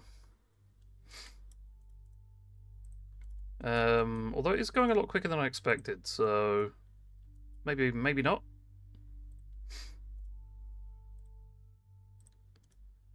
But for now, we are just gathering all the data we can so that we can slowly but surely bring it all back with us.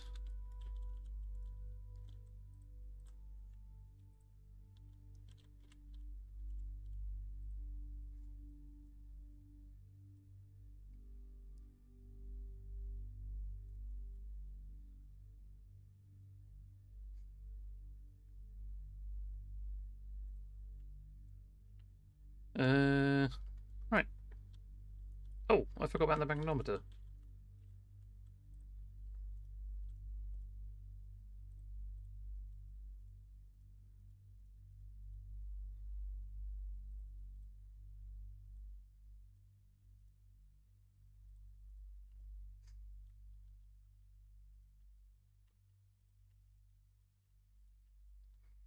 Alright.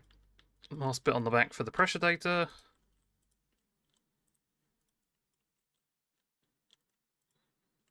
Do I already have this one? Is this a...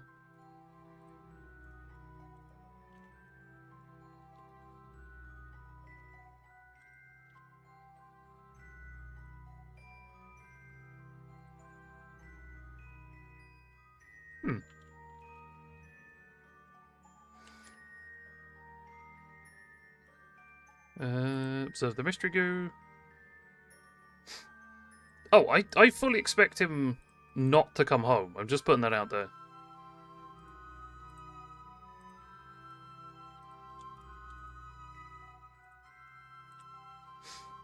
Like, yeah. Jedfrey is not going anywhere. This is his home.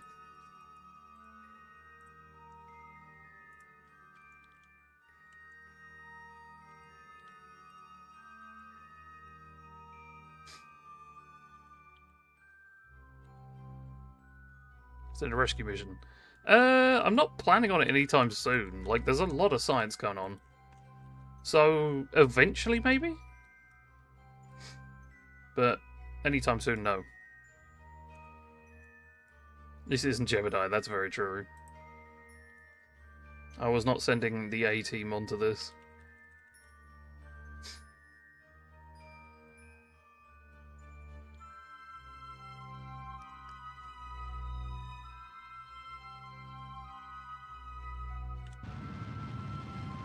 There we go. Wait, hold on. Who was that? Hold on.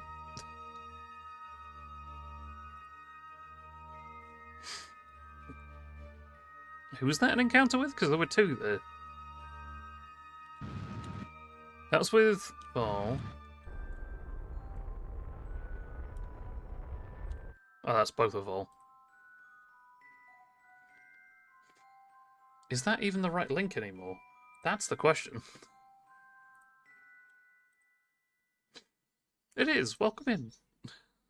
Can never remember with these things.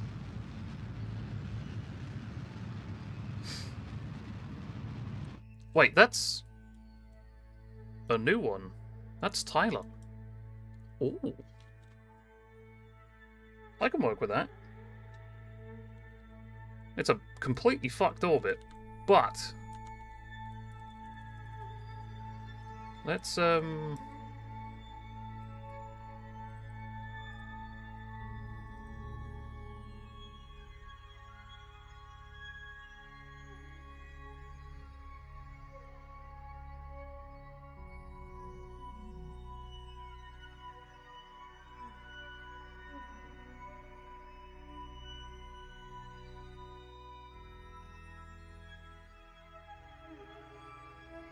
hold on, add maneuver.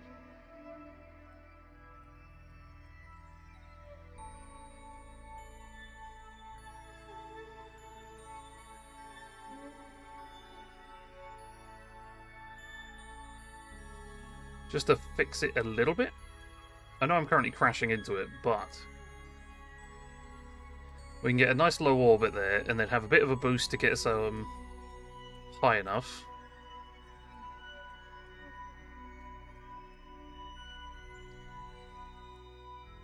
Which is absolutely fine.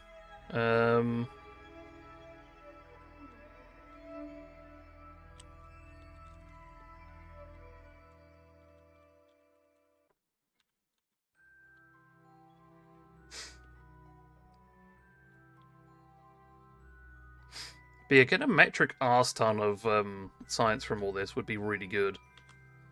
Then he just stays up here for the entire duration doing stuff. Which is pretty cool.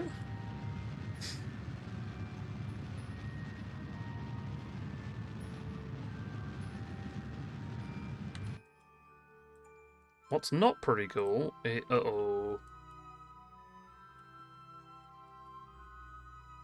I don't have access to do anything. Because I don't have any connection back to Kerbin. There it is.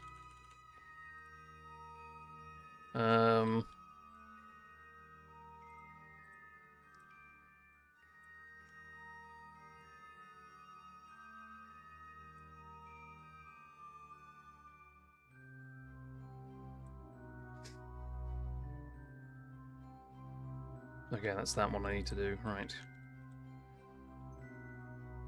I was playing SFS yesterday and I failed a moon launch. SFS? Oh, Space Flight Simulator. I see. Hold on.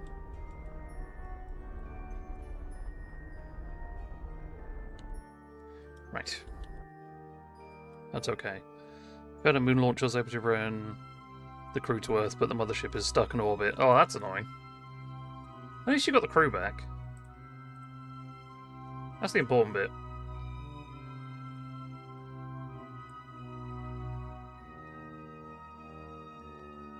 So let's go for a much lower orbit than that.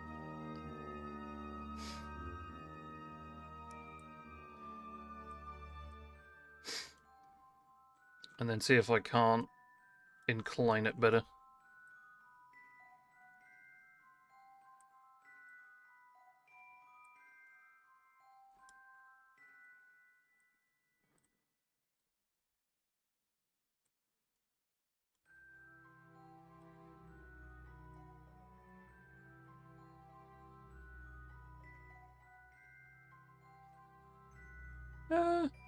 Might be right.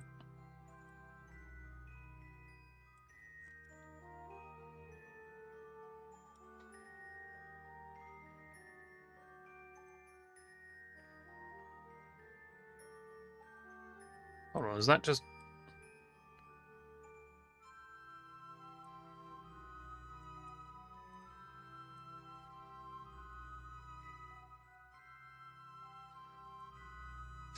There we go, 400,000. That'll do. And that should help with the inclination, just so it's not quite so fucked. So... In terms of, like, KSP and stuff, what I have done in the past for spaceflight is you basically send up an engine stage and a landing stage. You then basically just use the engine stage to get you to and from, like, the interplanetary bits. The landing stage, all that has is the delta V enough to land on the planet. That's it. It doesn't need anything else beyond that. And then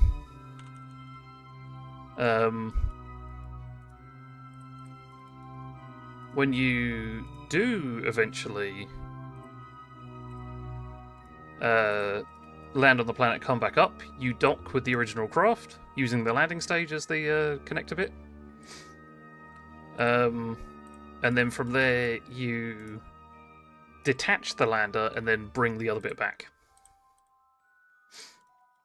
And that's the way that I do things usually.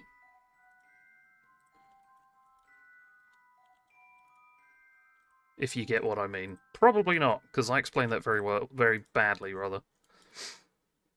But yeah, you have two stages, lander and an orbiter. I can give you an example if you'd like. I'll do a moon mission like that. Land probes on Mars and Venus, but no crewed missions. I'm working on Mars lander soon. Ooh.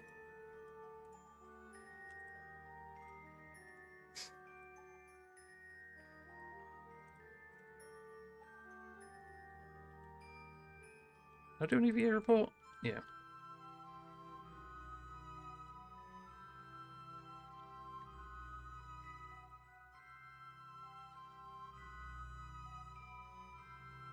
Yeah, genuinely, if you'd like, I can do a quick moon mission with the parameters that I was suggesting.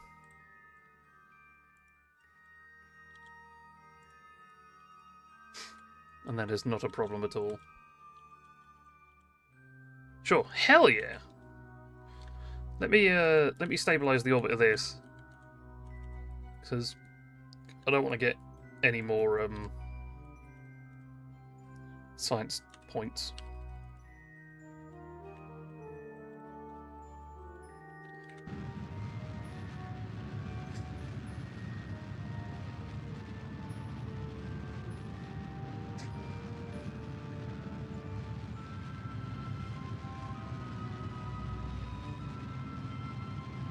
The upside to doing the separate lander to transfer stage means you do have a lot more than you expect in terms of thrust, and the lander can be quite light,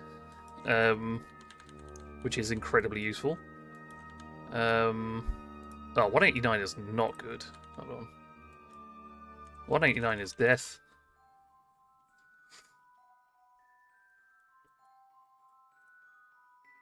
I just realised I didn't actually collect any of the science from log. That's dumb.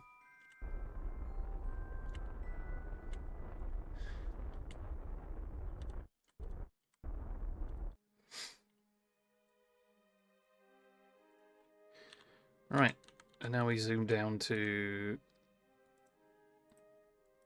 Periapsis.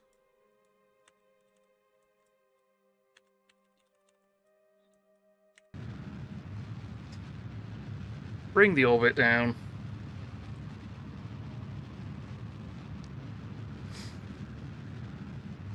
And then we can just keep this bad boy in orbit.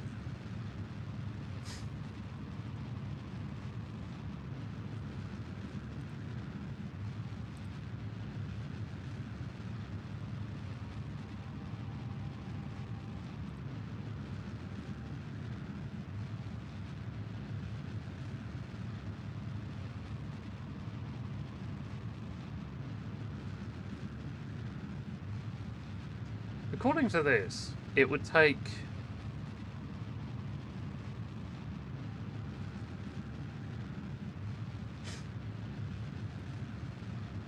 about 5,000 meters a second to get back home, and I don't have nearly that enough. A lot of my missions have been satellites. My furthest one on is the HSOC, probably orbits the sun around the same distance as Ceres. Oh, nice. That's still pretty good.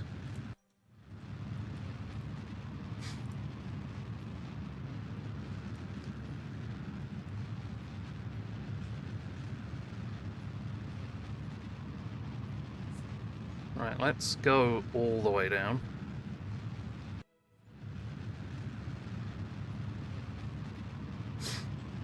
Nearly there. It doesn't need to be perfectly circular, but it does look a lot more aesthetically... Oh, never mind. Guess we're not being perfectly orbital. Eh.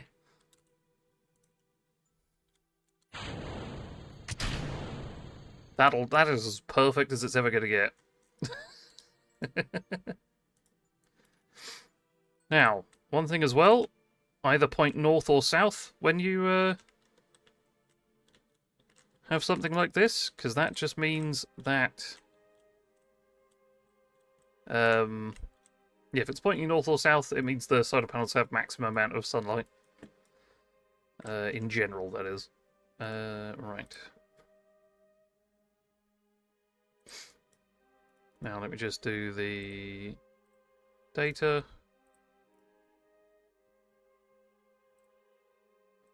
Start the research there.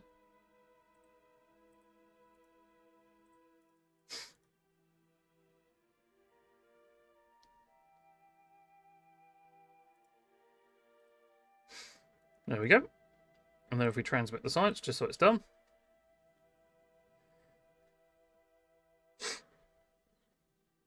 It's circular, you've got that going for it. That's true. It would be impressive if it wasn't circular. And a little worrying as well.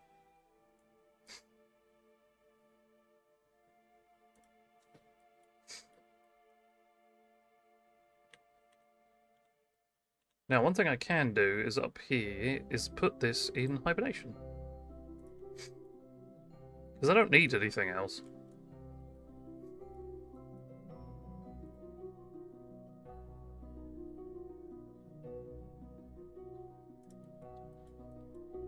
And annoyingly, we are losing charge.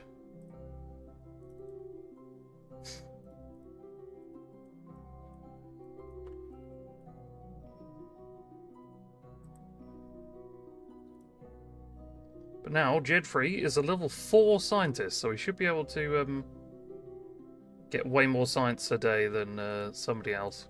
So, Space Center.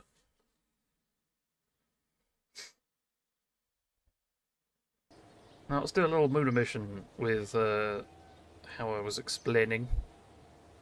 We currently have 500,000, which is very nice. So, if we do science data from the surface of Minmus, plant a flag on the moon.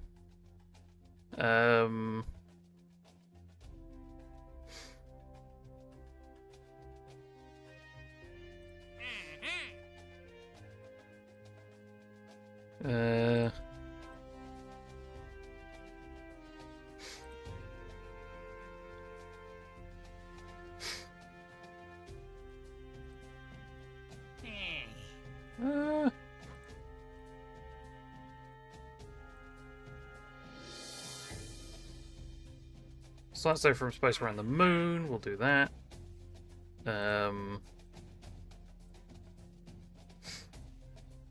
Oh, explore Kerbin's one that I haven't actually done yet.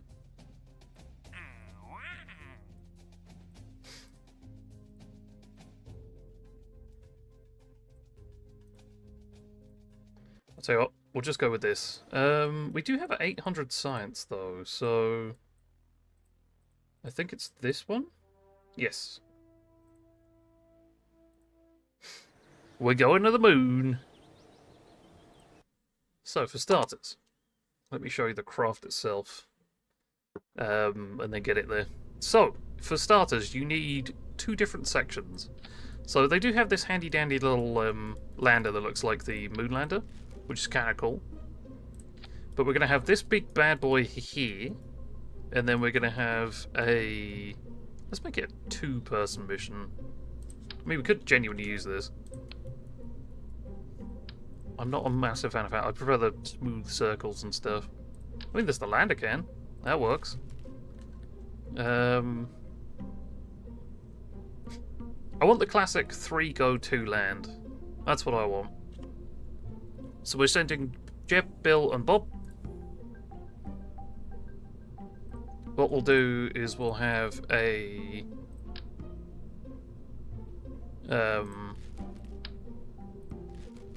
Actually, how much science do I have left over?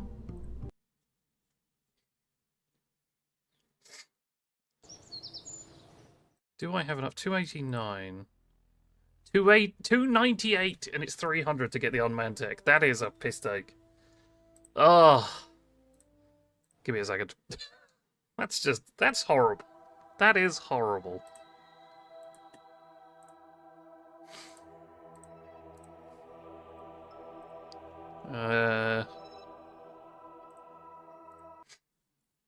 What I'm gonna do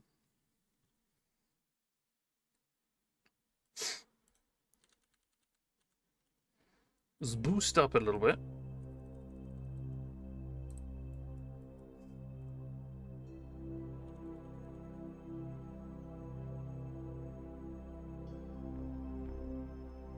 So that's now 3 science. So what I'm going to do is I'm going to transmit the science. And then if we go back to the Space Center,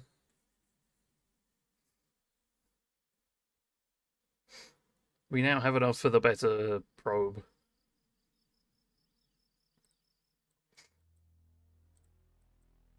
As a quick thing, the probe core isn't required, it just can help a little bit.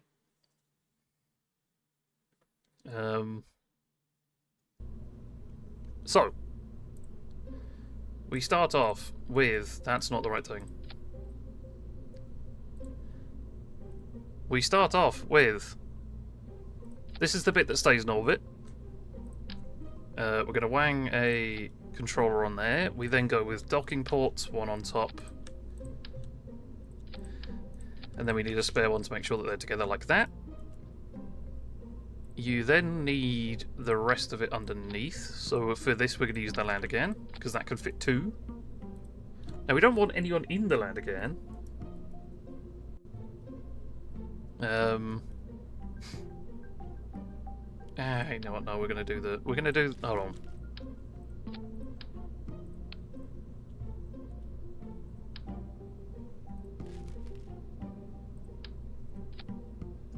What we're going to do is we're going to use this land again. I don't think I would, but I am.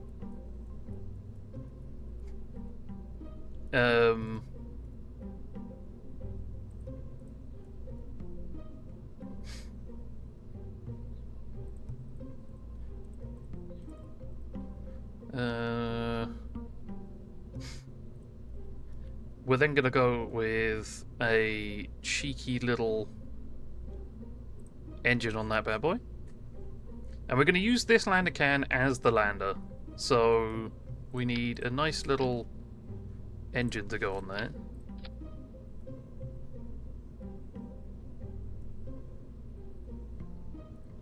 It's basically just enough to touch down on the moon and then come back. And then, of course, some landing gear for it.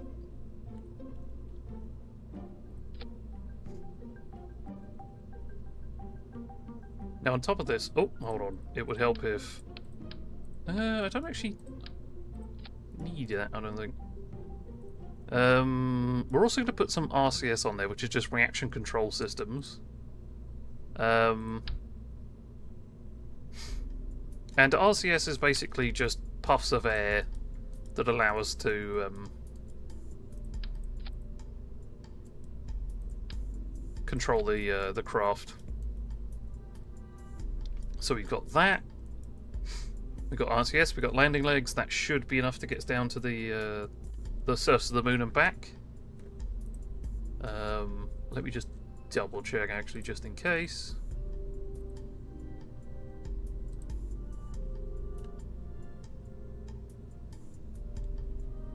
$580 apparently, and that is currently maybe not enough.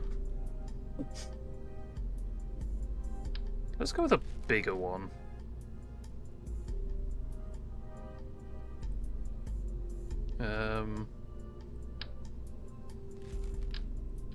Maybe just a bigger engine? Maybe? Or slightly more powerful engine, rather? Like, this is the one that's... Oh, that's way too big. So hold on, this is... 215, that's 60... That's 896. That should be enough to get to the surface and back. Let's use the big boy lander legs.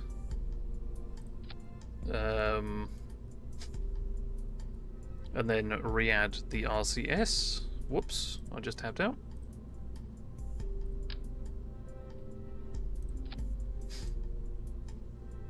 So, the way this works, or the way this should work, I should say.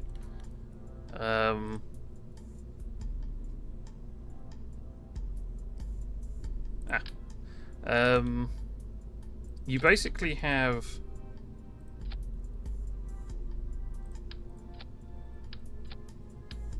There we go. I could make it detachable. No, we won't make it detachable. We don't need to. God damn it, I keep clicking out.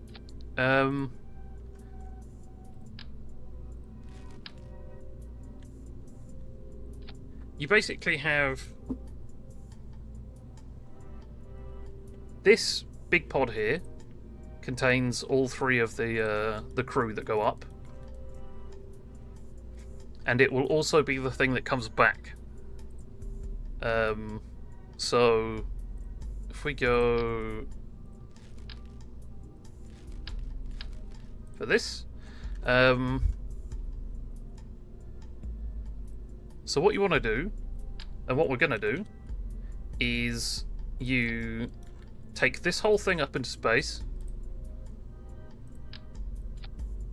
get it orbiting around the moon.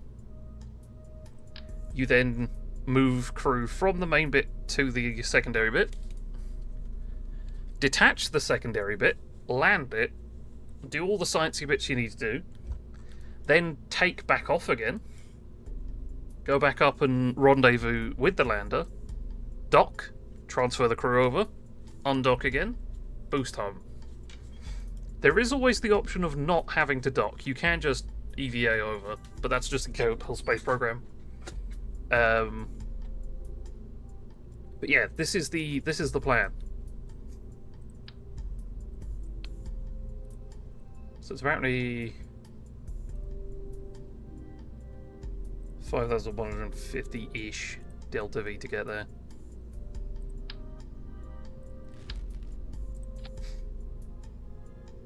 So let's include big bloody engine. Really big bloody engine. So just that.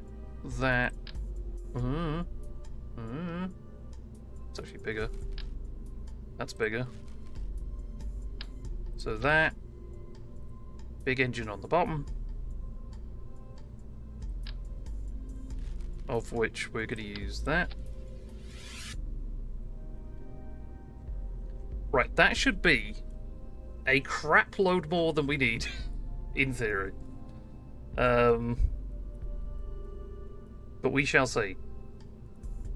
In terms of science, let's do the boom arm. There's also, whilst I'm thinking about it, stick a little communitor on there, because it doesn't need to be particularly powerful. Will you add fairing? Yes, thank you for reminding me. It is much better to use a fairing than not.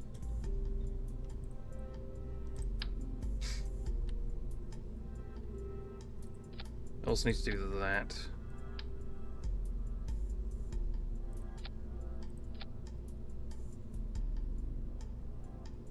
Yeah, close enough. That should hold it in position at least. That.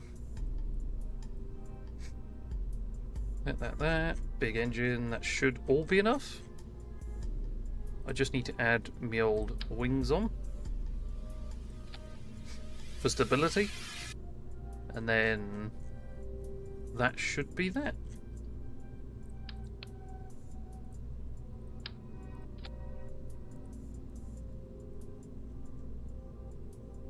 And there's the fairing. Just to make sure it doesn't all completely fall apart in 2 seconds. Now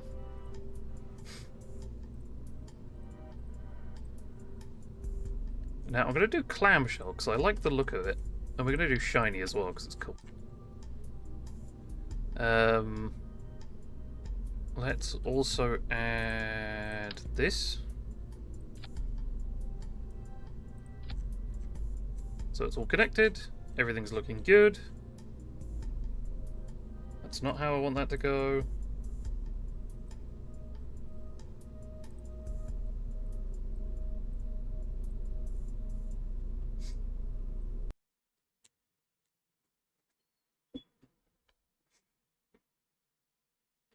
As the thing, I will attempt to dock. When we get up there and it's all sorted, I will attempt to... I didn't put science on it. But I will attempt to dock. If it doesn't work, it doesn't work. But I'll give it a go. It's been a while since I've actually docked anything.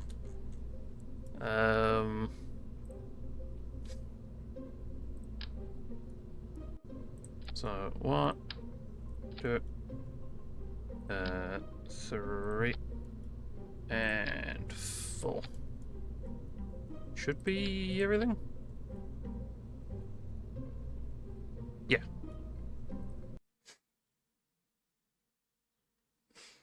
Okay, take 2. Yeah, the theory for this is the same whether you're doing Interplanetary or just to a moon and back.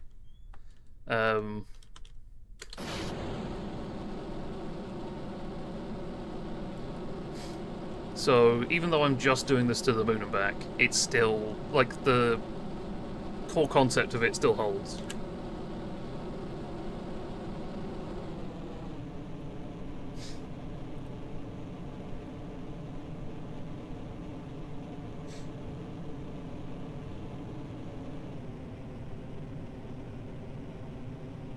The flu is killing me. Oh, I'm sorry to hear that. Flu is horrible, especially this time of year. It's just criminal. Ooh, you know what I could do? I could do a polar landing. It's not a bad shout, actually.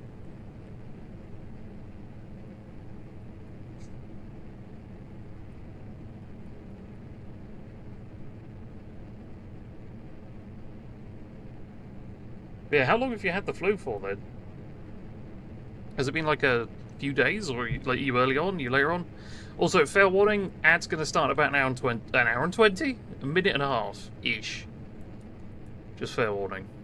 If you have an ad blocker disabled, fuck yeah. No, if you have ad blocker enabled, fuck yeah.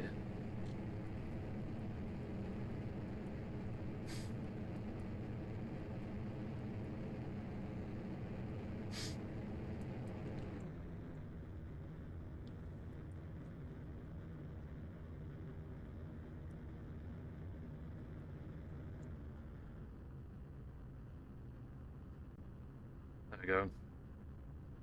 Could be starting Learjet 35 tomorrow, but I don't think I'll be going. think where we're going. Just got it on like Friday. Ah, that's annoying. So at least you're a little bit into it then. Also, when you say could be starting Learjet 35, what do you mean by that? Because that sounds interesting.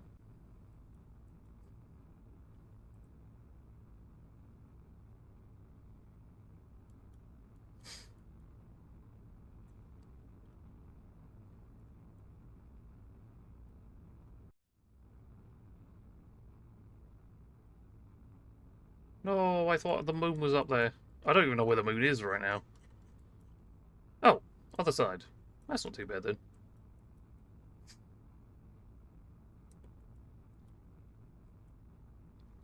Like strapping it down and hammering the throttle because school says we need to do it. You know what? Fair enough.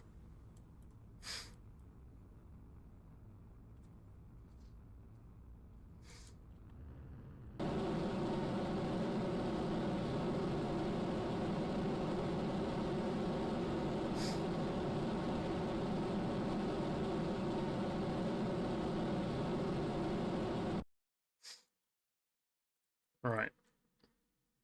0.5. It's an improvement, still not great. Also, clamshell fairing. Just comes off in a couple of pieces and it's kind of fun. I like it. Instead of just like splintering into 1,000. It's just that. Which is kind of nice. And kind of beautiful.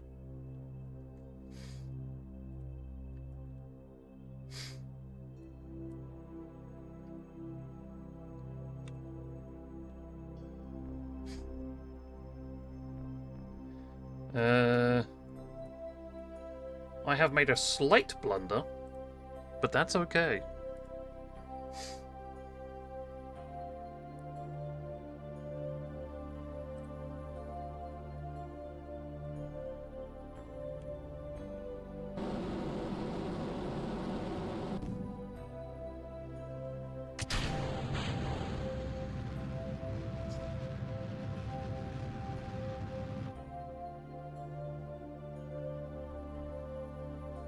Now, we wait for moonrise.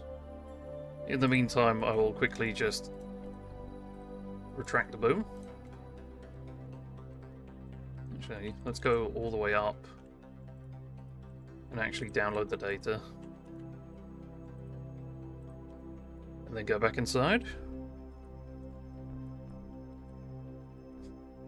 Now, we're waiting for moonrise. I think this works for IRL as well, where you wait for moonrise and then boost. I don't know for sure. The crossfeed pump is fucked on the Learjet, so it might not even start. They tried to start on Thursday and it didn't run alternates, and the pumps ran dry. Do you mean an actual Hold on. Do you mean an actual Learjet? Because that sounds cool as hell.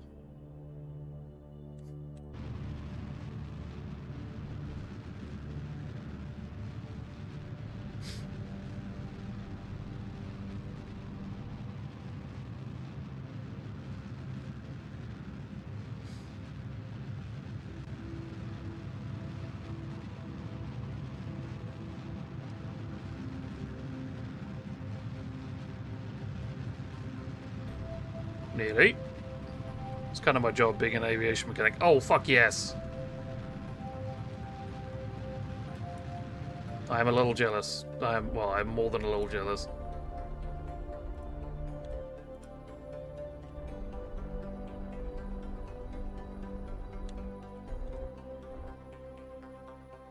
Eh, 14 kilometers is a bit worrying, but at the same time very cool.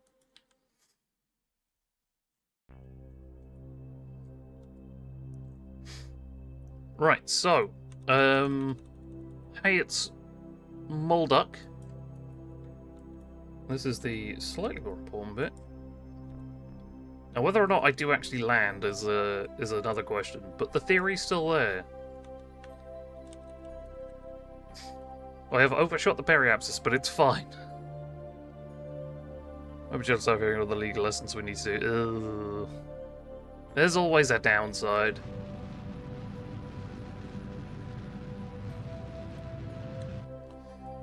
Right, Right, let's fix this bloody bloody orbit, because it is awful.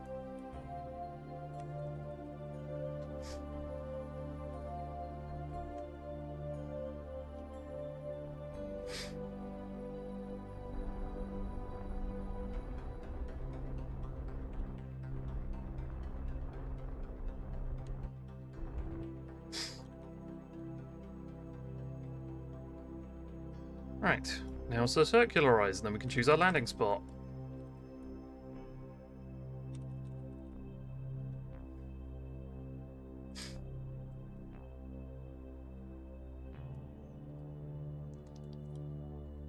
Okay. And boost. All the way down. So, now that we're in a stable orbit, everything is sorted and everything is fine. Ish.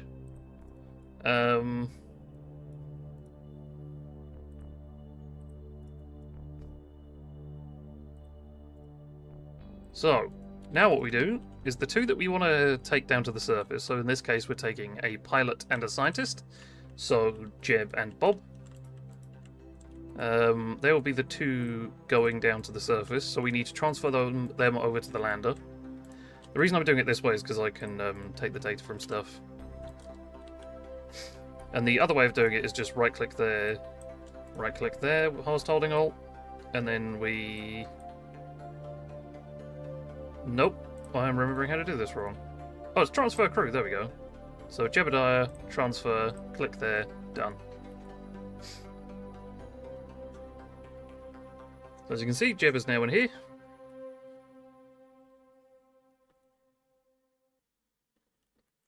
Now what we do, quick save just in case.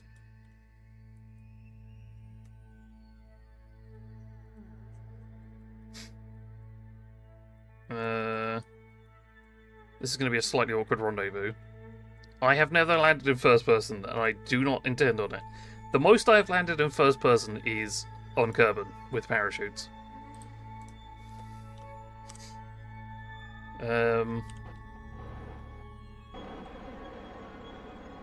Just using the RCS to kick myself away so I don't absolutely decimate it at the first drop of the hat. Does this not have any torque?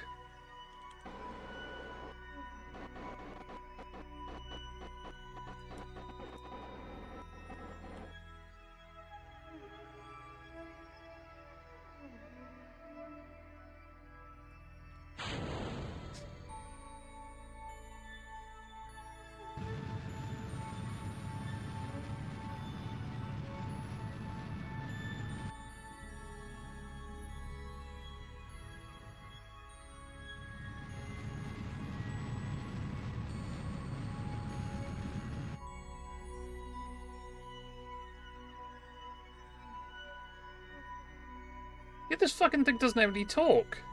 What the hell? Oh, that's dumb. Just has LCS. Forgot the reaction wheel.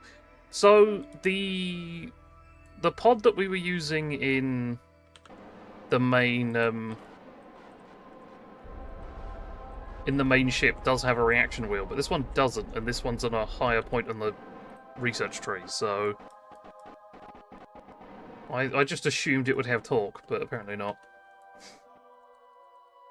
Either way, I am very disgruntled. That's a suicide burn if I've ever seen it. Jesus Christ. Oh my god, that's the closest suicide burn I think I've done in a long while. Nah, we're not in trouble. It just means using the RCS, which I wasn't expecting to.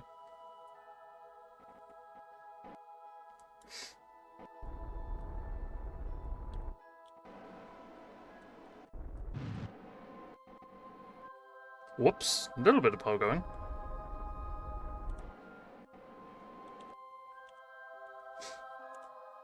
So, a suicide burn is, basically you wait until the last moment.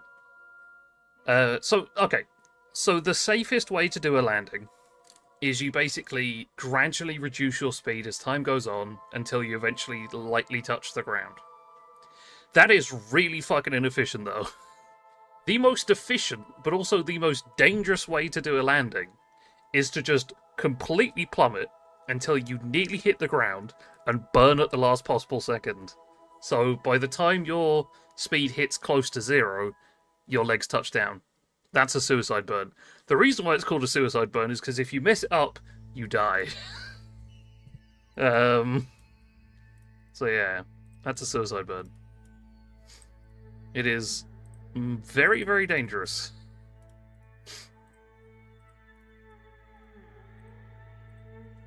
Let's get the crew report. Let's then go with Jeb's EVA. Bonk. I don't know why it's been zooming out like that, but...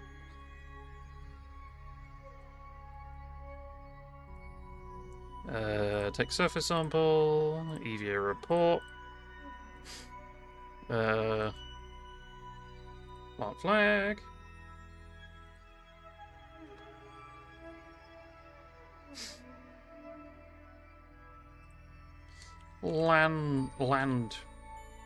Landing.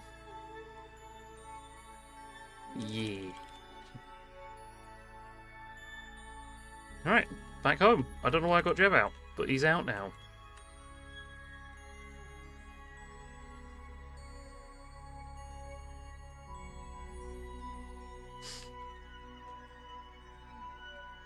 Let's try that again.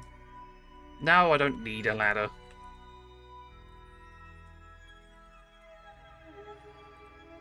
In real life you do, in Kerbal you don't. Damn it.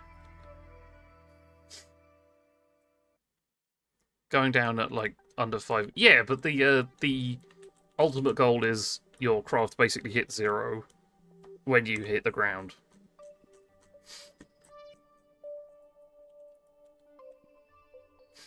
With these legs, I think closer to 10 would be fine. It's not recommended, not even slightly, but 5 is under 5 is the goal. Right, so we now want to rendezvous back with this. Yeah, potato is, yeah. So what I'm going to do is wait for about here-ish. Actually, we're going to be faster than it by quite a ways, so we're going to wait until it's directly overhead, and then take back off again. Like this. What the fuck just happened? Oh. Nothing. Weird.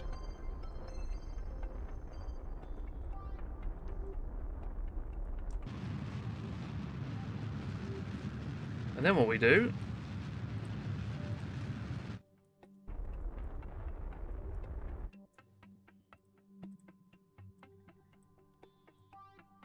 it's because I completely messed up the orbit. We have to kind of nudge it around a little bit.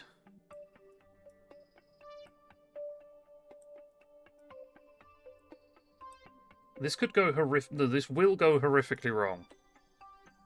Fair warning. Oh yeah. 0 fucking...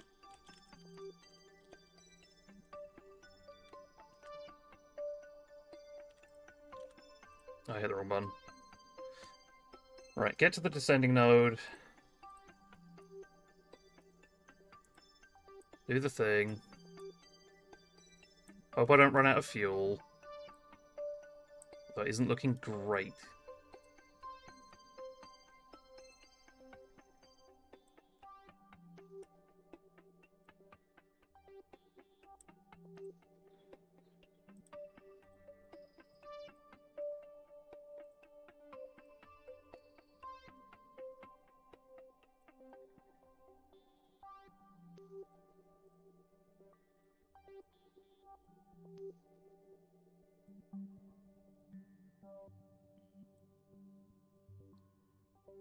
This is really terrible and very inefficient, by the way.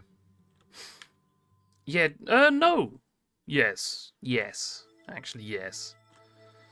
Yeah, Jeb might be trapped on the moon again. But that's fine. Maybe.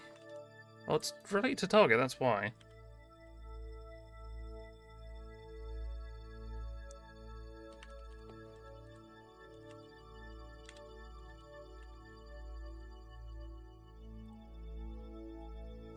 Now we get to Apapsis.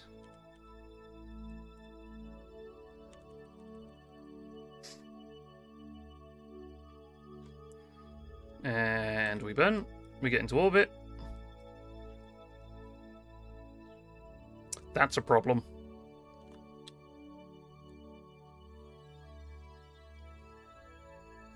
We're going to have to use RCS for the rest of this.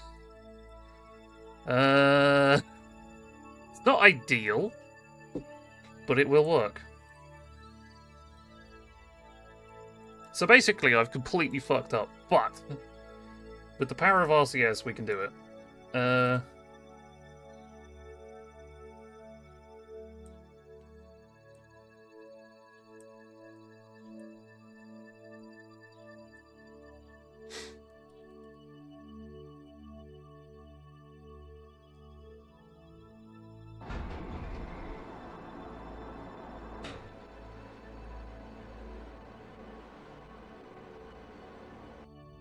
Oh.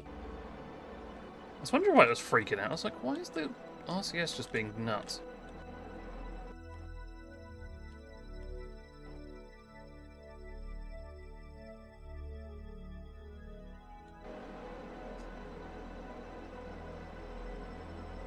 Ah! I have realised something. If I did that maneuver, I would crash into the, Yeah, if I did that maneuver, I'd crash into the moon. Probably should have, you know, checked that. Actually, let's do this.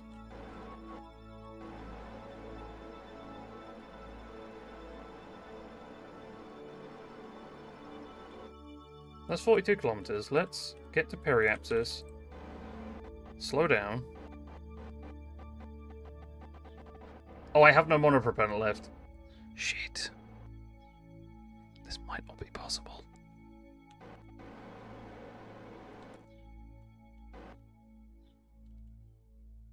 I have an idea. This is why we so the theory's there. This is not how you do it. You're supposed to have enough delta V, but I don't because I'm a dumbass. I also, funnily enough, have made an even bigger blunder. There's no decoupler here. Shit. Right, set as target. So what I'm going to do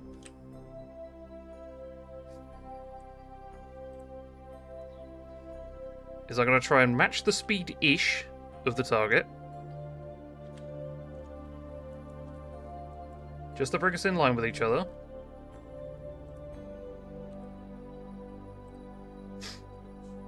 And that'll get us closer to each other easier.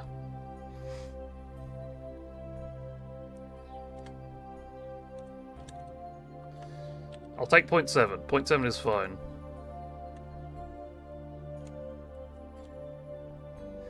Okay. So now it is currently coming back towards me. This is so dumb, and I love it. This is why I love KSP. It's very dumb.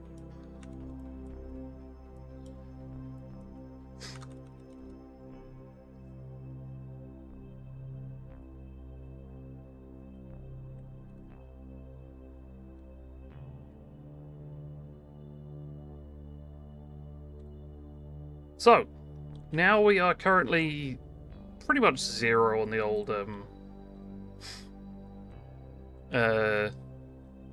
pretty much zero on the old relative speed. But, what we want to do is boost towards so that we get nice and close. This is a really dumb way of how to dock, or how to rendezvous. So we now boosted towards, so now we wait.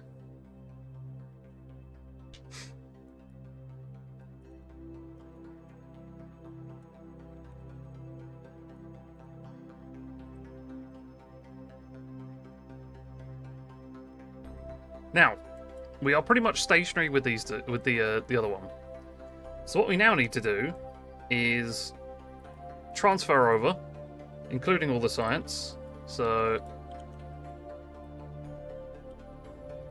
we take all the data,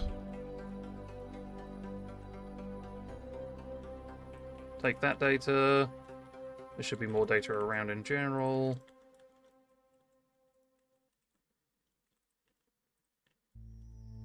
Last one, maybe?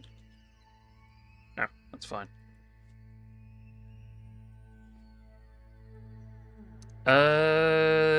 Yes and no.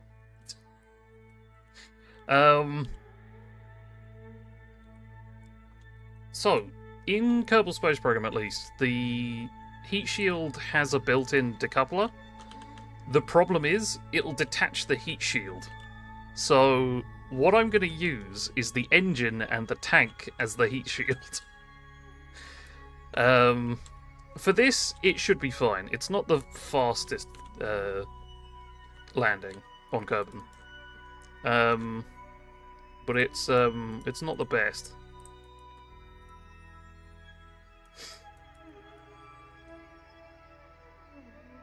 Alright, let's get into position. Yeah, I'm going to leave debris and all. This was just an example of how to do this kind of mission where you rendezvous back, and now I've got a shitload of fuel left to get back. That's the theory of it. I don't know why the engine's silent, but we're here now.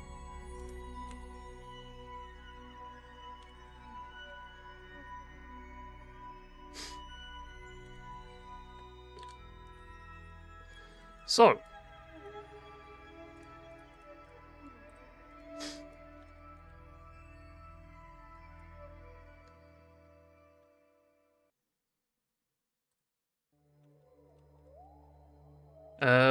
I will get rid of the debris when I get back to the Space Center. Do not worry.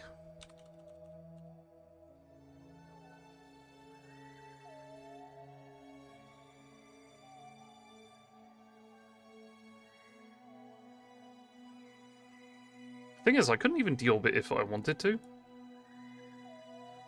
That's the main problem.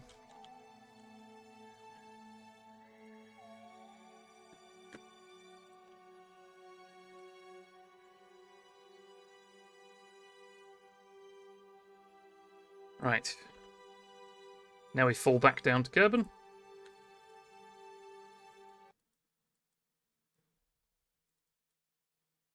Ah. I have 0 electric charge. That's okay.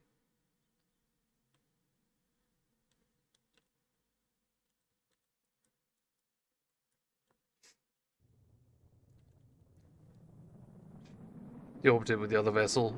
I could have, but that would mean docking, and I don't have those capabilities particularly right now. First successful space station mission, the other space station orbiting Earth. I managed to set up a little crew capsule dock, then fly home. Hell yeah! There we go. That's what I meant to happen. Yay! Oh, we're landing.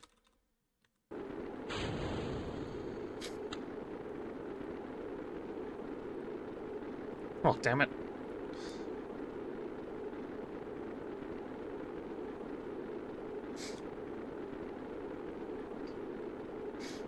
But don't worry, we filled the lander with explosives.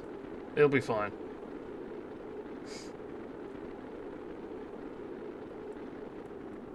So we're going to be landing on land. Looks like in this region. Hoping this sort of area. Definitely hoping it's not this. It's not. It is this area. That's good.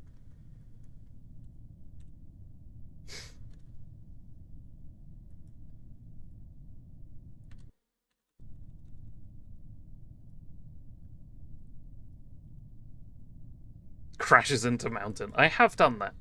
I did have a mission where I was just slowly sliding down a mountain with the parachute out. And it was not good. But yes, that's the idea of a... That's the kind of thing that I would use for a planetary landing. You take up an orbiter and a lander. You land the lander, do the science, do all of that stuff. Go back into space, rendezvous with the orbiter, transfer the crew over, and then come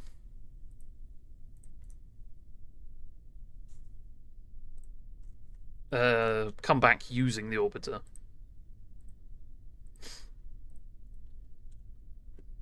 It's as simple as that. But that's the idea. I did it in a very dumb way because I ran out of fuel, but the theory still stands.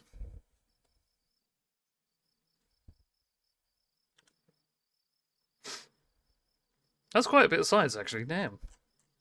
Hell yeah.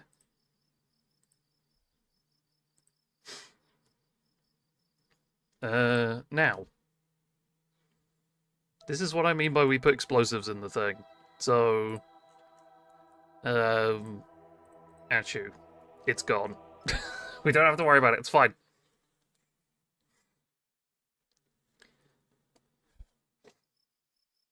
But yeah. Let's check on the Joule station. See how it's doing.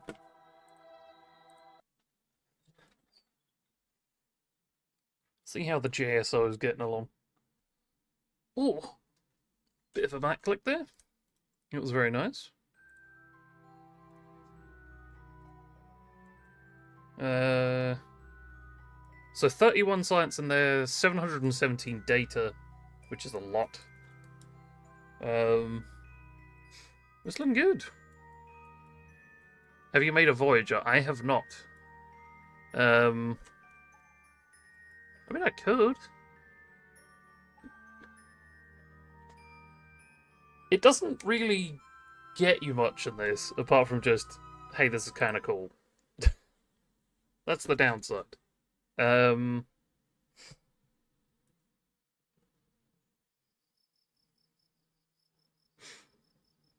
yeah. There are mods for like interplanetary stuff, or interstellar, sorry, stuff. But nothing that I've got or anything like that. I don't think I've ever really tried the interstellar stuff. No, I did install it. I never actually got round to doing anything with it. I do remember. There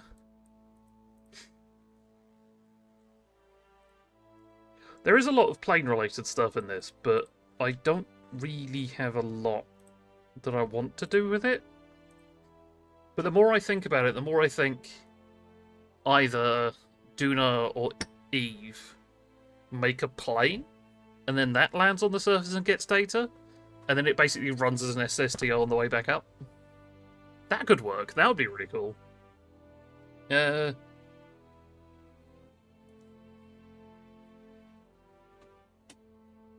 could be very cool. Yeah, the regular tech tree is small. I remember seeing a video where it's like, there was this, but down here, effectively. And then like even more on this side as well, so it's just like, You know what? I'm gonna get some plane bits. Maybe make that as the craft that lands on Duna. Might be able to do it with Eve. I don't know. We'll see. That could be really cool, though.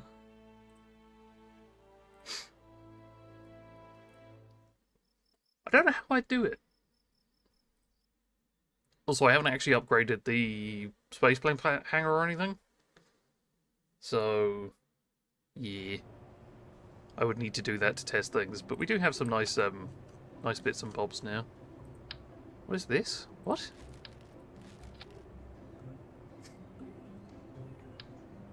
That's a lander can? Okay. Huh. Anyway, we have this now, and I love this. And then we can do an inline SAS, which is nice. Basically a super space shuttle, yes.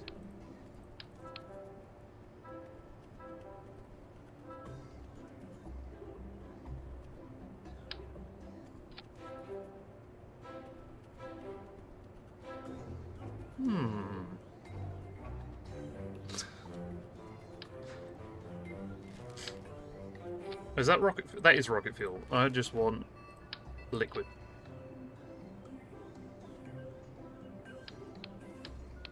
And then that on the back.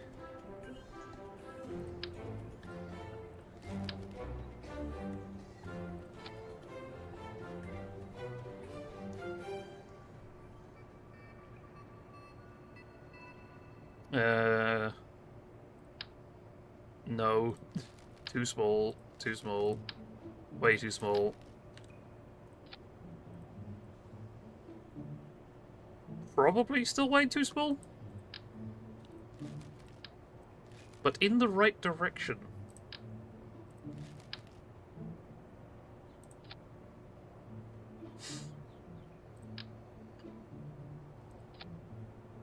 That is too wide. So let's... There we go. We're getting there. Make 4-part wings. This is fine. So we do this. We add... I know I'm going to need to shove it back in again. But... do this. Do that. Do... this. Add a titchy little...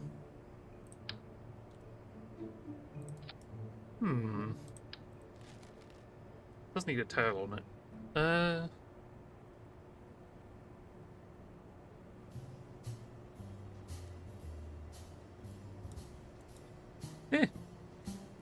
Yeah, Delta Deluxe Winglet, that'll do.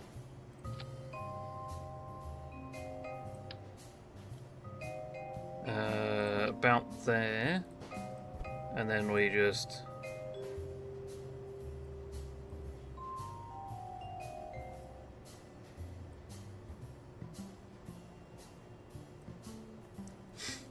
put that in. Perfect. And then we add wheels. And that should be okay. In theory, that should be okay.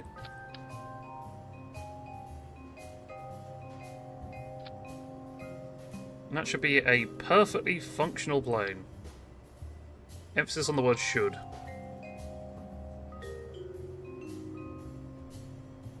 It does look like a sparrow. That is true. There's like a 50-50 chance. The lift is slightly behind. I'm not going to be flying it for very long. That's why it's not particularly, like, far behind. That needs to be way further forwards. But anyway.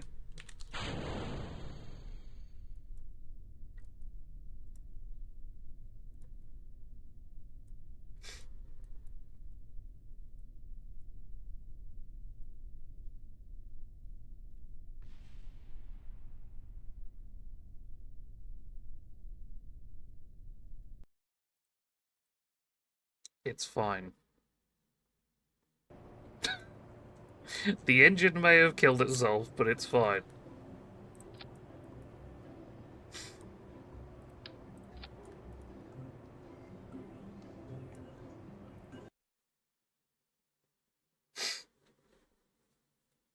My first ever SSTO was made with these bits. So what? This is the first time testing it. We have never tested this plane before. Actually, if we toggle mode...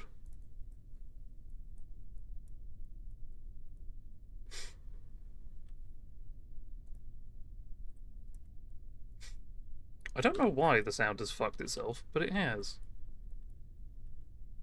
Limit the elevators to any control surfaces. I did not limit anything, but it's fine. It was just supposed to be a quick piss around.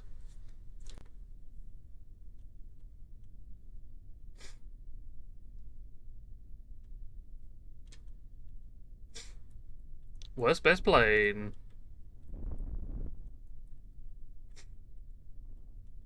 Anyway, that's where I'm going to end the stream. I just wanted to have a bit of a flyabout. Just make a simple little play now that these bits, because I like the look of it. It is better than the first one. The first one was, it was something.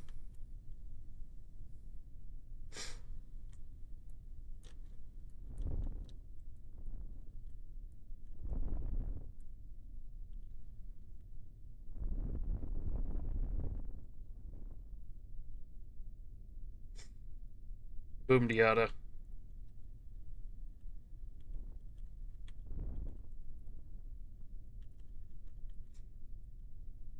No, it didn't fall. It's actually going really well.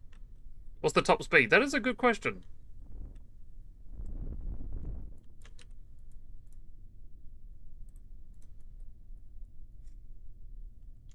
But yes, that will be the end of the stream. Just pissing around with the plane for a little bit before heading off.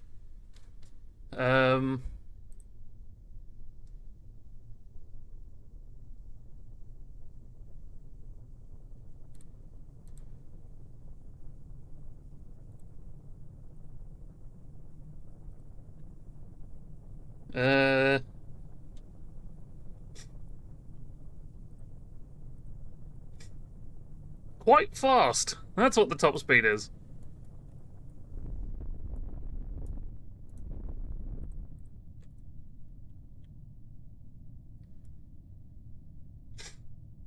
It is supersonic.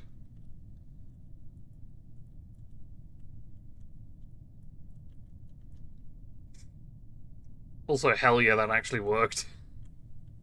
I wasn't sure that would work.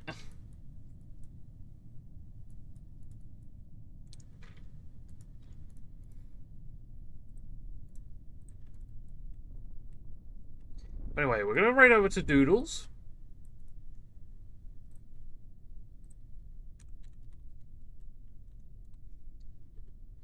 Doodles is a good friend. He's currently doing Mouse PI for Hire. Which does look really good, to be fair. But